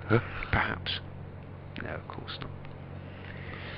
But coming from both ends now, as far as Leicestershire are concerned, what a session this has been for Hampshire so far, with power to add. Mike staying round the wicket, and he doesn't deliver, and he sort of glances at the stumps. I was just saying as you went out, I've just realised only now registered the fact that the stumps are blue as opposed to... Oh, yeah. I haven't really thought about it. No, No. I'm just sort of, hang on, What is that? presumably they're sponsored by LV equals com/insurance, but not sure. In goes Mike, and Bowles, and another crashing drive for 4. Again he's overpitched outside off stump, and again Alsop has tucked in. He moves on to 87, and Paul Nixon, you can make allowances up to a point, but only up to a point. Yeah, I agree. I think, let's not be too... let's be honest. I think, the Leicestershire team attack is honest, isn't it? It's no more. Chris Wright aside, really. And I think as long as things were in their favour, then it wouldn't be too bad. I think when you've got a James Vince out there, which is really sort of sucking the whole enthusiasm and the energy out of the attack, it can look a lot worse than it actually is. Mike in again to Alsop, overcompensated there. It's just drifted on 2 leg stump, turned out towards square leg, deep backward square. Griffiths runs in to pick up, but not before Alsop. Has picked up a couple, so he too is now going nicely again. He's taken 10 off the last 3 balls of that Mike over. He's moved on to 89. Vince has 98 and is drawing in on his century. Yes, he certainly is. 3 overs to go then until the tea break. I think 1 or 2 players, not in the Hampshire camp, will be happy to have a bit of a break. And I'm maybe surprised that Ackerman hasn't had 2 or 3 overs. He came on, didn't he, before lunch to sort of keep things sort of steady, tight. Maybe he came on to see if there was anything in the wicket for him. There wasn't a lot. There hasn't been a lot in for Parkinson. Not as yet. We expected maybe it might turn towards the end of the game, but certainly hasn't shown too much signs at the moment. But I think the trouble is with the seam bowlers, there's a 4 ball and over, isn't there? Yeah. And probably 2 4 balls and over when they're bowling to Vince. And that is very difficult to manage. And it's very difficult to set fields to, and to try and just keep yourself in the game. I mean, they're not out of the game, of course. I mean, 271's not millions by any stretch of the imagination, and things can change. It's overcast, the floodlights are on. I mean, anything can happen, but at the moment Hampshire are getting themselves into a pretty handy position. Here's Parkinson bowls, Vince drives, there's a gap up to Evans comes in off the boundary, and Vince moves on to 99, 272 for 3. Partnership now 145 off 150 balls. Yeah. As I say, it's just unfortunate for Leicestershire really that they've caught James Vince in this sort of mood. It's great when you see him do it, and he's done it many times, but and when he comes off like this, it's very, very special indeed. Also plays out quietly on the offside. Ralph Brooker, at Solent Sport on the tweet says, Kev's point about Vince's loyalty as captain to Hampshire and turning down the IPL is so refreshing. We're lucky at Hampshire. Certainly are. Playing like this. Whew. It's Parkinson again. It's full. It's worked on the onside. Good diving stop. That is. Who's that there? That's Hill. Hill, yeah. Lewis Hill. He's done a good job there. Actually, he's made some. He's one of the Super stops of there. The side, yeah. Sort of predominantly being on that left-hand side, isn't he, of the ground as Alsop pushes forward. Thick outside edge as it goes out behind square. Score remains on 272. Still lots of grey cloud around, but no rain, which is good news. And I guess it's high enough, isn't it, Richard? You'll know better than me, but it's high enough here that we should be alright, even though it looks dull. And it is dull, apart from the cricket, as it's pushed out back to the bowler. It's a shame there aren't a few, some in the ground to watch this display of hitting by Vince, because you might be watching through gaps in your fingers, but it's beautiful. Alsop works out. He's found the gap square. Oh no, he hasn't. Gap square. Oh no, he hasn't. Picks up a single. That is a good diving stop. Thought that was through. Thought that had found the gap. And Alsop will keep the strike here, so we'll have to wait a little bit longer if James Vince is to score his 100, although the scoreboard has shown Vince striking, but I don't think he is. The over 8's back level, despite the fact the ball's bounced out of the ground a couple of times. The run rate is anything but. It's going up all the time, 4.4. And in fact, it's back -1. It's just come up again, which surprises me slightly, but it's logical given that it's 10-2, 4, and we've still got a couple of overs to bowl. It hasn't felt, is there, long? It hasn't felt sort of laboured in terms of, you know, get back to your mark and get on with it, or, you know, they've got quickly into positions between overs. You know, you still think, here we are, we're still going to be 10, 12 or so, 15 minutes or so late for the tea session. It's surprising, isn't it? And Mike, round the wicket, bowls short and short around the corner for 4 by Tom Alsop. It was a leg stump delivery. It was short, sat up nicely, and Alsop has shown he's pretty good at pulling, and pulled that away for 450. Partnership is up. Alsop 44, Vince 99. 156 balls as well. It's virtually a runner ball, 150. Whoa. That's certainly putting Leicestershire under pressure. Yeah. Mike in again to Tom Alsop, who again gets a delivery on leg stump. A length delivery this time that he can just wait for and tuck away and pick up a single and bring James Vince back on to strike. From just a second, there was a possibility that Alsop could actually beat Vince to his century, but he's moved on to 95. Vince is 99, and let's see if Kevin can describe Hampshire's first century of the season. Thank you, that's very kind. I hope it's not a wicket. But we'll see. So the way James Vince is playing, we'd be very surprised if that was the case, but of course all things are on the table. Here's Mike then down the hill and bowls to Vince, and Vince cuts that away. Is that his 100? Yes, it is. It's down to third man. It's gone over the rope, and that is 4. And Tom Alsop gives him a little bit of a hug, and Vince turns to the Hampshire dressing room, which is just to our right, and raises his bat and helmet. 103. That's come off 81 balls, 17 4s, 2 6s. The first Hampshire 100 of the championship season has come on day 1, and that is Vince's 26th first-class 100. What a display it's been as well. Glorious timing, controlled power. All yours. Mike over the wicket to James Vince. A good-ish delivery on off stump, that Vince up on his toes defends out towards point, where Harry Dearden, with his sunglasses optimistically perched on the back of his cap, is the fielder. So his first 50 came off 51, and his next 50 have come off 30. Yep.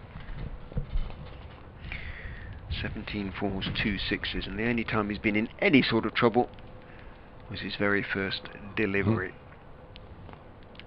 Mike in to him, bowls, duck out, puff of dust, as Vince waited for that one. He just swung back in a fraction to him. Never really threatened to burst through the defences onto the stumps. Kept it out. He looked pleased, Vince. He took off his helmet and raised his bat to his team. Lovely way to start the competitive season. And a reminder of just what a good player he is. In goes Mike, bowls to him, thick inside edge. He wasn't quite sure where that had gone for a minute. As half forward. Oh, almost buzzers, and there is going to be one overthrow. I thought for a minute it was going to be a 5 there, as Harry Swindles ran from behind the stumps. He thought perhaps that Vince was dawdling rather up to the far end. He hurled the ball at the stumps. He missed them by yards, and the man at mid-off, who I think was Ackerman, suddenly realised that he was going to have to get involved, flung himself to his right to make the stop. He did make the stop, but couldn't stop the ball cleanly, deflected it for a few yards, so an extra was taken. So Vince picks up 2 instead of 1, and very nearly picked up 5. So, last over before tea then. Chance for everybody to take a bit of a breather and put an extra layer on. It seems to have turned a bit colder. Parkinson bowls. Alsop just works that away fine as chase is on. Going up towards deep backward square leg, fine leg in between those positions, and Alsop will pick up 2. Can he get his century before tea? Wow. What a celebration at tea time it will be in the Hampshire dressing room. If that's the case, it'll be a celebration anyway. The situation that they're in. Just looked a little bit. If his Alsop pushes forward, he'll pick up a single at least as Mike runs after it to backward point. Moves on to 98. Be touch and go now if he does. This when Sam North East fell just after 2 o'clock, didn't he? LBW to Chris Wright for 19. Hampshire 127 for 3 then. Chris Wright was bowling well in his second spell, as he did in his first. And another wicket or 2 then certainly would have sent Hampshire back. But since that wicket, it's been all Hampshire. Parkinson bowls and Vince works that to mid-wicket. There is 3 balls left, so Vince needs to get a single or a 3 here, really, doesn't he, realistically, for Alsop to have a chance of getting 100 before tea. Parkinson bowls, and Vince is on the back foot, and he gets a single. They have to hurry. Alsop's running in. Oh, it's a direct hit. What's happened? Not out, says umpire Goff. Good piece of fielding. He was always struggling there, and I think Alsop knew he was. Is that Lewis Hill again? Direct hit as well. It had to be a direct hit. But it was. I wonder if there's a square on camera. I'd love to see a replay of that one. So, there's Parkinson. Alsop's on the back foot. Always try to steer that through the covers and got a sort of a leading inside edge really, and it's actually gone back to the bowler. So that was Lewis Hill, wasn't it, doing the fielding there? I said he's been good in that position. He was excellent on that occasion. Parkinson bowls. Alsop works that through the gap, but it will be 100. That's going through mid-wicket. That's going for 4. Save your legs. Don't bother running for that. And Alsop picks up 100. Follows his captain a few balls later. He's had to work hard for his second 50 here. He's on 102. It's come off 153 balls with 15 fours. And that is tea. Well, what a session it has been for Hampshire. They took lunch, remember, on 109 for 2 of 30 overs. 34 overs later, they're taking tea on 292 for 3. Skipper James Vince, 106 not out, and young Tom Alsop, 102 not out, laying the most solid of foundations. These two, they've put together a partnership, an unbeaten partnership of 165 so far for the 4th wicket in double quick time. It has been hugely impressive, particularly of course from James Vince, who has batted quite beautifully. 17 fours and 2 sixes in his century, 15 fours in Alsop's century. Leicestershire with an awful lot of thinking to do. They need their cup of tea badly. We'll be back with you, BBC Radio Leicester and BBC Radio Solent, in around about 15 minutes time. Hopefully, because it is quite dark out there and the floodlights are burning brightly, so to speak, we will see what the final session holds. But for the moment, from myself, Richard Ray, and my colleague Kevin James, it's bye-bye for now from the Uptonsteel County Ground.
Yeah, the entertaining's been done by James Vince, actually the Hampshire captain, who shortly before tea went to his century. It came off just 81 balls. He hit 17 fours, 2 sixes, took full toll of a wayward Leicestershire attack. In the over before tea, he was joined in 3 figures by his partner Tom Alsop. He went to his century off 153 balls. He hit 15 fours. Together they've put on 165 for Hampshire's 4th wicket so far, and they've put Hampshire basically in a pretty dominant position. They're on 262 for 3 at tea, with every prospect of putting themselves in an almost insuperably good position before the end of the day.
Now, bowls, it's full and it's pushed forward, thick outside edge by Holland, so along the ground it's right, and bowls, and again Weatherly's got that through the covers, and I think that's going to go.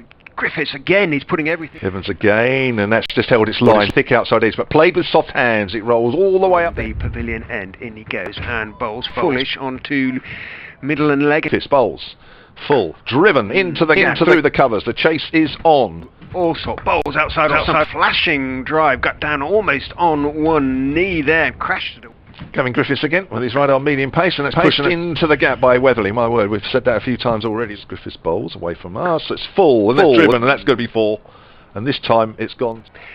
Chris Wright is off. Ben Mike is on, bowling onto the leg stump of Tom. In a lot of ways, doesn't he? Epitomises everything. Low full toss, which is steered into the gap through the covers by Weatherly. Again, he's new over from Gavin Griffiths, and that's whipped away very fine down to fine leg. That's off the bat.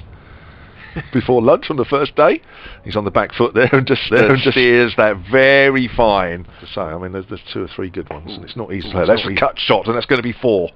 Hit hard through. In goes Mike, and bowls short, helped round the corner.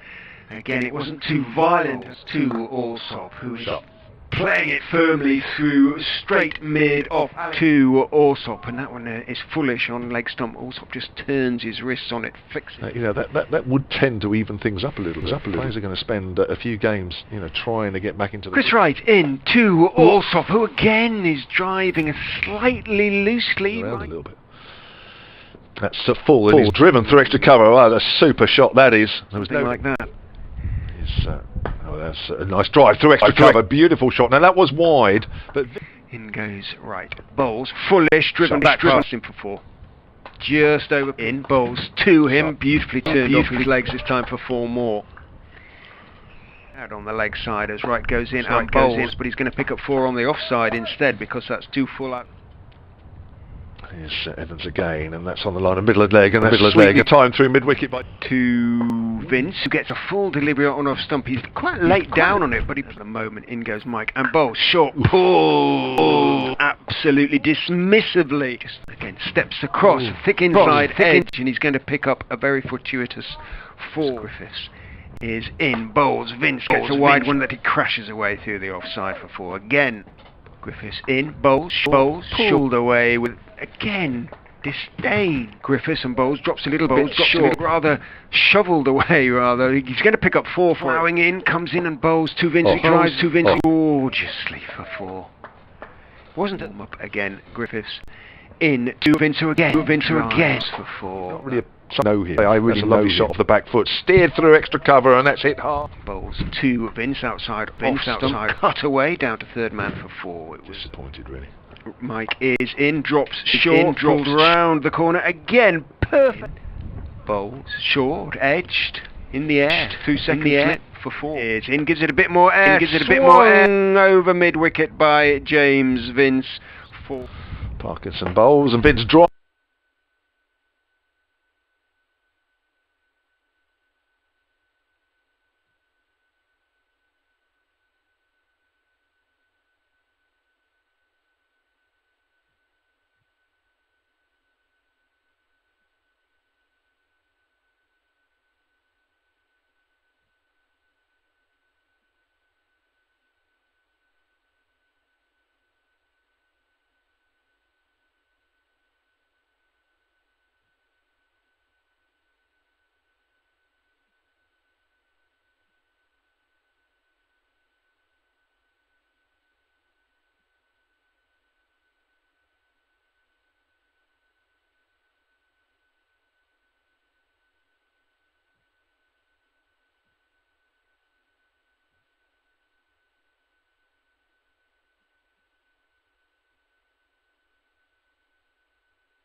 goes right and bowls.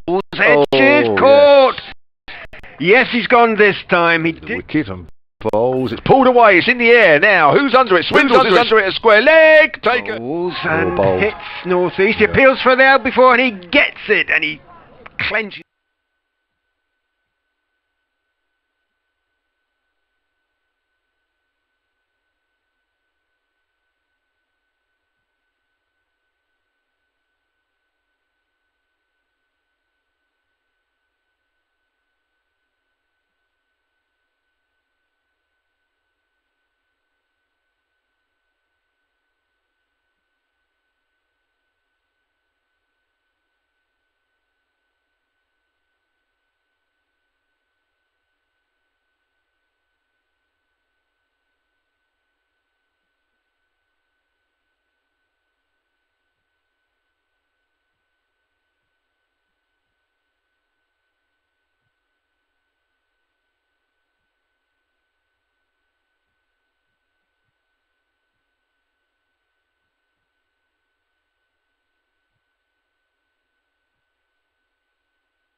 Welcome back to the Uptonsteel County Ground, Grace Road in Leicester, for the third and final session on this first day of the LV Equals Insurance County Championship 2021. Leicestershire versus Hampshire. BBC Radio Leicester, myself Richard Ray, BBC Radio Solent, my colleague Kevin James. I've been telling you so far of Hampshire's considerable success. They've moved on to 292 for 3, having won the toss and chosen to bat, and shortly before tea the two not-out batsmen both reached their centuries. James, contrasting centuries, but equally valuable to the cause of their side. James Vince, the Hampshire captain, he's on 106 of 86 balls. Tom Alsop, the diminutive left-hander, is on 102 off 153 balls, and together they've added 165 runs at pretty much a run a ball. 167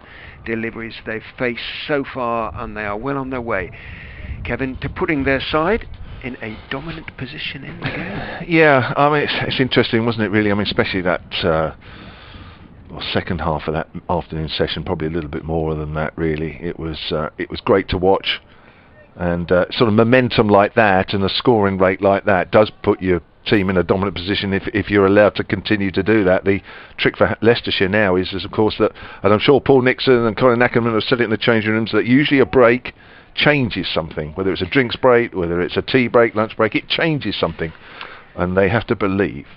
Trying to change things is Alex Evans, coming in from the Bennett end, and it's a foolish delivery outside off stump that Vince drives away but can't get it through the covers. A good diving stop out there by Hassan Azad. An extra cover means that Vince doesn't quite pick up where he left off, but he very nearly did. I was going to say, when the ball left the bat, I thought it was a continuation. Evans, he's been spared the worst of the carnage simply because he hasn't been bowling for much of it. 10 overs, none for 40 for him. In he goes and bowls to Vince. Tucks him up a little bit with a ball that maybe just comes back at the right-hander a fraction. Up on his toes, he just defends it out down the pitch on the on side, picked up by Evans, running across from short-ish mid-wicket, makes the stop. There is a deep backward square on the boundary, also a long leg. I'm just looking to see if there's a sweeper on the offside. There isn't at the moment. The only other man on the boundary is third man. Evans is in, bowls to Vince, line and length delivery just outside off stump, which Vince decides to allow to go through. Floodlights are on here at the Uptonsteel County Ground, but it is not quite as dark, I don't think, as it was before tea. It was quite dark in the sort of last hour before the interval, but it's, as I said, we would promised that there wouldn't be any rain. There hasn't been any so far, and it doesn't really look like there's going to be any. Evans is in, bowls nice and straight, and a sort of magisterial calm from Vince as he sort of leans forward waiting for it. Presents the broadest of bats as far as Evans is concerned. I would anticipate. There are days when probably at any level a bowler thinks, I'm not going to get this chap out, and I know you mustn't think like that, but I suspect there's one or two Leicestershire bowlers thinking, that is a very broad bat. In goes Evans and bowls to Vince, who nice high left elbow, plays the ball straight back down the pitch. It clips the stumps at the far end and ricochets off slowly towards mid-on. Who has to change direction? Gavin Griffiths. He does change direction. Tom Alsop very politely asks umpire Gough whether he'd like some assistance in putting the castle back together. Umpire Gough gets on with it. Gloved hands for umpire Gough, and I don't blame him. In goes Evans. Bowl, driven, but not getting to the pitch of it again, so not really timed by Vince. Means that Ben Mike, falling across from extra cover, can make the stop. He does so, and if I'm not very much mistaken, that was a maiden to start with from Alex Evans, which is something of a triumph for the Leicestershire seam attack as things stand. Yeah, well, it's a start, isn't it? He's got to start with little building blocks and then sort of build from there. But yeah, and interesting. Are these sort of swapping ends, really? It looks like Evans is going to go downhill and Chris Wright is going uphill, which is an interesting move, just changing things around for Ackerman. Just going back to that afternoon session, just to show how dominant Hampshire were, they scored 183 for the loss of Sam North East in that session. I mean, that is... I mean, the fact that it's overcast and early April, I mean, that is some going. Even that's off 34 overs, isn't it, as well? Was it 34, yeah? It was 30 at lunch, yeah. I mean, even in the flattest of wickets, in the hottest of conditions, that is still amazing going. So, it's a new session, and one of which, Leicestershire can still win it, and who knows what might be by the end of today, but at the moment, Hampshire are dominant. And I've got the better of just about every bowler apart from this man, who's running up the hill for the first time in his third spell. Foolish. Alsop just digs that one out and plays it back to the bowler. Right, 2 for 43 off in his 13th. He was a little bit expensive, wasn't he? I think in his last over of his second spell, or last 2 overs of his second spell, just 15, lost his line. 15 off the last 4 balls of his spell. Yeah. 3 consecutive boundaries to James Vince that just took the shine. Yeah. Off both Wright's bowling and what was left of it on the ball, I would imagine, as well. But yeah, 2 good wickets for him. Ian Holland, the first one that went this morning, just nibbled at a wall that left him after 45 minutes of play. He went for 11 right bowls. Alsop's working it on the leg side into the gap between mid-wicket and mid-on. He'll move on to 103 with that single, 292 for 3, and then had Sam North East LBW with the ball at nip back. That was about 25 minutes after lunch. North East going for 19. Since then, it's been the Alsop and Vince show. In fact, I've got that round the wrong way, really. It's the Vince and Alsop show. Vince very much the top of the card and Alsop the undercard. I think so. Vince the Morecambe, Alsop the wise, so to speak. I think Alsop's only looked like that because Vince has been just so unbelievable, really. Vince works that through mid-wicket. There's another shot. Through mid-wicket, that's 4. You cannot vary your length to this man at this moment in time. Anything full, the odds are it's disappearing. Anything short, and the odds are the same. It was there to be put away, but goodness me. it's just the way it's put away, isn't it? The certainty about the shot. It's just... Yes, inevitability from the moment the ball leaves the bat. 110 he's on, 297 for 3. Hampshire three away from another point. Well, another session like the one we've just had. Well, I mean, 450. They'll be out for the count, Leicester, if that's the case. Yeah. So that's a length ball, which is pushed up to mid-off. Matt Tozer on the tweets at Silent Sports says, wow, nip out for a couple of hours and Vincey and Tom Alsop have taken complete control. You can't take your eye off this, that's for sure. Matt Warmington says, brilliant innings from Vince and Tom Alsop this afternoon. Great to see Hampshire dominating. Enjoying the live stream. and the Leicestershire commentary. Thank you very much. Eddie Lawrence says, hi Kevin and the team. I've been working from my dining room table in Romsey. If you're not quite sure where that is, that's a sort of a market town just outside Southampton. I know you know, Richard, but just in case anybody doesn't, as Vince pushes that length ball back up towards mid-on. I've been working on my dining room table since March 2020, and I'm so pleased to see the match and hear your commentary. Sorry. No, from my dining room. Oh, okay. Sorry, I didn't emphasise the from. Sorry about that. Any confusion? I'm so pleased to see the match and hear your commentary. Really looking forward to returning to the Aegeus Bowl this season. I can't remember a start like this. Come on, Hampshire, he says. And he's right arm over with a slip in. As Vince works that way through mid-wicket, and that's going to be 4 more. There is a man out there, but it's about 20 yards to his left, and again, the ball is just racing away off the middle of Vince's bat. 300 up for Hampshire. That's another bonus point, and that's come up in the 66th over. It wasn't quite the half volley, the leg stump half volley that he put away earlier, but it was still leg stump, and still just put it away anyway, essentially. Even the Leicestershire County Cricket Club Twitter feed, which is kind of relentlessly optimistic, shall we say, described the afternoon session as difficult for the Foxes. For the it's about as bad as it gets. Which is a very fair description. Gone a bit dark again. As Evans decides to go around the wicket to the left-handed Alsop. He just checks his guard and remarks it carefully. One of the only marks on a relatively pristine pitch still. As Evans, in he comes and bowls to Alsop onto his legs and just calmly turned away by the left-hander down towards deep backward square. Dearden comes off the ropes down there. Leicestershire very much on them at the moment. 302 for 3, Alsop 104, Vince 114. That's much better than a run a ball. 96 balls. All he's faced. Back over the wicket goes Evans and bowls and looking for a drive and an ugly shot for once from James Vince. It wasn't quite there to be driven. Came off a thick inside edge and he took the bottom hand off the bat as he skewed out away onto the leg side, and I'm so used to seeing the ball screaming away to the boundary off the middle of the bat that it all, to say, when something doesn't quite go right, it looks even uglier with him than with some other players. Evans is in to him again. Ooh. And beaten on the outside edge. Super delivery from young Alex Evans, who hasn't lost heart, and he shows as much there with a delivery that just beats him. He looks quizzically back down the pitch. Yeah, James Vince.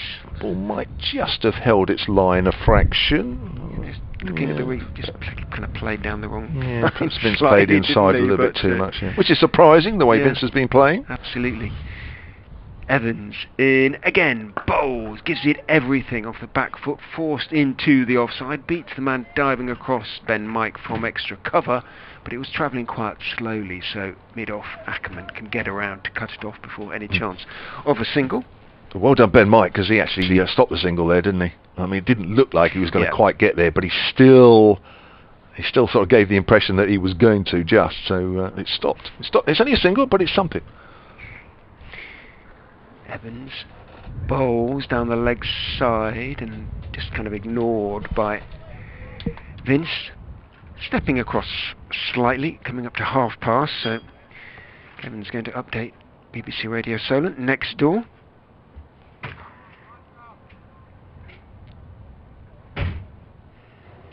Which means there'll be an update coming for BBC Radio Leicester Eftersoons.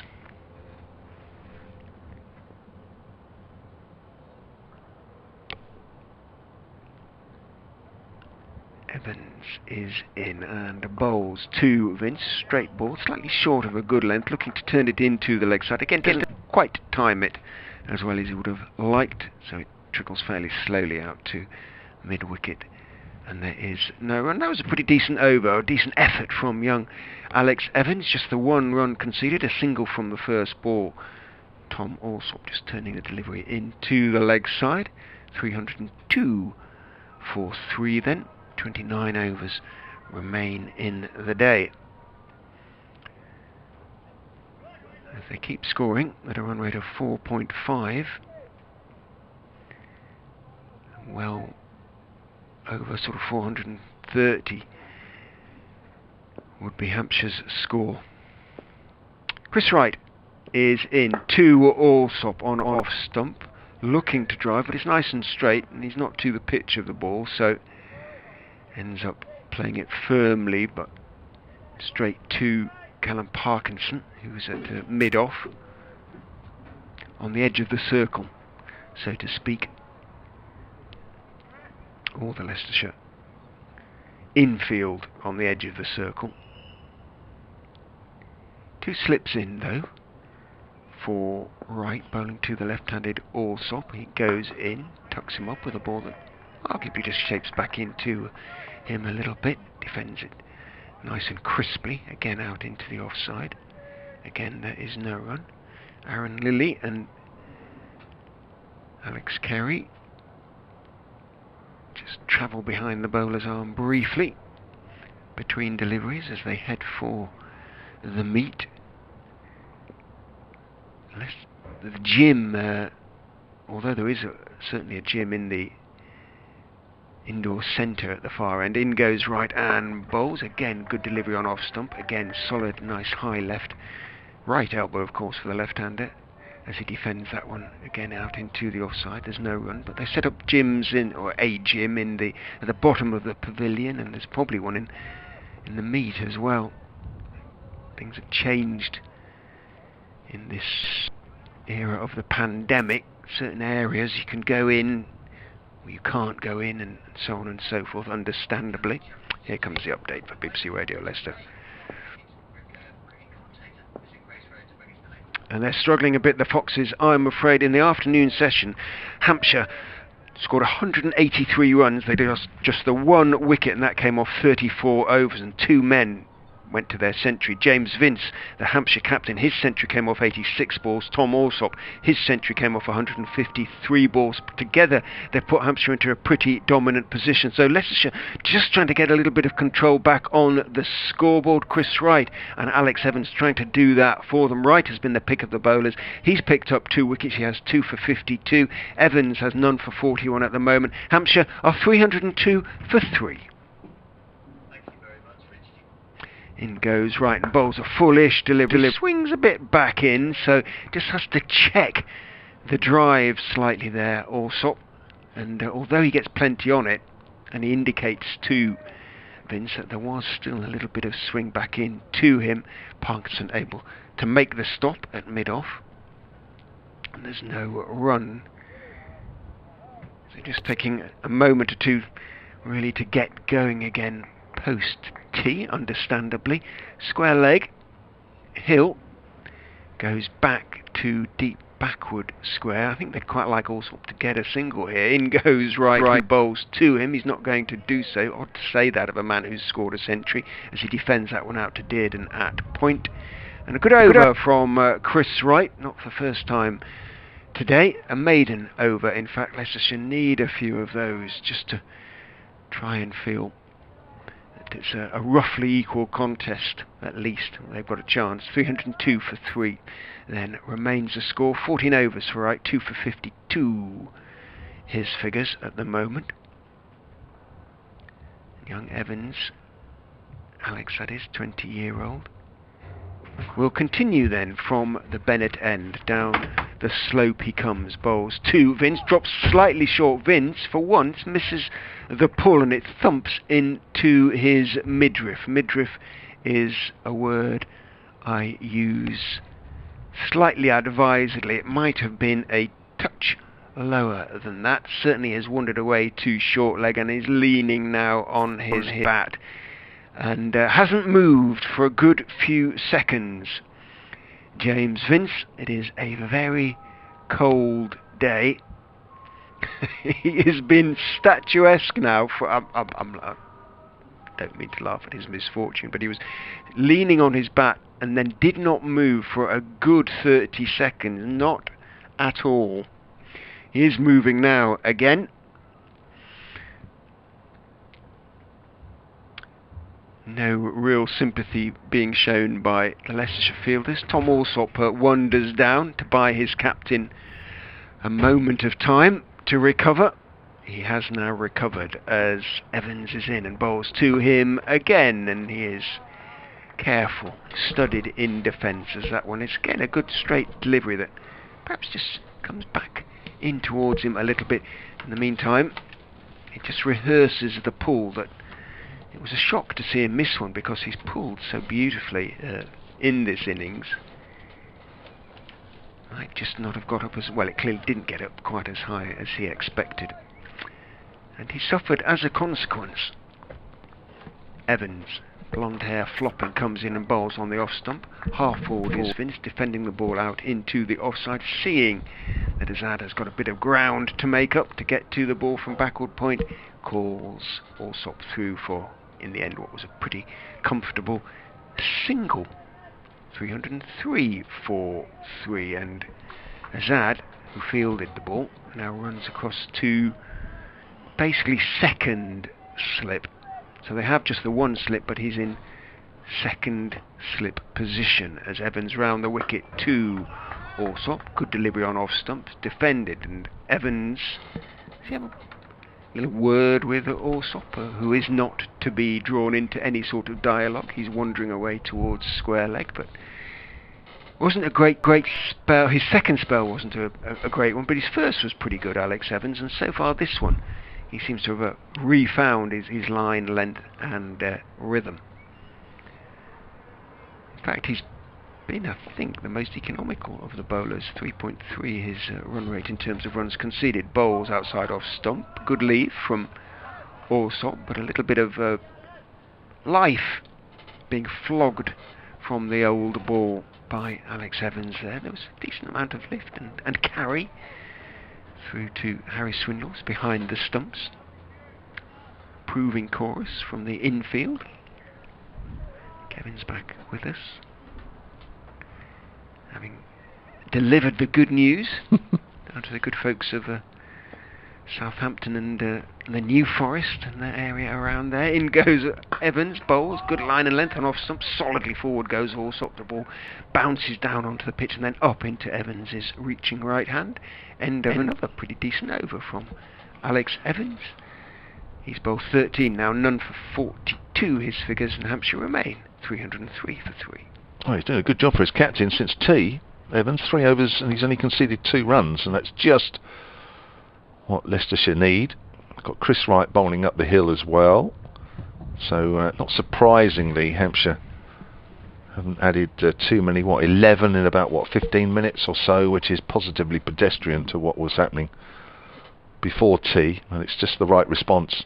It's a start, isn't it? It's something to build on for Leicestershire. The trick for them and their most difficult situation for Leicestershire is that when these 2 bowlers come off, is then having 2 more that can carry on the good work, and that's where I think Colin Ackerman's been suffering a bit today, isn't he? Not too much backup. There's Wright, and just as I say that, he bowls short and wide, and Vince stands up, cracks it away off the back foot for 4 through extra cover. And I'm sure it's not deliberate from Vince, but there is just an element of, oh, that's a terrible delay. You can always see him. You can't bowl like to me. There's just that feeling of superiority sometimes that is evident in the quality of his play. Just dismissive, isn't it? It's this isn't good enough sort of thing. Yeah. It's the body language. It is, isn't it? It's quite, and most annoying, I could guess, if you're bowling that. Yeah, or depressing. Yeah. I'll get you, but you think, well, yeah, all right, then we'll go on and try. As Vince whips that away through square on the leg side. 2 fielders are after it. That's fielded. It won't quite go over the boundary, and that'll be a single though. Vince moves on to 120. Richard Shelley at Solent Sports says, great start from Hampshire, beautifully described by Kevin and Richard. In brackets, don't worry, I've not taken up a new career. But then describing 100 from James Vince is easy. Elegant cover drive is all you need to say. Yeah. There's been a few in there, but there's been a few other shots as well. David Collicott at Solent Sports says, good morning from sunny Redondo Beach, California. Lovely. It's a bit like that here, really. Huh. Now, Alsop drives. It's in the air, just short of extra cover.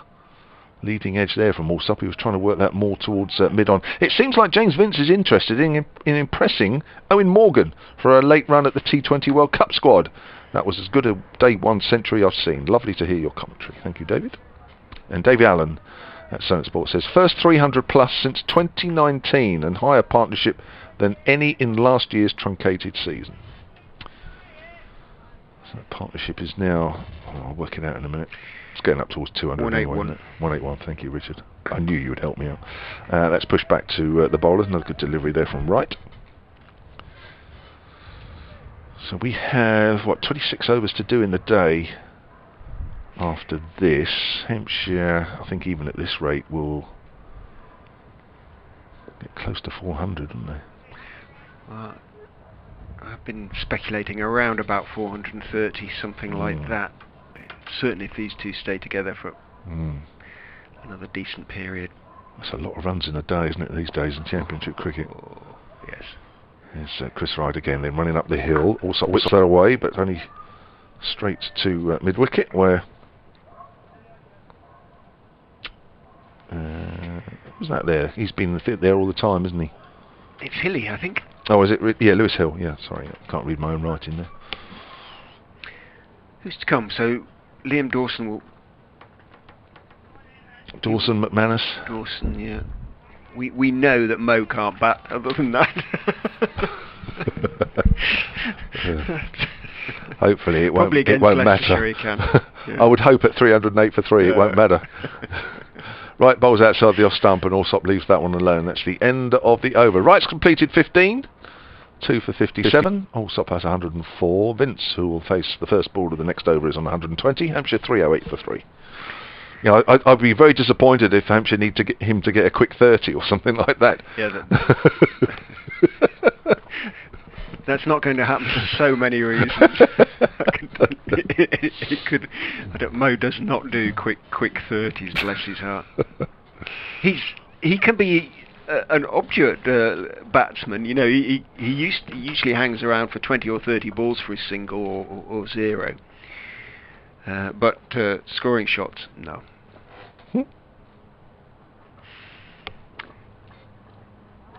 Everybody getting the gel on. Their hands, that is. Some of them need it on their hair before too long. Not long before the hairdressers reopen, hopefully. As Evans continues down the slope to Vince, pleasant on drive, but more or less straight to Griffiths, who's at mid-on, polishes the ball. Is a new old ball. Remember, Vince put one out of the ground. It's still bouncing down towards the River Soar, I should think. That one, about half a mile over there to the west. Can I just say that you look like you've had a haircut recently? Can I say that? No, I haven't had one since I got got back. Alas, your hair looks remarkably well groomed. I had it in goes Evans and bit of lift as it's left by Vince and bounces nice and high into the gloves of Harry Swindles. But I did have it in anticipation when I got back at the end of January. I did have it shorn before I came out. So there was very little when I arrived in England, but that was 2 months ago. So that's 2 months worth, I'm afraid. We've done all right, actually, haven't we? Well, you look remarkably well groomed. Mine feels like lockdown hair now.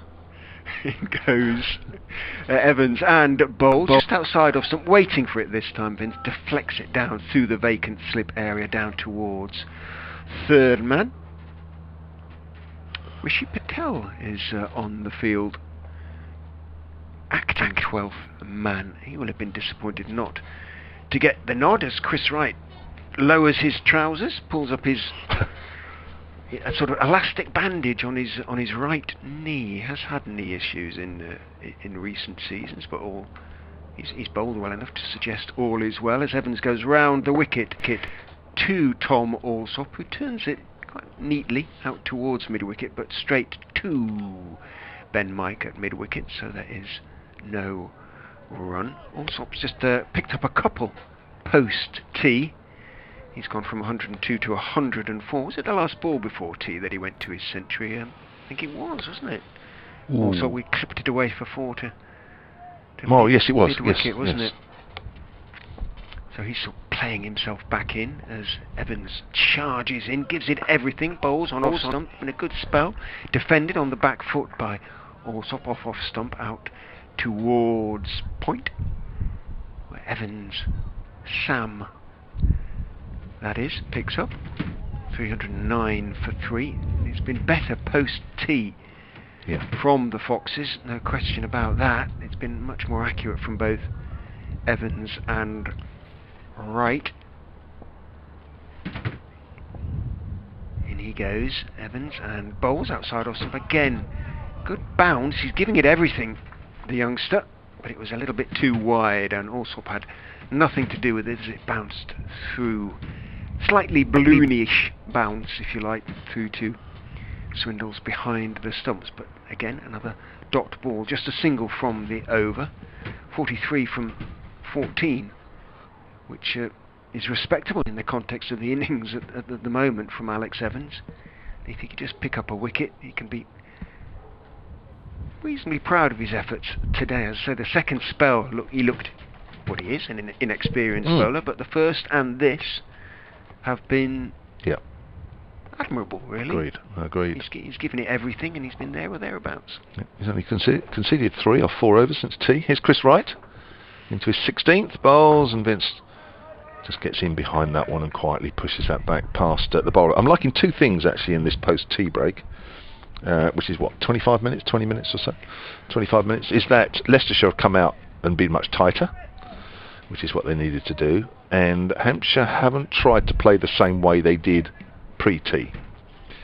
You know, they've been prepared to say, okay, you guys have tightened up a little bit, you're bowling better, so we will just play the ball accordingly, and I think that's good. It's good from both sides. Right bowls, Vince pushing forward out into the covers.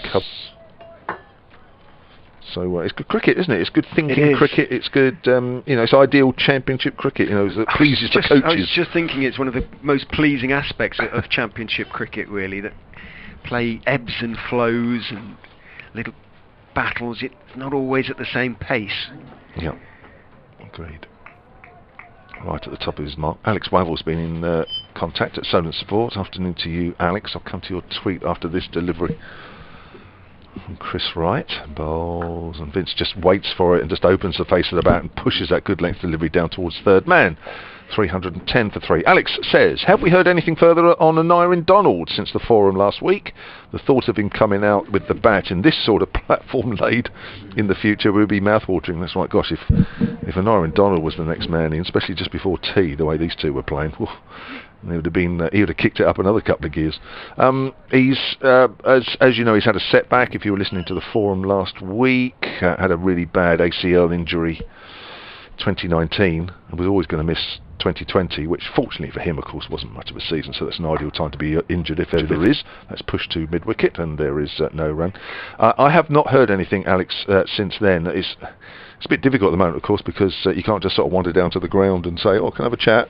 Or anybody around. I mean, I do chat to the guys and Chalky about various things from time to time, but I didn't specifically ask about if there was an update on Donald. So at the moment, Alex, I don't know. But I think we can safely say the fact that Chalky brought it up in the forum that, it's not safely, but it's probably going to be not around for a little while. We'll find out exactly how long as Wright bowls, and Alsop thinks about playing at that, pulls the bat out of the way at the last minute. Good line. Bit darker again. There's sort of casting shadows from the floodlights now, quite marked. Did you say today was the best of the days?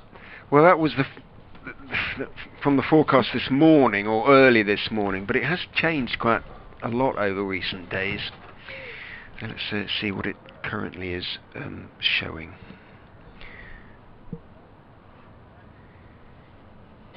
Well, it's getting colder, but it's still showing not too much rain on Friday and Saturday. Oh, okay.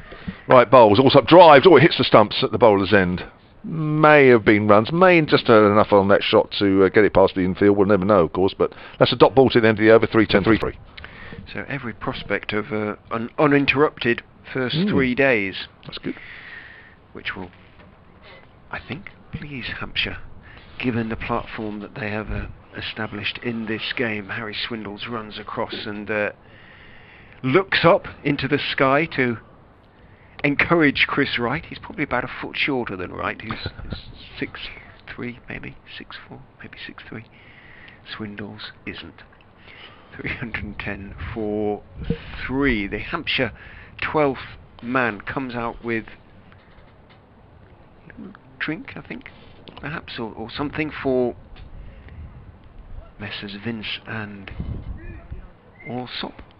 I can see Ackerman just beginning to warm up at mid-off. Evans, however, is going. It was for Vince. He's just, maybe, was it new gloves, perhaps? No, he's not carrying an old pair, so just the drink. Evans, seeing if he can pick up the wicket of Vince, comes charging in and bowls, looking for the Yorker, dug out comfortably enough by Vince, steered out into the offside, fielded out there at a backward point, running across towards point by Hassan Azad. I'm trying to think who Evans reminds me of when he bowls. He reminds me a little bit. Who's the is it Sam Cooke at Essex? A little bit like him. Probably not. We haven't much of Essex either in recent years. Right. So I can tell you, in goes Evans and bowls, just slightly short of a length, and too straight, and on the back foot turned into the leg side towards the vacant mid-wicket area by James Vince, and Evans has to run across. And by the time he does so, Vince has called Alsop through for an easy single. Actually, watching his last bit of action, I thought, no, probably not. Actually, it's probably a rubbish call, really. But anyway, he's probably closer to him than a few other bowlers I can think of. He goes back round the wicket for the left-hander, bowls to Alsop, who forces the delivery away off middle and leg out towards mid-wicket. There's a puff of dust as running across the used pitch, the used sort of warm-up pitch, right on the edge of the square is Ben Mike, but he makes the stop one-handed to his right. There is no run. They actually used that pitch for a warm-up game against the very first warm-up against Derbyshire. So it's already had a lot of cricket played on it. In goes Evans and bowls outside off stump. And a big, almost flamboyant leave from Tom Alsop. Sees that one go through unimpeded on its way to Harry Swindles. 311 for 3. Tee was taken, 292 for 3 off 64. So this is the 9th over post tee, as Evans is in and bowls fullish, playing slightly across the line. There is also got plenty on it as he steered it firmly out to mid-on. Wasn't what you'd describe as a classical on drive, and Evans' hands started to go into the air. Didn't get very high as it thumped into more or less the middle of the bat. Got quite a big sweatband on his left wrist as in he goes and bowls, and that is a more forceful on drive, but it's all on the front foot, and again not quite timed. The ball never quite sounds as cleanly hit by Tom Alsop as it does off the bat of James Vince. So it's a tinnier sound. Just might be different quality of the bat or something, but you can't help feeling it's also something to do with the exquisite timing that Vince so often has employed. Another good over, wasn't it, from Evans? It's just 4 runs conceded off 5 overs. It's a really, really good return. Come back well. After come back tea. strong. Yeah, he has. From that. Nice and tidy. Yeah. Obviously taken the words of the management at tea time and put it into action. I suspect 1 or 2 ears might have burnt a little bit during that tea interval. Yeah, it's tough, isn't it, when you've got somebody as good as Vince out there, and it's tough, gosh, for anybody. We've got to change of bowling. We've got Callum Parkinson back into the attack. 16 overs and none for 61. Got a little bit of tap from Vince towards the tea break. Couple of sixes over wide mid on. Didn't help. Weren't bad balls. It was just well hit. Here he is then, the left arm spinner. staying at the same end as Vince pushes forward out on the onside, no run. I've got an email here from Julian Dean. Solentcricket@gmail.com if you want to get involved. He says, hi, loving the live stream and the glimpse of the UK. I emigrated to New York just before the pandemic and haven't managed to get back to the UK since February last year. As Parkinson comes in, bowls. Vince came down the wicket and wasn't quite to the pitch of it. Maybe Parkinson saw him coming. Vince just pushing it out on the offside. And this year isn't looking too hopeful either. At least it's decent and warm here, and my pale legs are venturing out in the shorts. Big shout to my old teams at Alton. That's in Hampshire, in case you don't quite know. As Vince pushes it out towards extra. Chris writes childhood club, lip hook, yeah, we knew. And good luck for the season. May you get a full one in. Do you remember getting a ton for Southampton Touring Club at Alton, Kev? I do, actually, with the steam trains rattling by. I do remember that, yeah. I didn't score many tons, so I do remember. That was in a club game. Let's push down towards that mid-on. 312 for 3. I won't mention your bowling, which was the reason you needed to redeem yourself. Funny enough, I don't remember my bowling, which means I must have had a poor game with the ball, because I didn't remember that. Thanks for the commentary and the connection with home. It makes such a difference. Regards, Julian. Thank you very much. Field changes for the left-hander. Tom Alsop retakes his guard. And Parkinson just waiting for Alsop to get into his stance, and we'll be underway again. 312 for 3 then, Parkinson over the wicket. Alsop comes down the wicket, drives through extra cover, and that's 4 runs. Great use of the feet, got to the pitch of the ball and hammered that in the gap. Yeah. Release the pressure a little bit, such as it was, the pressure. Not too much of it. 320 for 3. Alsop just pushes forward here, quietly back to the bowler. We mentioned earlier that one of the early deliveries that Parkinson bowled to James Vince did actually turn off the straight, and we thought, oh, this will be interesting, but it's not really been anything for him since. I don't think the batsman have allowed him anything anyway, but it still doesn't look as though there's anything on this fairly dry pitch for the spinners at the moment. It's been a curious innings from Tom Alsop. Really, he looked very fluent early on. Played some glorious sort of on one knee drives quite early on in going to his 50. In going to 100, it's the second 50's been a sort of different sort of 50, more workmanlike, if you like. But as I say, in many respects, just as, if not more valuable to his side's cause. Really. You semi-expect it from Vince, but when he gets really good support from his fellow batters, then Hampshire's line-up looks formidable indeed. Ackerman brings himself on to bowl a little bit of off-spin from the Bennett end. He has got to slip in as he comes in and bowls to Vince, who goes back and punches it away in the gap in the covers for 4. Was there too much wrong with the ball? Was it just good foot movement? And it wasn't really. It was arguably a little bit short, wasn't it? But just good movement of the feet and exquisite timing, and a class batsman in form, really. No turn, of course. Might need a sweeper out there. He has got a sweeper out there now. In goes Ackerman, a quicker fuller delivery, rather speared in and over full, clipped away off middle and leg by Vince out into the leg side. Evans is the man who gets there first. Sam Evans, that is, from a deep-ish mid-wicket position, single only for James Vince. He moves on to 129. Ackerman, the off-spinner, will go round the wicket to the left-hander. Can he get one to straighten? Azad is at slip. In goes Ackerman. Not at that pace, he's unlikely to. He fired that one in, rather, and forward went Tom Alsop, defending it back down the pitch to the Holland international. In he goes. Bowls, again, a little bit quick and flat. He went back. It didn't get up very much on that occasion, hence the momentary hopeful oohs and ahs from the Leicestershire fielders.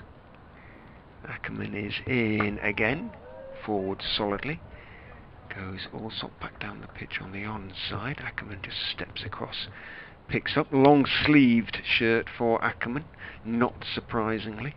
Just wondering, I don't think anybody's got a short-sleeved one on. Oh, right, has. In goes Ackerman, and a solid defensive press from Alsop means that Ackerman escapes from the over without too much damage, given that that first ball was so beautifully put away for 4 by James Vince. Just 5 from it in the end. 321 for 3. It's cold out there. Yes. I'm glad we're in here with the heater on. Listen, I have to say, I even could with close this window, but then we wouldn't quite get the atmosphere. No, You're it's at least, fine. are you okay? Yeah, I'm fine as long as you are. Yeah, might just put an extra bar on the fire. An extra 10p in the meter. Parkinson then comes in and bowls to Vince. Vince cuts that away hard through extra cover, and there is a sweeper, so that'll be 2. Lewis Hill doing the sweeping away to our left, and the total moves on to 323 for 3, and the partnership between these two now is 196. Scoring at over 5 and over this partnership alone as Vince works it away, and that's even with a quiet start to this session, relative of course to the afternoon session, as that's pushed to mid-wicket. We'll have David on with the record partnership stats soon, won't we? Hopefully. I'm hoping so. I don't know about you, I keep forgetting how to sort of look things up. And Vince just opens the face of the bat and lofts that over extra cover. That is a beautiful shot, a very deliberate shot. Just came down and just stood inside the ball, opened the face of the bat, and that's 200 partnership. Update coming from BBC Radio Leicester. Playing host to Hampshire at Grace Road. From there, here's Richard Ray. And Hampshire have just brought up a 200 partnership for their 4th wicket between James Vince, the captain. He's moved on to 135 off just 123 balls, and Tom Alsop, he's on 108 off 185 deliveries. Contrasting centuries then, but equally valuable for the visitors, who are now in a pretty dominant position. Leicestershire did get a little bit of control back after tea, but they've lost it, and it's beginning to slip away from them again now as 4s are coming on both sides of the wicket. Hampshire looking as though they're going to pass 400 on the first day alone. At the moment, they're 331 for 3. Thank you, Richard. And in rugby, Loughborough line. If you weren't watching the stream, you just missed a little tickle down the leg side by Vince for more runs. That's driven hard out towards extra cover, but this time it's Sam Evans doing the fielding. It's quite deep there actually. There's no right to save a single, but it actually went quite hard at him.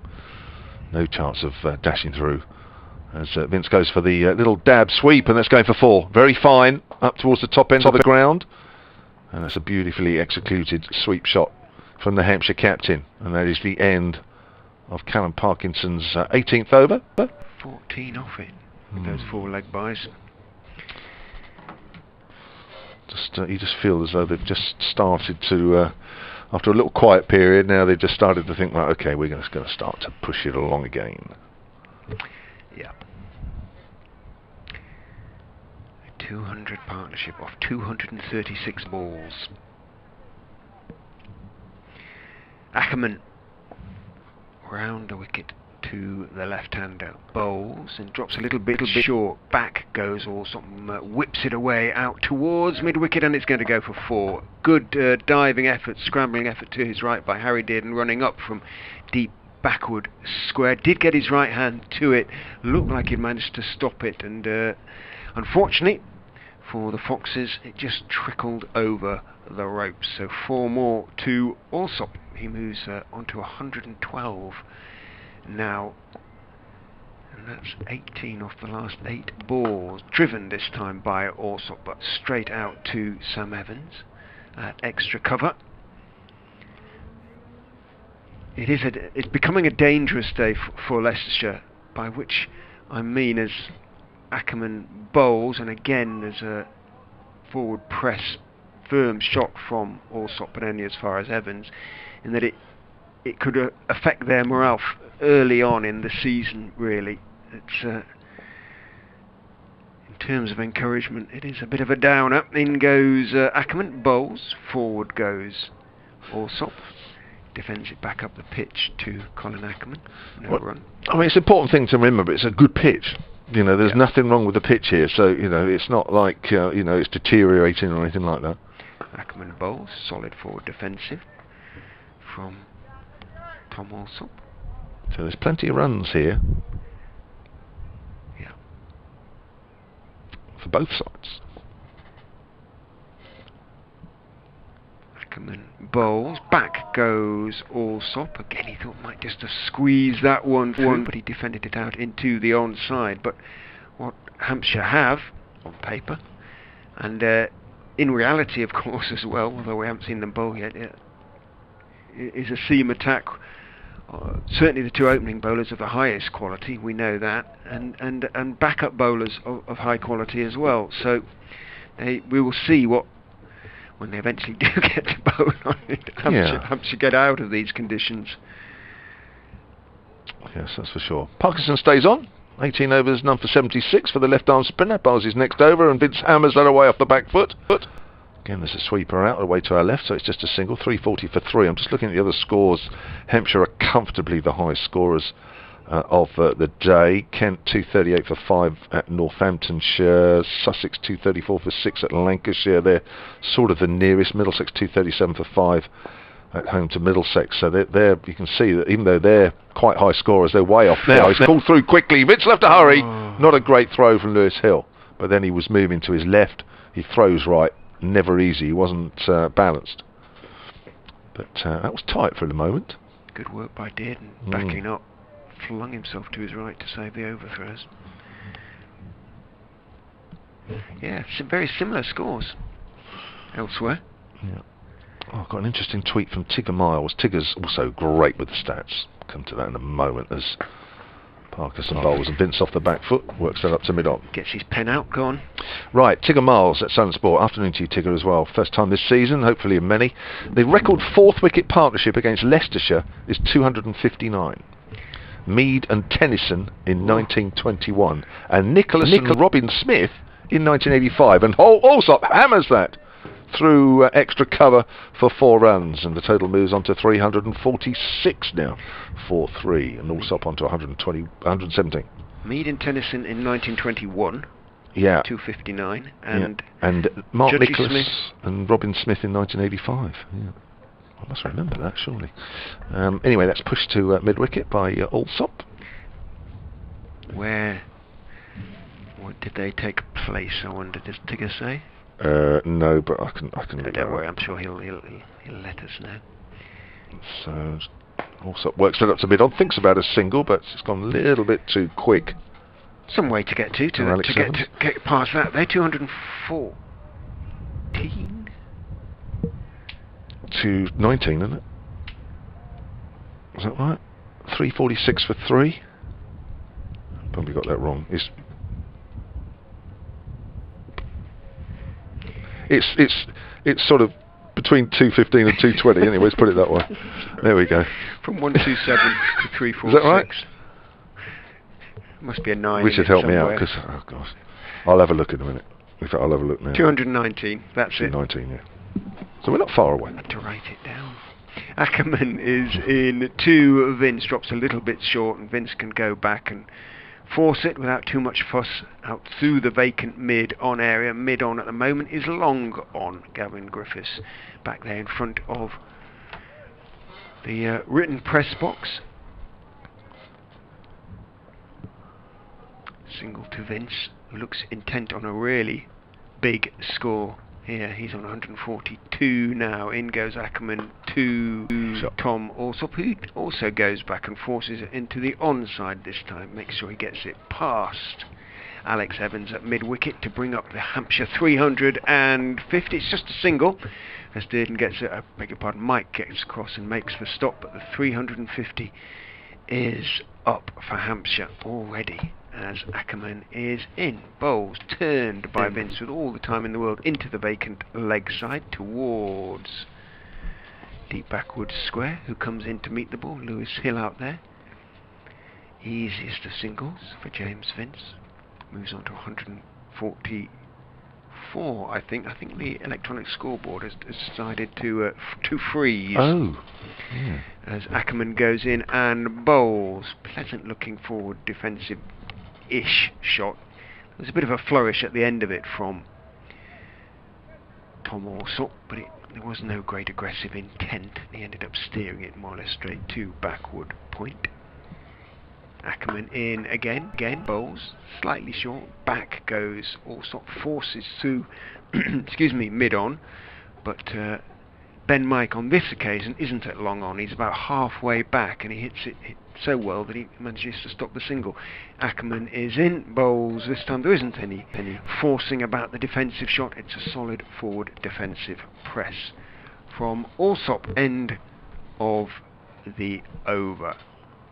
Alsop 118, Vince 143, 300. I wonder if the scoreboard just got ahead of itself there with the 350. Then its scoreboard is still saying 349. Both scoreboards are now saying 349. Then what? It did get a little bit ahead of itself. So the 350 isn't quite up. Tigger's got an answer for you, Richard. Goodness me, Vince. Tries to cut that away, yeah. Missed one. There's a player miss, everybody. Let me write that down as a highlight of this session. Hasn't been too many in the game, really. No. Which is fairly surprising. With the ball moving around, it gets wrapped on the pad as he's trying to work that away on the onside, does James Vince. Right, Tigger Miles has an answer for you. That 1921 partnership was at Portsmouth, and the Nicholas Robin Smith partnership in 1985 was at Bournemouth. There we go, thank you very much, Tigger. Vince quietly plays that on the onside this time. It's great. Having Dave and Tigger around, it does make my life a lot easier. Thank you, guys. Here's Parkinson again, and Vince drives, just opens his body out and drives that nicely up towards extra cover as Sam Evans is quite deep there, so it's an easy single, and that's 350 up for Hampshire, and that has come up in the 80th over. 143 to Vince, 118 to Alsop, who's on strike, faces Parkinson. He's on the back foot, is Alsop, and just pushes that towards extra cover, and there's no run. Amazing partnership between these two, which shows no sign of letting up at the moment. As Parkinson comes in again and bowls, and Alsop just quietly turns that into the gap square on the leg side, and Sam Evans moves to his left, and they'll take a single. Alsop will keep the strike, and he moves on to 119, I think that is, yep. 351 for 3, and the partnership between these two now 224. Alex Evans has just taken his sweater off again. Momentary delay because it's sanitisation time. But Ackerman, he's only bowled a couple of overs, 5 overs, none for 18 for Ackerman at the moment. But he's putting his sweaters, plural, back on. And Evans looks like he's going to come back on at the Bennett end. So Ackerman asking much of his youngest seamer, and I think the fact that he's going back to Evans, it has to be seen as something of a reflection on the other seamers who haven't bowled post T. Griffiths or Mike haven't. No, that's interesting, isn't it? Yeah, that's an interesting one. Just thinking back, and Evans having finished his, he did finish his third spell, obviously. He's just watched for a couple of overs while Ackerman has bowled, and now he's coming back on. Well, Ackerman bowled 3 overs for 12 in that spell, and his first ball went for 4. But yeah, it's interesting, he's turned to a 20-year-old and asking him, can you carry on keeping things tight like you did in that spell after tea? Yeah. And yet, as you say, hasn't called on Gavin Griffiths, who's bowled 10 overs, none for 40, 12 overs, 1 for 60 so far, and Ben Mike, who's bowled 12 overs, none for 72. Well, probably understandable. And that's why, I guess. In he goes then, Evans, round the wicket, down the leg side, and a good falling stop. Doesn't pick up the ball completely cleanly, Harry Swindles, but he fell away to his right, and it bounced just before him, so he did well to stop the ball at all. got away with one a little bit there, young Evans, but you have to forgive him. An early loose ball. He's still down as Ackerman on the scoreboard, but it is Alex Evans. In he goes, and bowls and beats. Alsop outside off stump. It was slightly short of a good length, but it did look to hold its own, perhaps off the seam. 80.1 overs. You see, this stage last year, a new ball would be available, but now it's 90 overs, isn't it? Again, it's gone back to... I'm glad you're up with the rules, Richard, because I'm not. So thank you again for bailing me out. I think that was a decent delivery. Was. It only just got through on the full 2 swindles, and that one is caught at point. Evans has the wicket he deserves. It just straightened a bit, might just have stopped a fraction on Alsop, took the leading edge, flew as gently as you like to point. Ben Mike took the catch, and this wonderful stand and a very fine innings from Tom Alsop is ended. Alsop goes for 119, caught Mike, bowled Alex Evans. Well, he's deserved it, the 20-year-old, absolutely no doubt about that. He got turned around there a little bit, Tom Alsop, got well outside of the line and just tried to turn that away on the leg side, got a leading edge. But well played, Tom Alsop. Third first-class 100 for him. Has played absolutely superbly. And a real confidence booster at this stage of the season. Yeah, hugely valuable knock. 204 balls for his 119 and 18 fours. Well, they needed that, didn't they? Leicestershire, that's for sure. Did they ever? So what was the partnership in the end? 351 minus 127. Which is, he says, I was waiting kind for of you. offering you the opportunity there. Don't. It is 224. And I've only said that because I've just seen it written down. 224 partnership for the 4th wicket. Not quite a record. It was beginning to draw in on that record of 259. Messrs Mead and Tennyson and Messrs Smith and Nicholas shared that record for Hampshire's 4th wicket against the Foxes. Yeah, one or two Hampshire supporters were getting a bit carried away. Joel tweeted a little earlier, Hampshire's highest first-class partnership for the 4th wicket came in 2017. Jimmy Adams and Sean Irvine, 367 against Warwickshire. I wasn't there that day. I was at, not Royal Ascot, but one of the others. Evans in just outside off stump. Liam Dawson, who has come in, we haven't mentioned that, to replace Tom Alsop, just steps forward and lets that one go through. Back to 3 slips for Leicestershire. I think Evans is rapidly emerging as the sort of hero of the day for Leicestershire. Look, are we seeing a replay here? No, we're not. That's the last delivery. In he charges down the slope, bowls to Dawson, fullish, straightish, and he's going to pick up 4 because he played it firmly back down the wicket on the onside mid-on, who is, I think, Chris Wright. It is Chris Wright, sprawled across to his left, but well, we mentioned he's 35 going on 36, and it's a long way down from his height at that age when you bowled a lot of overs, and he didn't quite make it. What a way to get off the mark, Mr. Dawson. Just a lovely push on drive. Pleasant shot, wasn't it? Just looking at that, the replay again. Yeah, I mean, it was kind of off the hip. He got the leading edge. In goes Evans and bowls down the leg side. That's going to be 4 more for leg byes. Must have just brushed the thigh pad of Liam Dawson as it went on down the leg side. So, unfortunate end to a successful over for Alex Evans. But successful it was. 1 for 48 from 16 for him. And having made the breakthrough, Ackerman is going back to his other leading seamer of the day, in as much as there are 2, and that is Chris Wright. 359 for 4. I think Hampshire would have, and Vince would have taken that at the start of the day. Absolutely. at this stage of proceedings.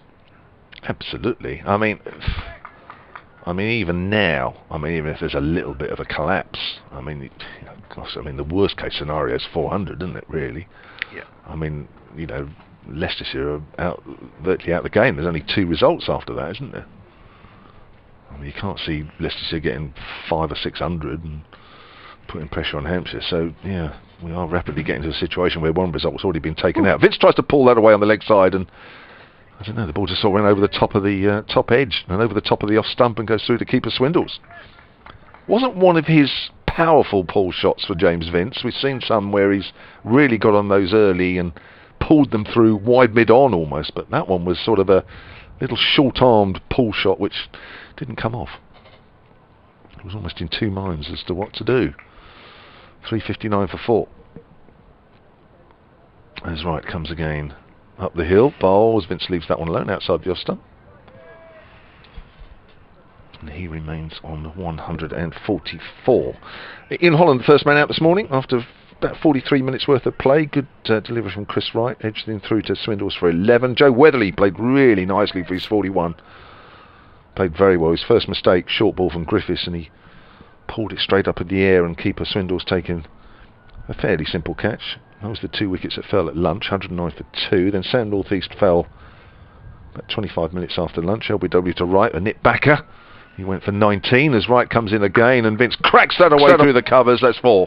Little bit of width there from Wright, and Vince hasn't missed any of those today. And Tom Alsop, one man since tea, went up for 119.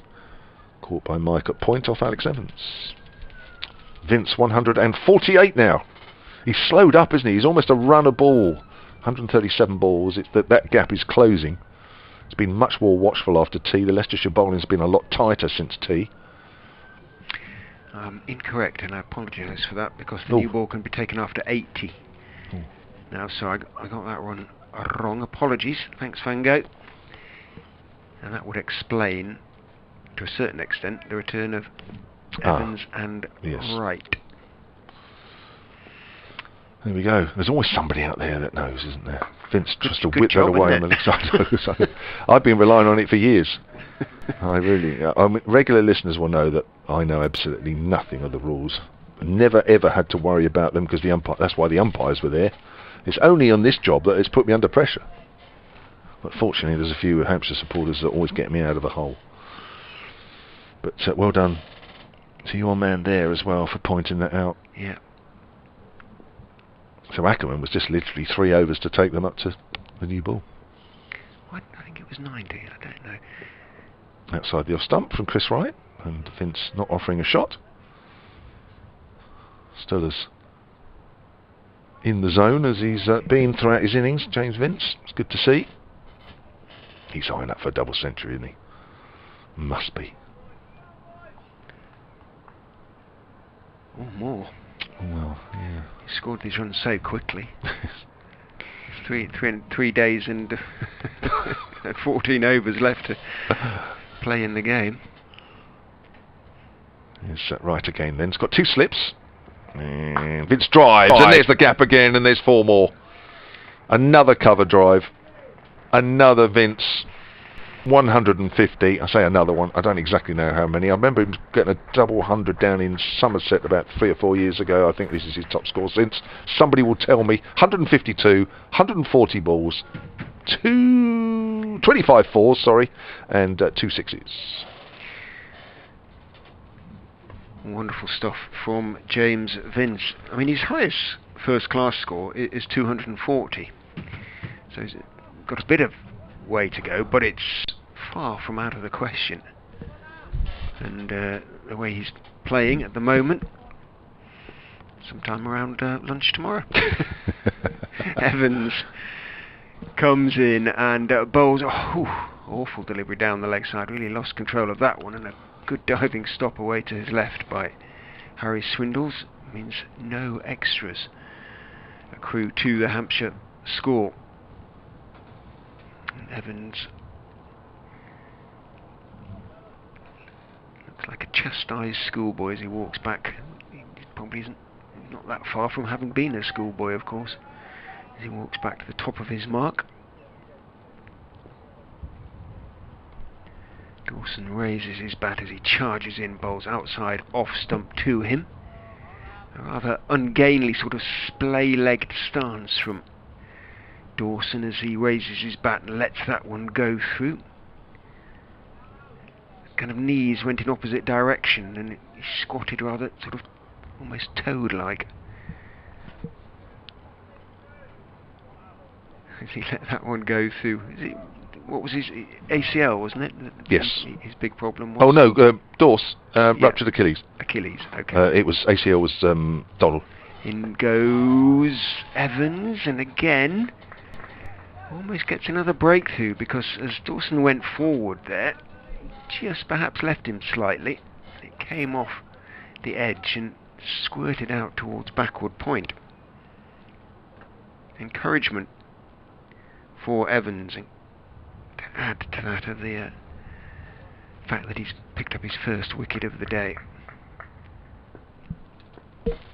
Applause from Dearden at third slip. Very staggered, the Leicester slip trio, as Evans is in and bowls and all goes through Dawson. He was looking to drive. He was nowhere near getting into the position he needed to be in. The bottom hand came off the bat. I think he was not so very, very far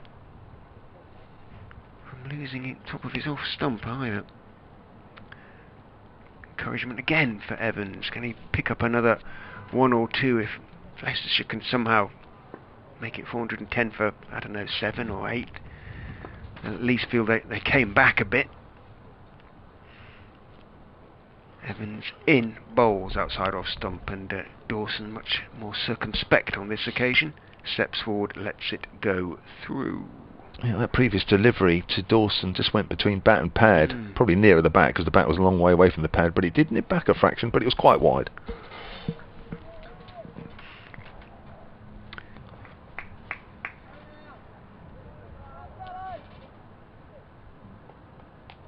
Evans with his shirt out of his trousers, not one of those other ones with it tucked in, comes in and bowls fullish onto middle and leg, neatly clipped away by Dawson. He's going to pick up 4 for that one as it crosses the ropes at square leg. Just overdid it a bit. He will be a bit tired now, Alex Evans. There's not many days when he'll bowl 17 overs in 3 or 4 now spells. His hands are on his hips as he marches away towards the electronic scoreboard where his drink and his sweater have been left. Looked a slightly tired delivery. There has been 56 boundaries hit today. 54 of them 4s and a couple of 6s. Reflection both of the quality of the batting, but also of the sort of waywardness of some of the bowling, I'm afraid. 56, did you say? Yeah. Wow. Yeah, I had a quick count up there. Right, Chris Wright will continue. 371 for 4. Got an email from Russell Winstone here, which I'll read out during this over. Change in the field because Vince now has a deep point to contend with, if that's the right phrase. As Wright comes in and bowls, and off the back foot is Vince. Can't quite get it wide of mid-off. Mike does well. Sort of falling over the ball to make sure it wouldn't go past him. You haven't got a half past, have you? Oh, what? Half past? Yes. Oh, thank you. You said a half price on this. Kevin rapidly vacates the commentary box for his own to update BBC Radio Solent. I shall pick up the rest of this over from Chris Wright. Just the 2 slips for Wright as he comes into bowl to Dawson. Good delivery just outside off stump. Bit of movement off the pitch. A lot of movement from the feet of Liam Dawson. Cat on a hot tin roof out there, jumping around, making sure everything's covered, but there's no chance of ball clipping bat. Remarks his crease.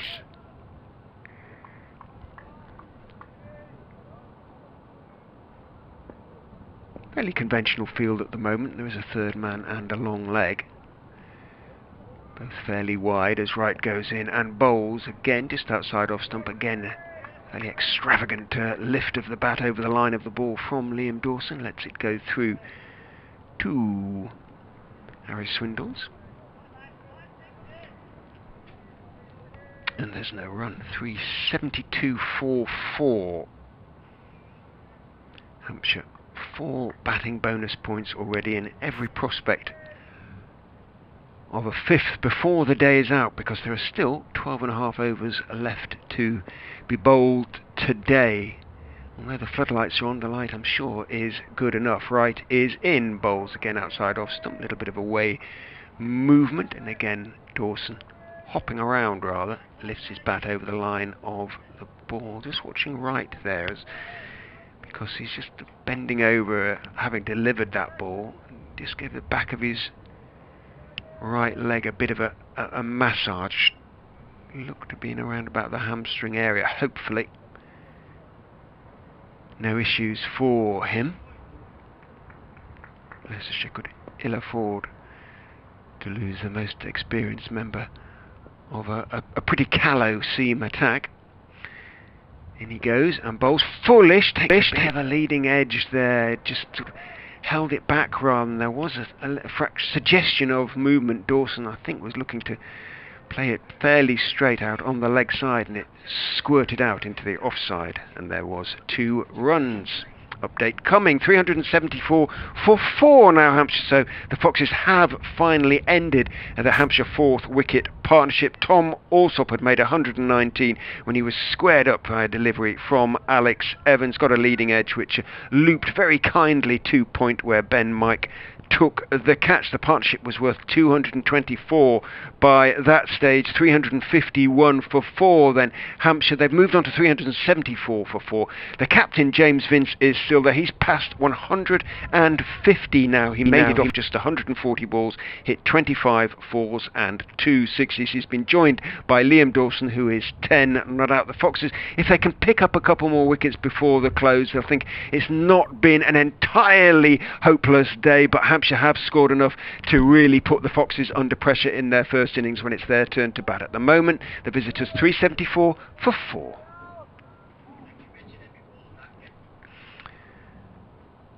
End of that right over. Dawson 10, Vince 153. As Evans comes in and bowls to James Vince, who stands up tall to defend that one. Back down the pitch towards Alex Evans and holds up his bat to his partner Dawson, just to indicate no chance of a quick single. Looks around him, Vince. He's eyeing up the area around deep backward square in particular. Hill is down there at wide long leg, but there isn't a square leg or a backward square. Evans is in, bowls, and that is clipped down towards fine leg. Hill dives across, does really well to stop that one. Was it pad? Was it a little bit of bat? It was a little bit of bat, a combination of 2, but the little bit of bat is the bit that counts, and Vince picks up another couple, moves on to 155, 376 for 4. Kevin returns, puffing slightly. Made it in time? Yes, I did. Thank you very much for reminding me, Richard. Good man. It would have passed me by otherwise. Good man. Evans turns dark again over the electronic scoreboard. Comes in and bowls to James Vince. Good delivery on off stump. Vince half forward. Slightly angled bat, pushing it out into the offside.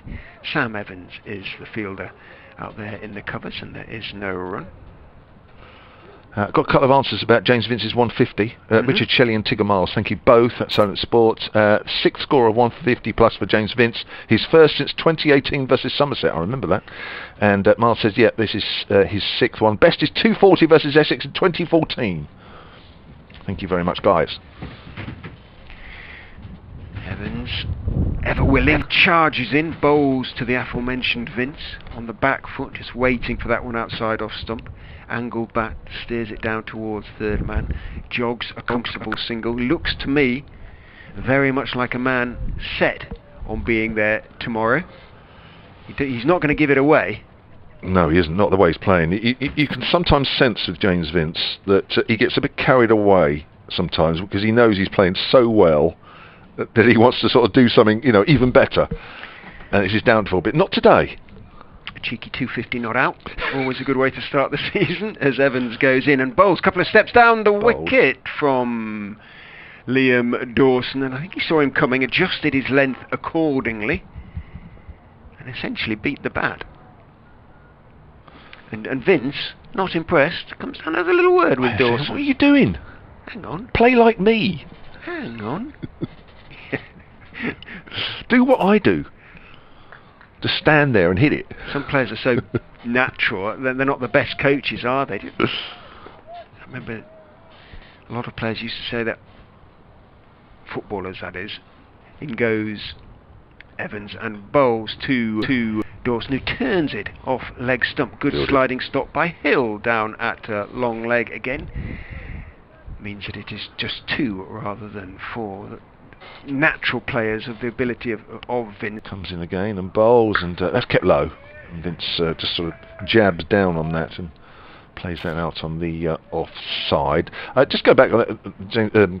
Liam Dawson coming down wicket. He does do that actually from time to time for sort of no reason. All of a sudden he'll walk down the wicket and play. He just does that. And he tends to do that early on in his innings. But you're right, James Vince still had a word with him. I must go to this Russell Winstone email which I mentioned before Richard kindly reminded me that I had a silent update to do for the good listeners on the south coast. I'll come to that after this ball, and that's outside our stump and well left by Vince. Right, Russell says, welcome back. Typical that the first game of the season has been the only day in months where I've had meetings all day. Only just managed to get on and view the live stream. Loving the coverage and loving the score even more. Good to have you guys back. Looking forward to getting back up the bowl as soon as we can for some live action and maybe a beer or two with Joe and Woodsy. I think they're the most famous Hampshire fans ever. Joe and Woodsy, there you go. Sounds like the equivalent of Leicestershire Stench and Benno. Stench and Benno. Blow the Vuvuzela. I don't know if that was around 7 years ago. Ooh. Vince gets a good length ball, which he just quietly plays out behind square on the offside. Wasn't there a guy here that used to shout out a bit late afternoons? Yeah, sadly no longer around.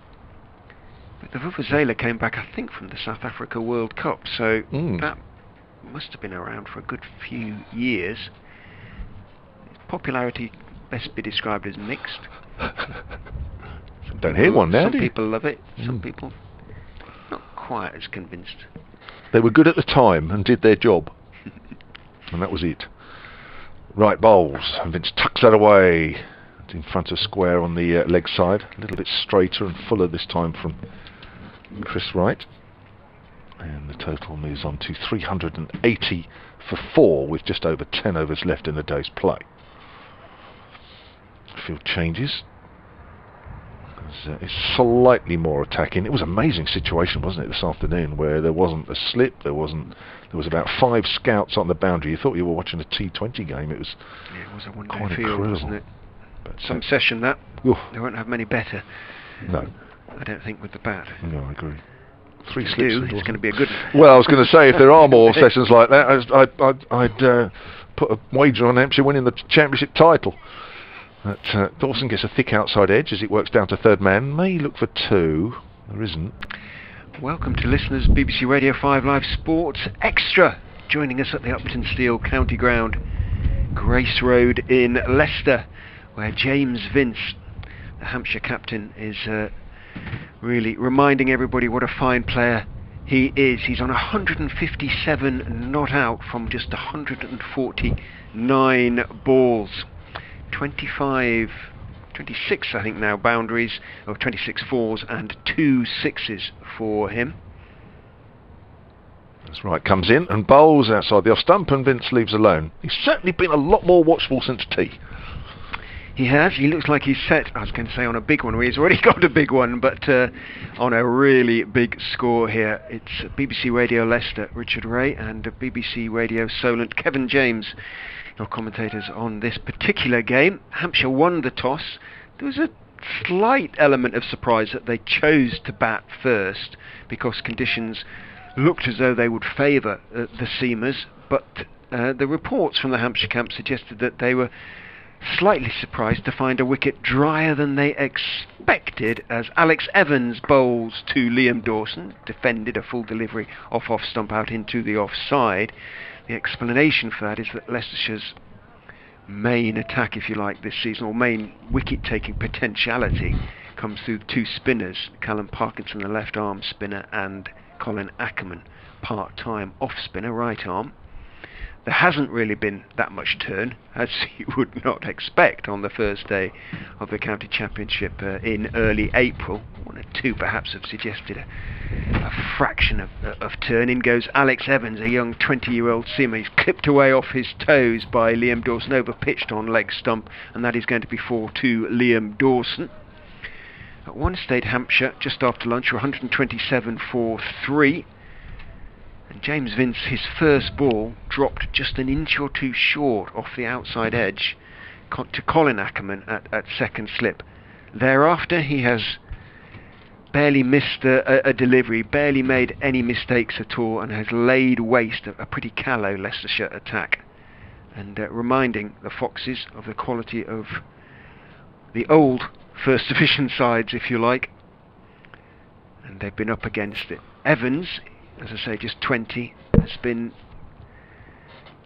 well, he's stuck at his task bravely as he comes in and bowls again to Dawson's appeal for leg before, but although Evans' appeal was quite impressive, it didn't get really any support from behind the stumps. Looked a little bit high, didn't it? It did. Second new ball, perhaps a little bit of extra bounce. That afternoon session was quite incredible, wasn't it? Hampshire scoring 183 for the loss of Sam North East about 25 minutes before lunch. I mean, Vince was in his at his absolute best. It was just a joy to watch. But I've just done a quick calculation, which I'll come to in a moment. Evans down the slope, bowls very full outside off stump, waited for it down on one knee almost there, Dawson, and steered it but straight along the ground to point, where Sam Evans picks up, no relation. I think the real problem for Leicestershire here, and it may be going forward as well, is that out of 385 for 4, 236 have come in boundaries. There have been an awful lot of what are sometimes called 4 balls. Evans is in and bowls. Back goes Dawson, times it nicely off the back foot, punches it out towards wide long on, and right, tired, he's not going to cut that one off. He was rather lumbering up the hill in pursuit of that one. It crossed the ropes a good 5 yards ahead of him, and that is 4 more, another 4 balls. It's been some lovely timing from Vince particularly, of course. Also from young Tom Alsop, who made a contrasting but almost equally valuable century of his own. He made 102 off 153 balls. He went shortly after tea.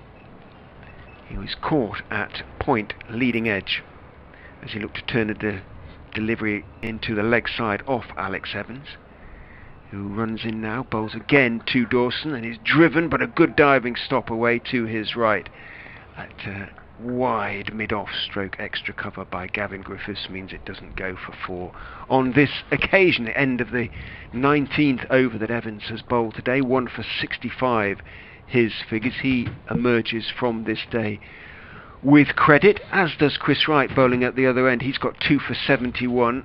The backup Leicestershire seamers, Gavin Griffiths and Ben Mike, perhaps will consider they have had better days. They've gone for quite a few runs. Umpires Michael Goff and Billy Taylor having a chat of the match. Can't be about the light, because it's not as dark as it's been, I don't think, earlier today. They're probably still waxing lyrical over James Vince's innings, to be honest. Yeah. They're probably saying, do you remember that shot, that cover drive, and Billy Taylor saying, which one? There's been loads of them. He said, well, that one at about 3:15 this afternoon that went a little bit quicker than the others. Must have a great bat there. There have been some wonderful shots, dismissive. Some of the pulls in particular, as I say, have been almost sort of contemptuous. Not deliberately so, I don't mean that for a moment, but just the certainty with which they're played, or which they were played. There's a whiff of how can you possibly bowl that tripe to me. as they thumped into the advertising hoardings that surround the newly renamed Uptonsteel County Ground. 9 overs to go. So Chris Wright, the pick of the Leicestershire bowlers, continues, and he's into his 20th over here, and he's going to be bowling at James Vince, who's on 157. Still 2 slips, and Vince gets a good length ball, and he just is happy to push that out quietly on the offside. Ian Payne has emailed me. Ian, who's in Lymington, on the lovely south coast there. I know you know your Hampshire very well, Richard. You always nod every time I say that somebody's from such and such. You go, oh yeah. So you know your Hampshire well. For those of you up here, it's it's sort of opposite the Isle of Wight, basically, but then there's a few places opposite the Isle of Wight. Anyway, you know what I mean. Ian says, hello Kev, loving the commentating and the video from Grace Road, or the Uptonsteel ground as I'm supposed to call it. Here's Vince again, who whips it away, very fine, down to fine leg, and it's going to be 4. Past a diving Swindles behind the stumps, and that is 4 more to the Hampshire total, 393 for 4. Is it my imagination, or has James Vince moved his stance over to off stump? Maybe in an attempt to cut out the risky shots that have so often got him out in the past. I must admit, I haven't noticed. It has been mentioned in the recent past that he's moved slightly over. I haven't actually taken a really good look. Perhaps I should have done, but there's been much else to admire about James Vince. Worrying about what stump guard he's taking is probably been the least of those. But I will look in future. If he has, then it has certainly worked today. Here's Wright again, and Vince whips that away through mid-wicket. That's 4 more. Ooh. And that is a shot we've seen quite a lot of today as well. Fullish ball, straight, and Vince just waits and waits and just leans on it, and the ball races off the middle of his bat once more. 165 he moves on to, 397 for 4. Hampshire in the 88th. Wright looks so tired now. He's uphill now. His first 2 spells were downhill, but he's 35, as we've said, going on 36. This is his 20th over, and well, he looks shattered, actually. He does. And those last 2 balls, that's a lot. Pretty much what they deserved. You won't get much of it out of him in this season if he keeps doing this sort of workload all the time. That's down the leg side and could take by Swindles. Yeah. There's a bit of sun peeking out away to our right, which is very welcome indeed. You wouldn't describe it as a warm Sunday, would you? Token. It lights up the ground, but it doesn't see us stripping off our fleeces and sweaters and what have you. 26 4s and 2 6s now to...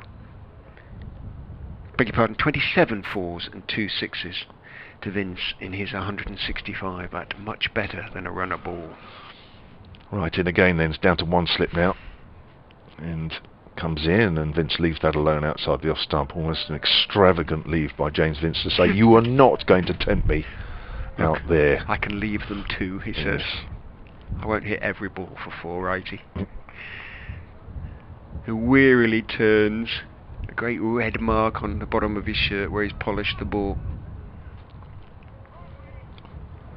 The spinners whom Leicestershire looked to perhaps to try and spell the seamers as well, they haven't really been able to get any control. Ackerman himself has only bowled 5 overs. Right in again. Vince again leaves alone, a little bit closer to off stump this time, but a good leave. End of the over, 397 for 4, 165 Vince, 21 Dawson. Callum Parkinson has bowled... He's got through 20 overs, Parkinson, actually. Didn't quite realise it was so many. 3 maidens, none for 85 for him. Alex Evans, 19 overs, 1 for 65. Will continue. Griffiths, 1 for 60 from 12. Ben Mike, none for 72 from 12. Yeah, between them, one of them needed to sort of step up a bit, really, didn't they? Yeah. I think that's where sort of Leicestershire have just struggled a bit with something to back up Chris Wright and this man here. Young Evans comes in and bowls on the leg side, nicely timed away by Dawson off his legs for 4. He is too good a player too to bowl 4 balls to, because he is going to put them away however close we are to the close of play, and that is the Hampshire 400 at the start of the 89th over, a 5th batting bonus point on the first day. And with power to add as well. Best part of 8 overs still to be bowled today.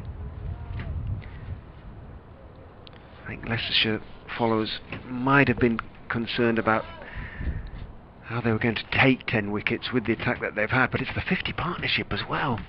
In good time, Alex Evans is in. Again, it's on the leg side. Again, it's clipped away, and it again is going to run away 4-4. And young Evans is tired as well now. The two leading seamers have had too big a burden. Leicestershire looking ragged now, I'm afraid. Yeah. See, again, he's 20 years old, and this is not ideal for him. I mean, there's a lot to get through against players who can seriously play, and he's just being exposed a little bit too much now. He's done a good job today. It would have been nice that he could go home and say, do you know what? It was a hard day, but I really enjoyed it. But I think he's into a period now where I don't think it is going to be that enjoyable. In he comes. Bowls outside off stump, the grunt of effort. And it's a little bit wide this time, having picked up consecutive fours already in the over. Liam Dawson lets that one go through. He's made his 29. He's better than a runner ball as well. His 29 has come off 26 balls. Vince's 165 off 156 deliveries. And as I say, when Dawson had that little rush of blood a couple of overs ago, Vince came down and had a word. In goes Evans and bowls to him outside off stump, a big stride and a big lift of the bat as it goes through outside off stump again, and basically said, look, don't miss out here. There's going to be days when the bowling is tougher, but this is a young attack, it's a tired attack, the pitch is good, we're going to be here tomorrow, we're only going to bat once in this game. I suspect is what he will be saying, and at the moment they're well on course to do exactly that. But he's saying, you need you to hang around to make sure we do that. In goes Evans and bowls to Dawson, who is a big stride and then steering it out through the offside. Didn't put his full weight into the shot, made sure however that he got it in the gap. Back chased extra cover, and a relay throw gets the ball back to wicketkeeper Harry Swindles, but not before Vincent Dawson have completed. They pick up 3 then? No, they picked up 1. I think just James Vince has just... Has he got a bit of a tweak? Yes, he has. He's tweaked something. Ooh, now, Hampshire supporters, it's cold out there, and I wonder if Vince has just got a little... Yeah, he's limping. He's hurt himself. He's pulled something, I'm afraid. Oh dear.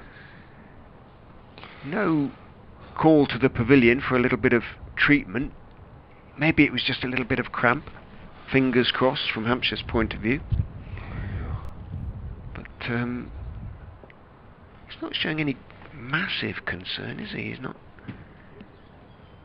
As Evans comes in and bowls to Vince, lets that one go through outside off stump. Then he wanders off for a word with Liam Dawson. So we'll keep a close eye on that one. I was surprised to look up and see him still at this end. I thought, well, they can't have got 3 in there, can they? It'll be interesting to see how he runs from now on. I mean, it might make him play a slightly different way now. If he feels that he can't run the singles and the 2s, then we'll know what he'll do instead. Again, I'm looking around the scores around the country. Hampshire are the only ones that have passed 300, let alone 400 so far today, so that'll give you an idea of just how things have gone here. I think the closest to 300, Kent 288 for 5, Middlesex 276 for 7 at home to Somerset. They're about the sides that could break 300 tonight, but Hampshire score of 406 for 4 stands out like a police beacon, doesn't it? 7 overs remaining. No reason why they can't get 450. He has finally gone back now, without any alternative really, Ackerman. He's gone now to one of his backup seam bowlers, Gavin Griffiths. Yeah, it has to. Just 12 overs for Griffiths. See if he can produce a good final spell of 4 overs, just to drag his figures back a little bit. Did pick up a wicket earlier today. It was a good one as well. Joe Weatherby. Top edged an attempted pull outside off stump. So here he is then. He's bowling to Liam Dawson, short, and Dawson pulls that away, and that is 4 runs. That's not a great start. That's a bit of a loosener. Yes, it's been a long day, which hasn't helped, but you still need to be on it from ball 1. And was a half tracker. It was. Gentlest of long hops, basically.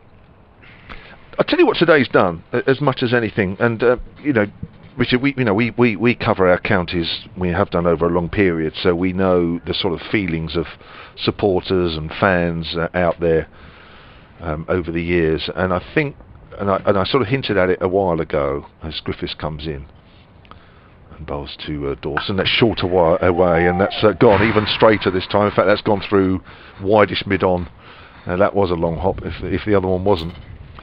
But they both were, to be honest, and straight away second slip comes out, and I'm not surprised. 4-14 for 4. I think there's been a feeling that the batting has underperformed for quite a while now.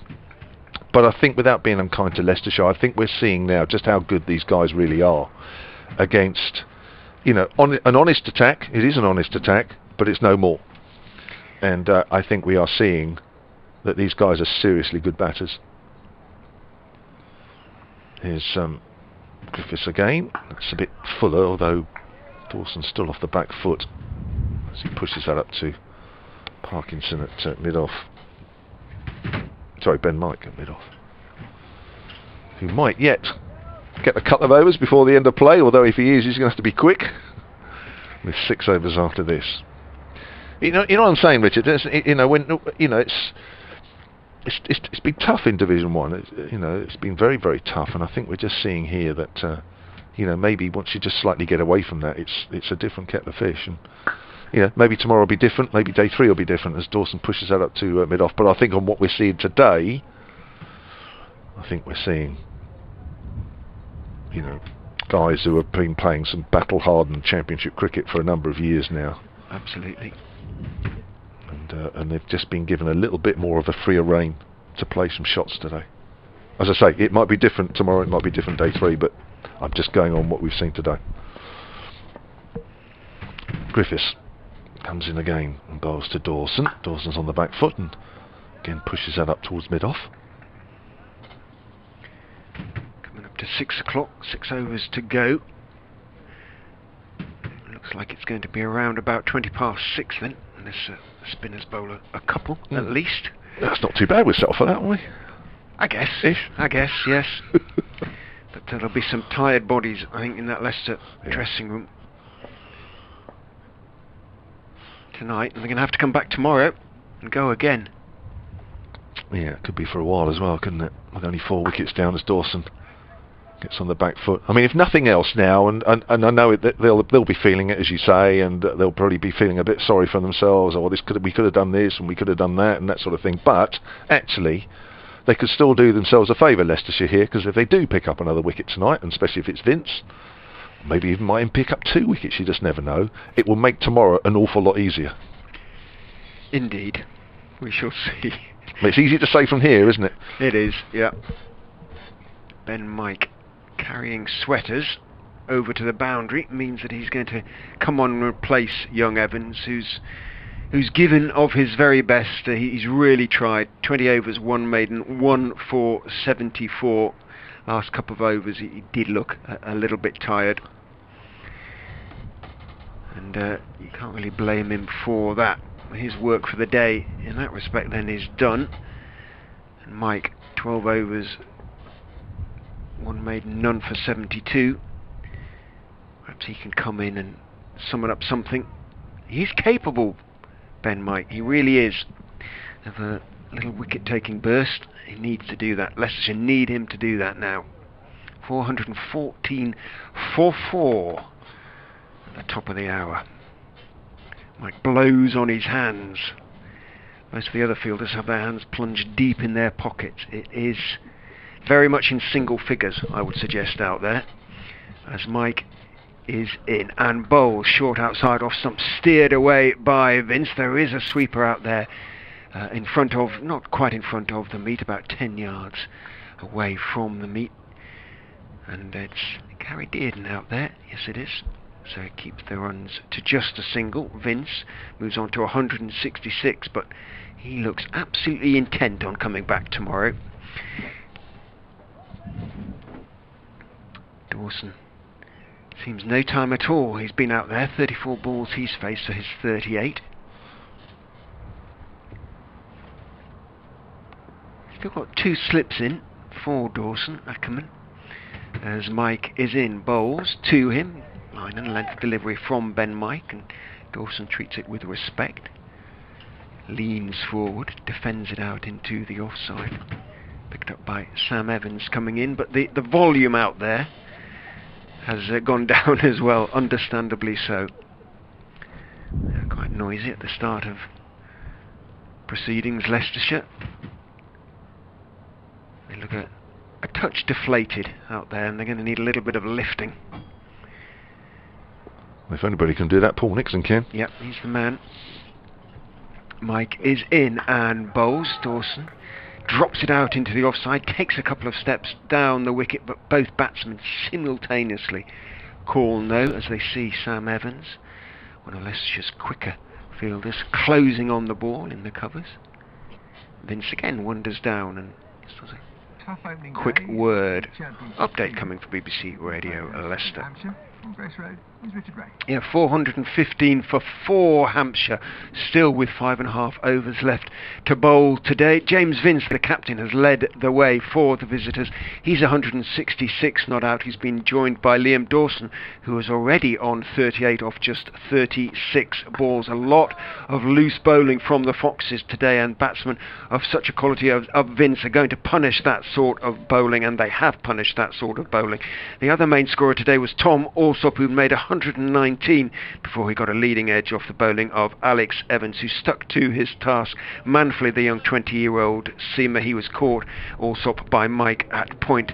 351 for 4 at that stage, but again another big partnership building for the Foxes. It has been a tough first day. They're going to have to come back hard tomorrow, ideally pick up another wicket tonight just to lift them as they go into the dressing room, but at the moment no sign of that. Hampshire 415 for 4. Thank you, Richard. In the weather, staying. Bold. Outside off stump from Ben Mike, swings away a little bit, allowed to go through by Liam Dawson. David Ackland actually has come back with a very good point. Thank you very much, David, at Sonnet Sport. First innings is limited this year to 120 overs. So the maximum Hampshire can bat tomorrow is 24. Thank you. I didn't know that either. I actually feel very, very inadequate today. I feel like I haven't been prepared. I've made a lot of notes, but probably not the sort of notes that probably would have been even more important. Things like new ball after 80. Yeah, 120 overs. Mike is in and bowls, drops a little bit short, pulled, but didn't get all of it on that occasion. Liam Dawson. So he's only going to pick up a single on that occasion. It goes out to mid-wicket, and Callum Parkinson runs around from mid-on to pick up. So Dawson keeps the strike.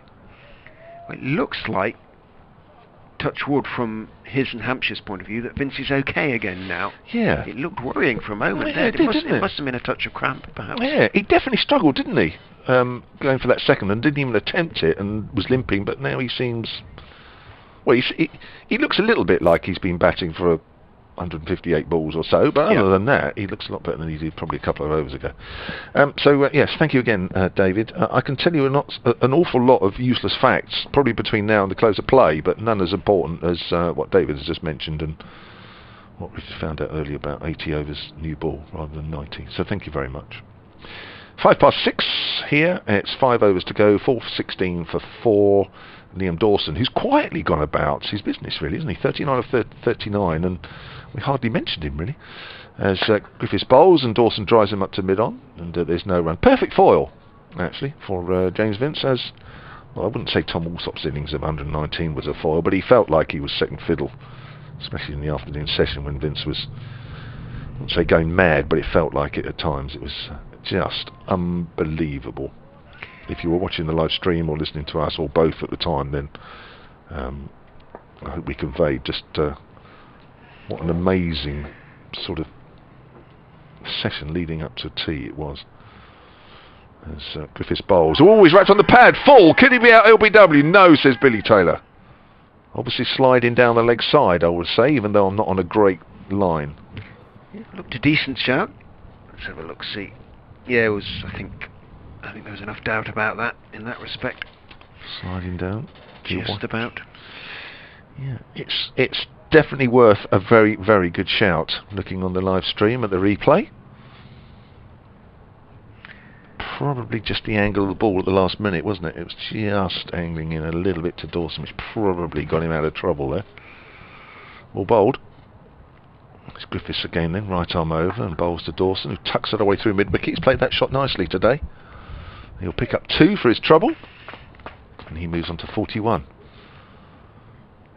Showing no effects, touch wood, yeah, just did it, of that ruptured Achilles injury, which he did at Radlett last year in the Bob Willis Trophy against Middlesex. Up on his toes, bit like one of those shots really, flicked it away on the leg side, up on his toes, set off and just collapsed. And the next thing you know, he's stretchered off and spent all winter recovering. He was on crutches for the rest of the season last year. It was quite horrible. So let's push towards mid-wicket, and he looks alright. So 24 overs tomorrow in the innings, and another 4.5 today. So they're on, what, 430, 435 at the close of play. Well, still a decent prospect, without being silly, of sort of 540, 550. They still really will not anticipate having to bat again in this game, Hampshire. Griffiths again then to Dawson, and Dawson gets a good length ball and he's in behind that, pushes that up to mid-on. Yeah, it certainly looks that way, and of course if James Vince bats until the 120th over, then the Hampshire score will be a lot bigger than perhaps otherwise. It's looking like a biggie anyway, which is a great start to the season, I have to say, for any side. It sets a marker for the 9 remaining matches. It puts a bit of pressure on the 9 remaining matches in a way. Griffiths bowls and Dawson again in behind that. Good over there from Griffiths. The last few balls were in the right areas. He's bowled 14 overs, 1 for 70. 418 for 4 left. Yeah, better from Griffiths. But again, it's the inconsistency that I'm sure will concern Paul Nixon. Griffiths Gavin has been around for some time now, really. Oh, hang on. Yes. I'm just getting a message saying there's no restriction on first innings now. Oh, I'll give up. There's confusion on all sides. There is. I have had all this on various bits of paper. It's come from a very important man as well. I would never ever doubt him. Kevin Howes. Ben Mike is in, bowls down the leg side, tries to flick it on its way. James Vince doesn't get anything on it, and he's cross with himself for not getting anything on it. Feels he should have flicked that one away down to fine leg. Didn't manage to do so. Speared down the leg side by Ben Mike. Got away with it. 418 for 4 remains the score.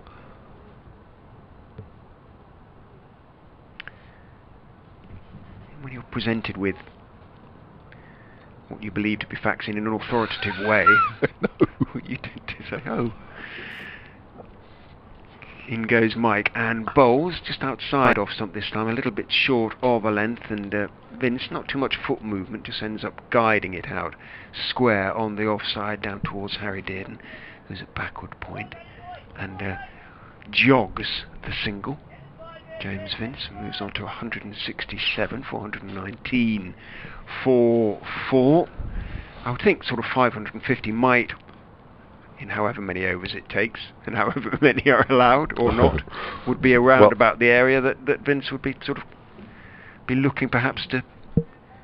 Yep.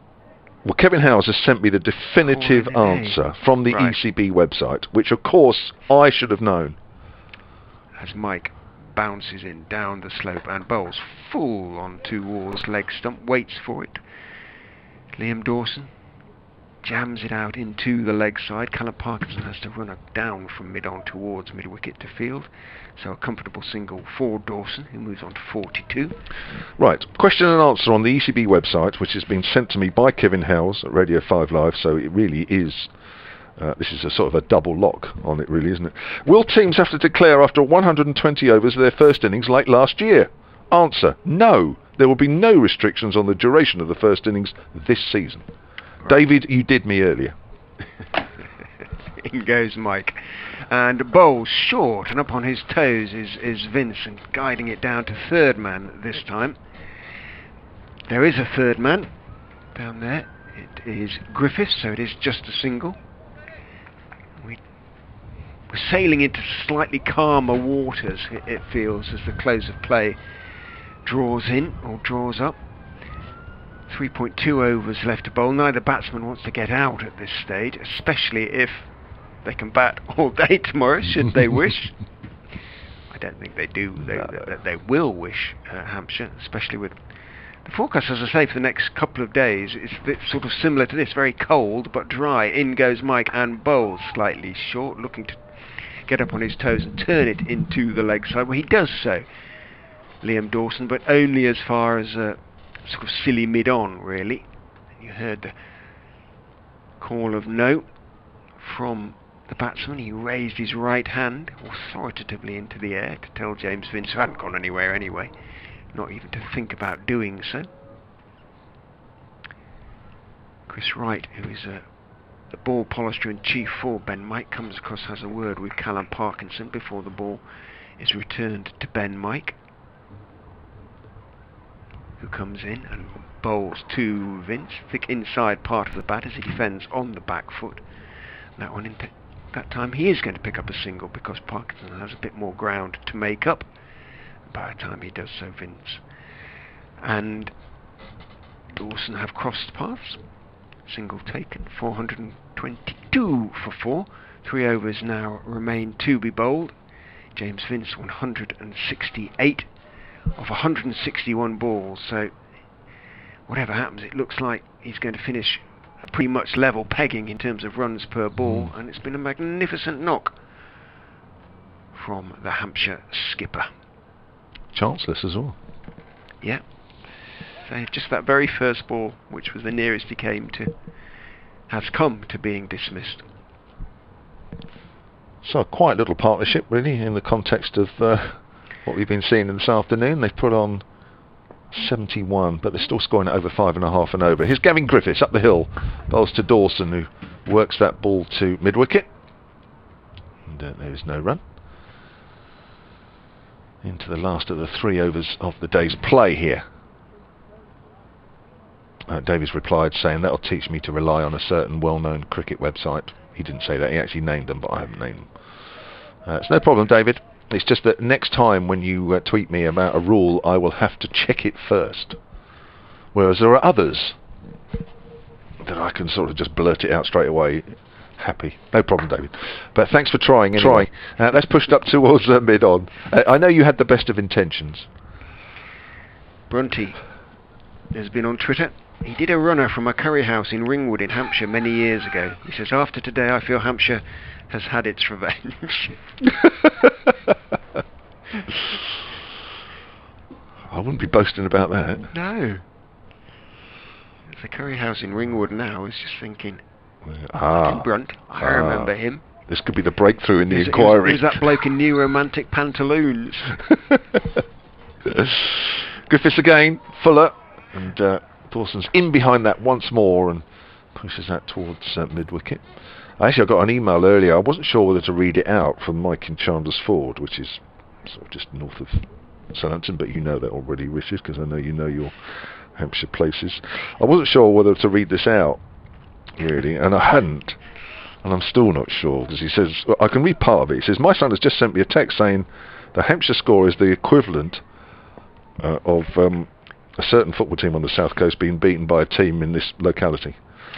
If you follow football, you'll know what I mean. There's a nice drive by Dawson down the ground. That's 4. That's over pitched. Super shot.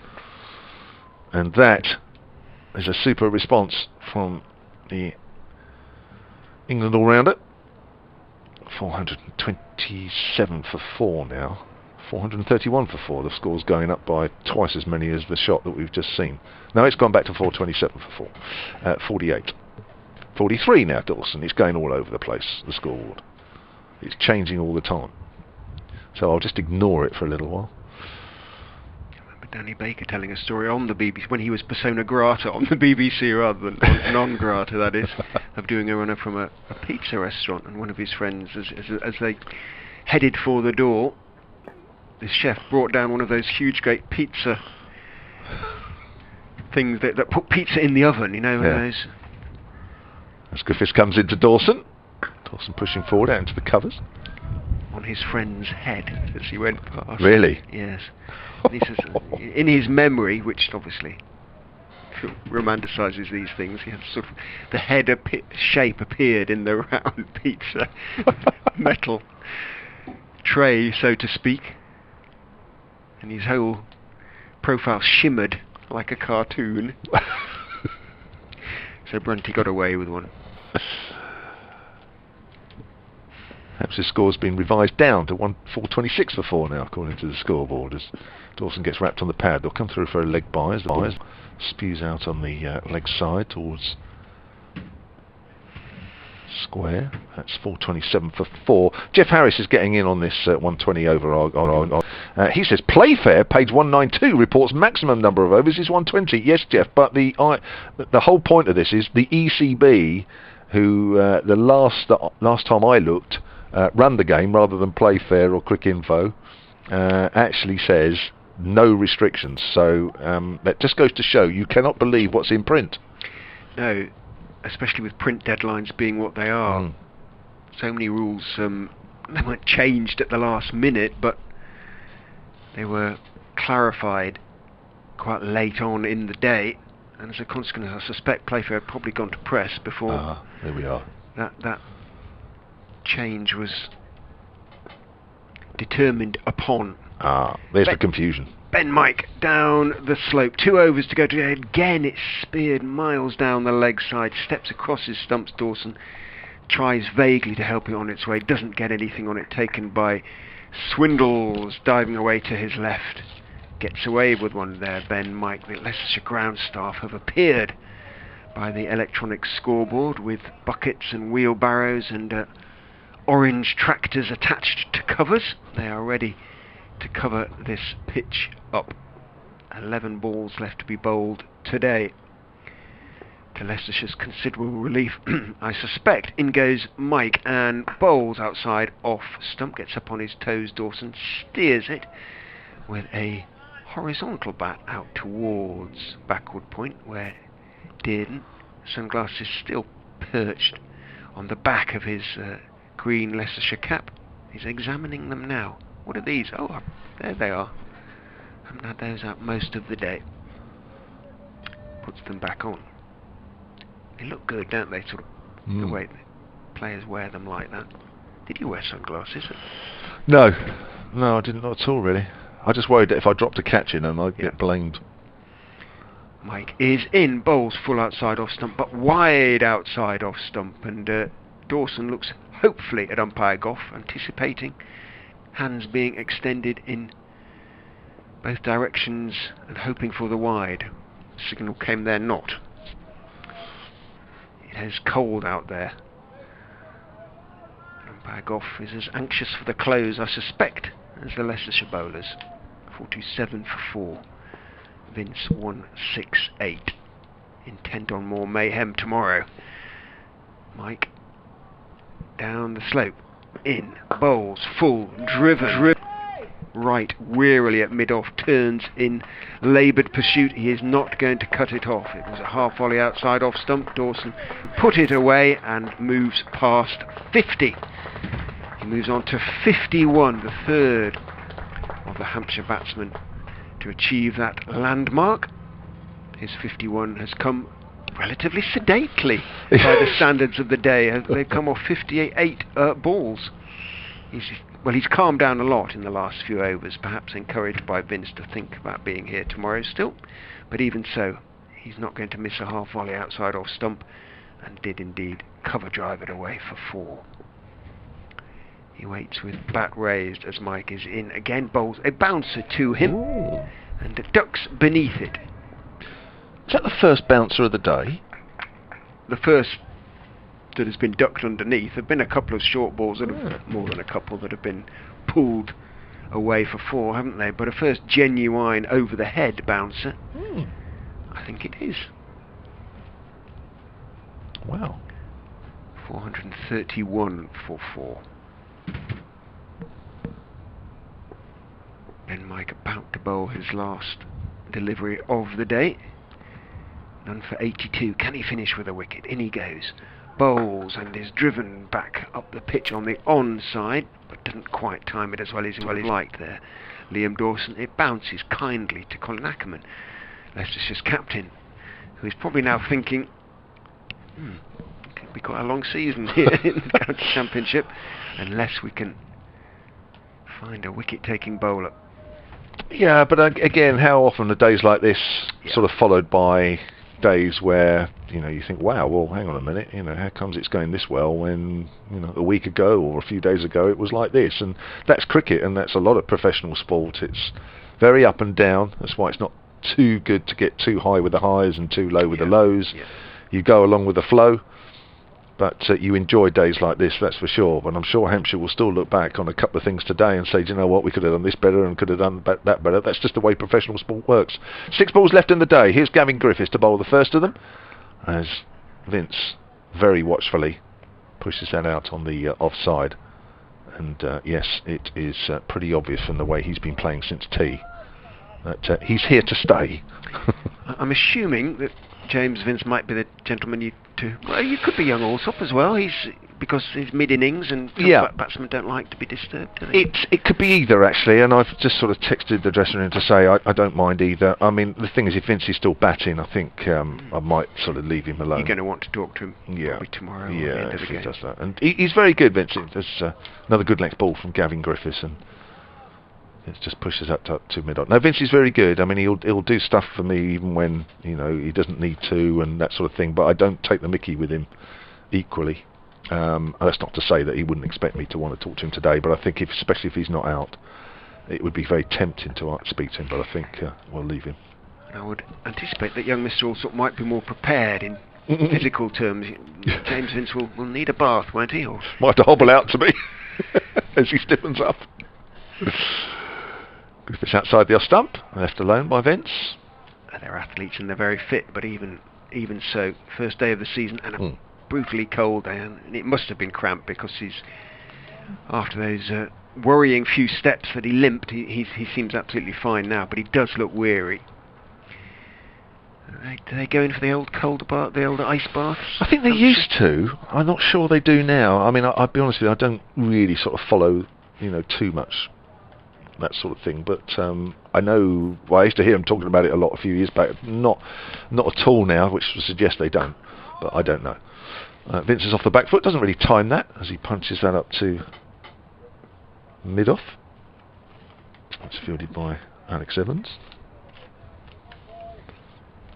So we've got 2 balls left, and just as I say that, the sun has found a bit of a gap in the clouds, but only a little. I don't think it will be for very long. Very quickly, Joe on the tweet says, how long since we've seen the first day of the season like this one? Vince making a storming start with great support from Alsop and Dawson, and we have to mention Joe Weatherly. That's right, he was a very good 41. Vince drives, well fielded at cover by Lewis Hill. I've enjoyed Lewis Hill in the field today. He's been very enthusiastic from first over to the last. A bouncy character, enthusiastic, very fit.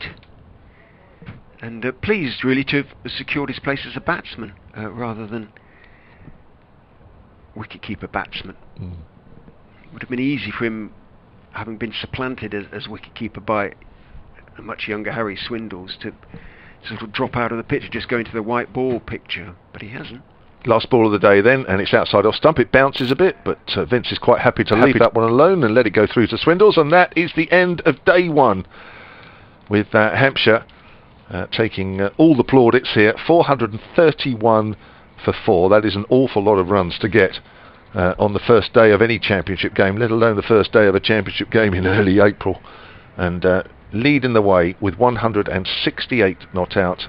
Captain James Vince, who were in the middle part of his innings, well, you couldn't take your eye off him. It was absolutely superb to watch. Either side of that, he's been quite watchful and been quite determined, and he's obviously here to bat long and hopefully big tomorrow. Well supported by Liam Dawson with 51, but Tom Alsop, must mention him, 119. He was the only wicket to fall since tea. 224 he put on for the fourth wicket with Vince. About 20 or 30 runs short of the all-time record against Leicestershire for the fourth wicket. And yeah, a good day for Hampshire, that is for sure. And from a Leicestershire point of view, Richard? Yes, a chastening day, I think, is probably the best description. Young Alex Evans stuck at it. Wright showed his quality. Tired towards the end, understandably. They were both required to bowl more overs than arguably they would have liked to have bowled, 20-odd overs each in the circumstances.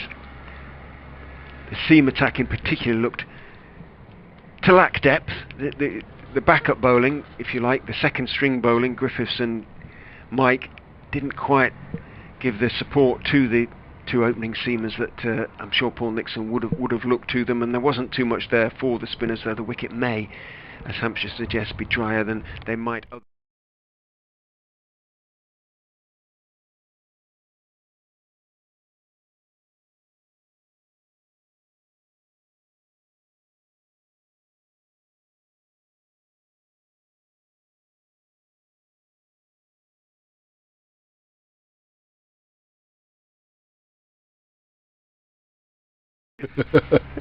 that will happen tomorrow as well, I would anticipate. He must have been tempted to unleash that bowling attack straight away, but he decided to cash in, and cash in he has. He's led the way with 168. So Kevin and I will be back with you tomorrow. Hope you've enjoyed the commentary and the feed. It's been great to be back with you. It's been great to hear from so many of you today on social media and also by email as well, and we'll be back with you bright and early anyway, just before 11 o'clock tomorrow, and we'll see how many Hampshire can add to their score before James Vince decides to unleash that potentially fearsome bowling attack on the Leicestershire batters. But for now, from the Uptonsteel County Ground, from myself, Richard Ray, and from Kevin James of BBC Radio Solent, it's a very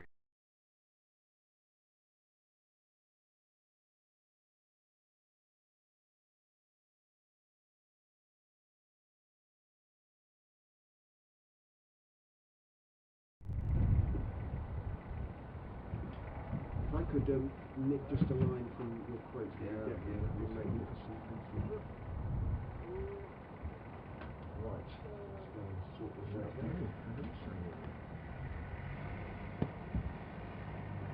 We're now very much in favour of the conference system.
I am still here, yep. I thought you might want something. Okie doke. Cool.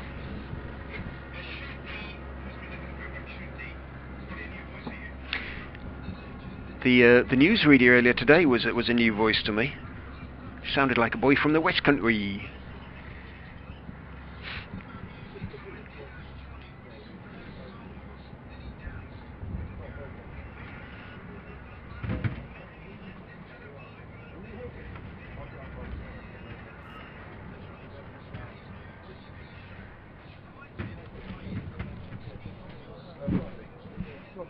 Now, I'm going to be really strict.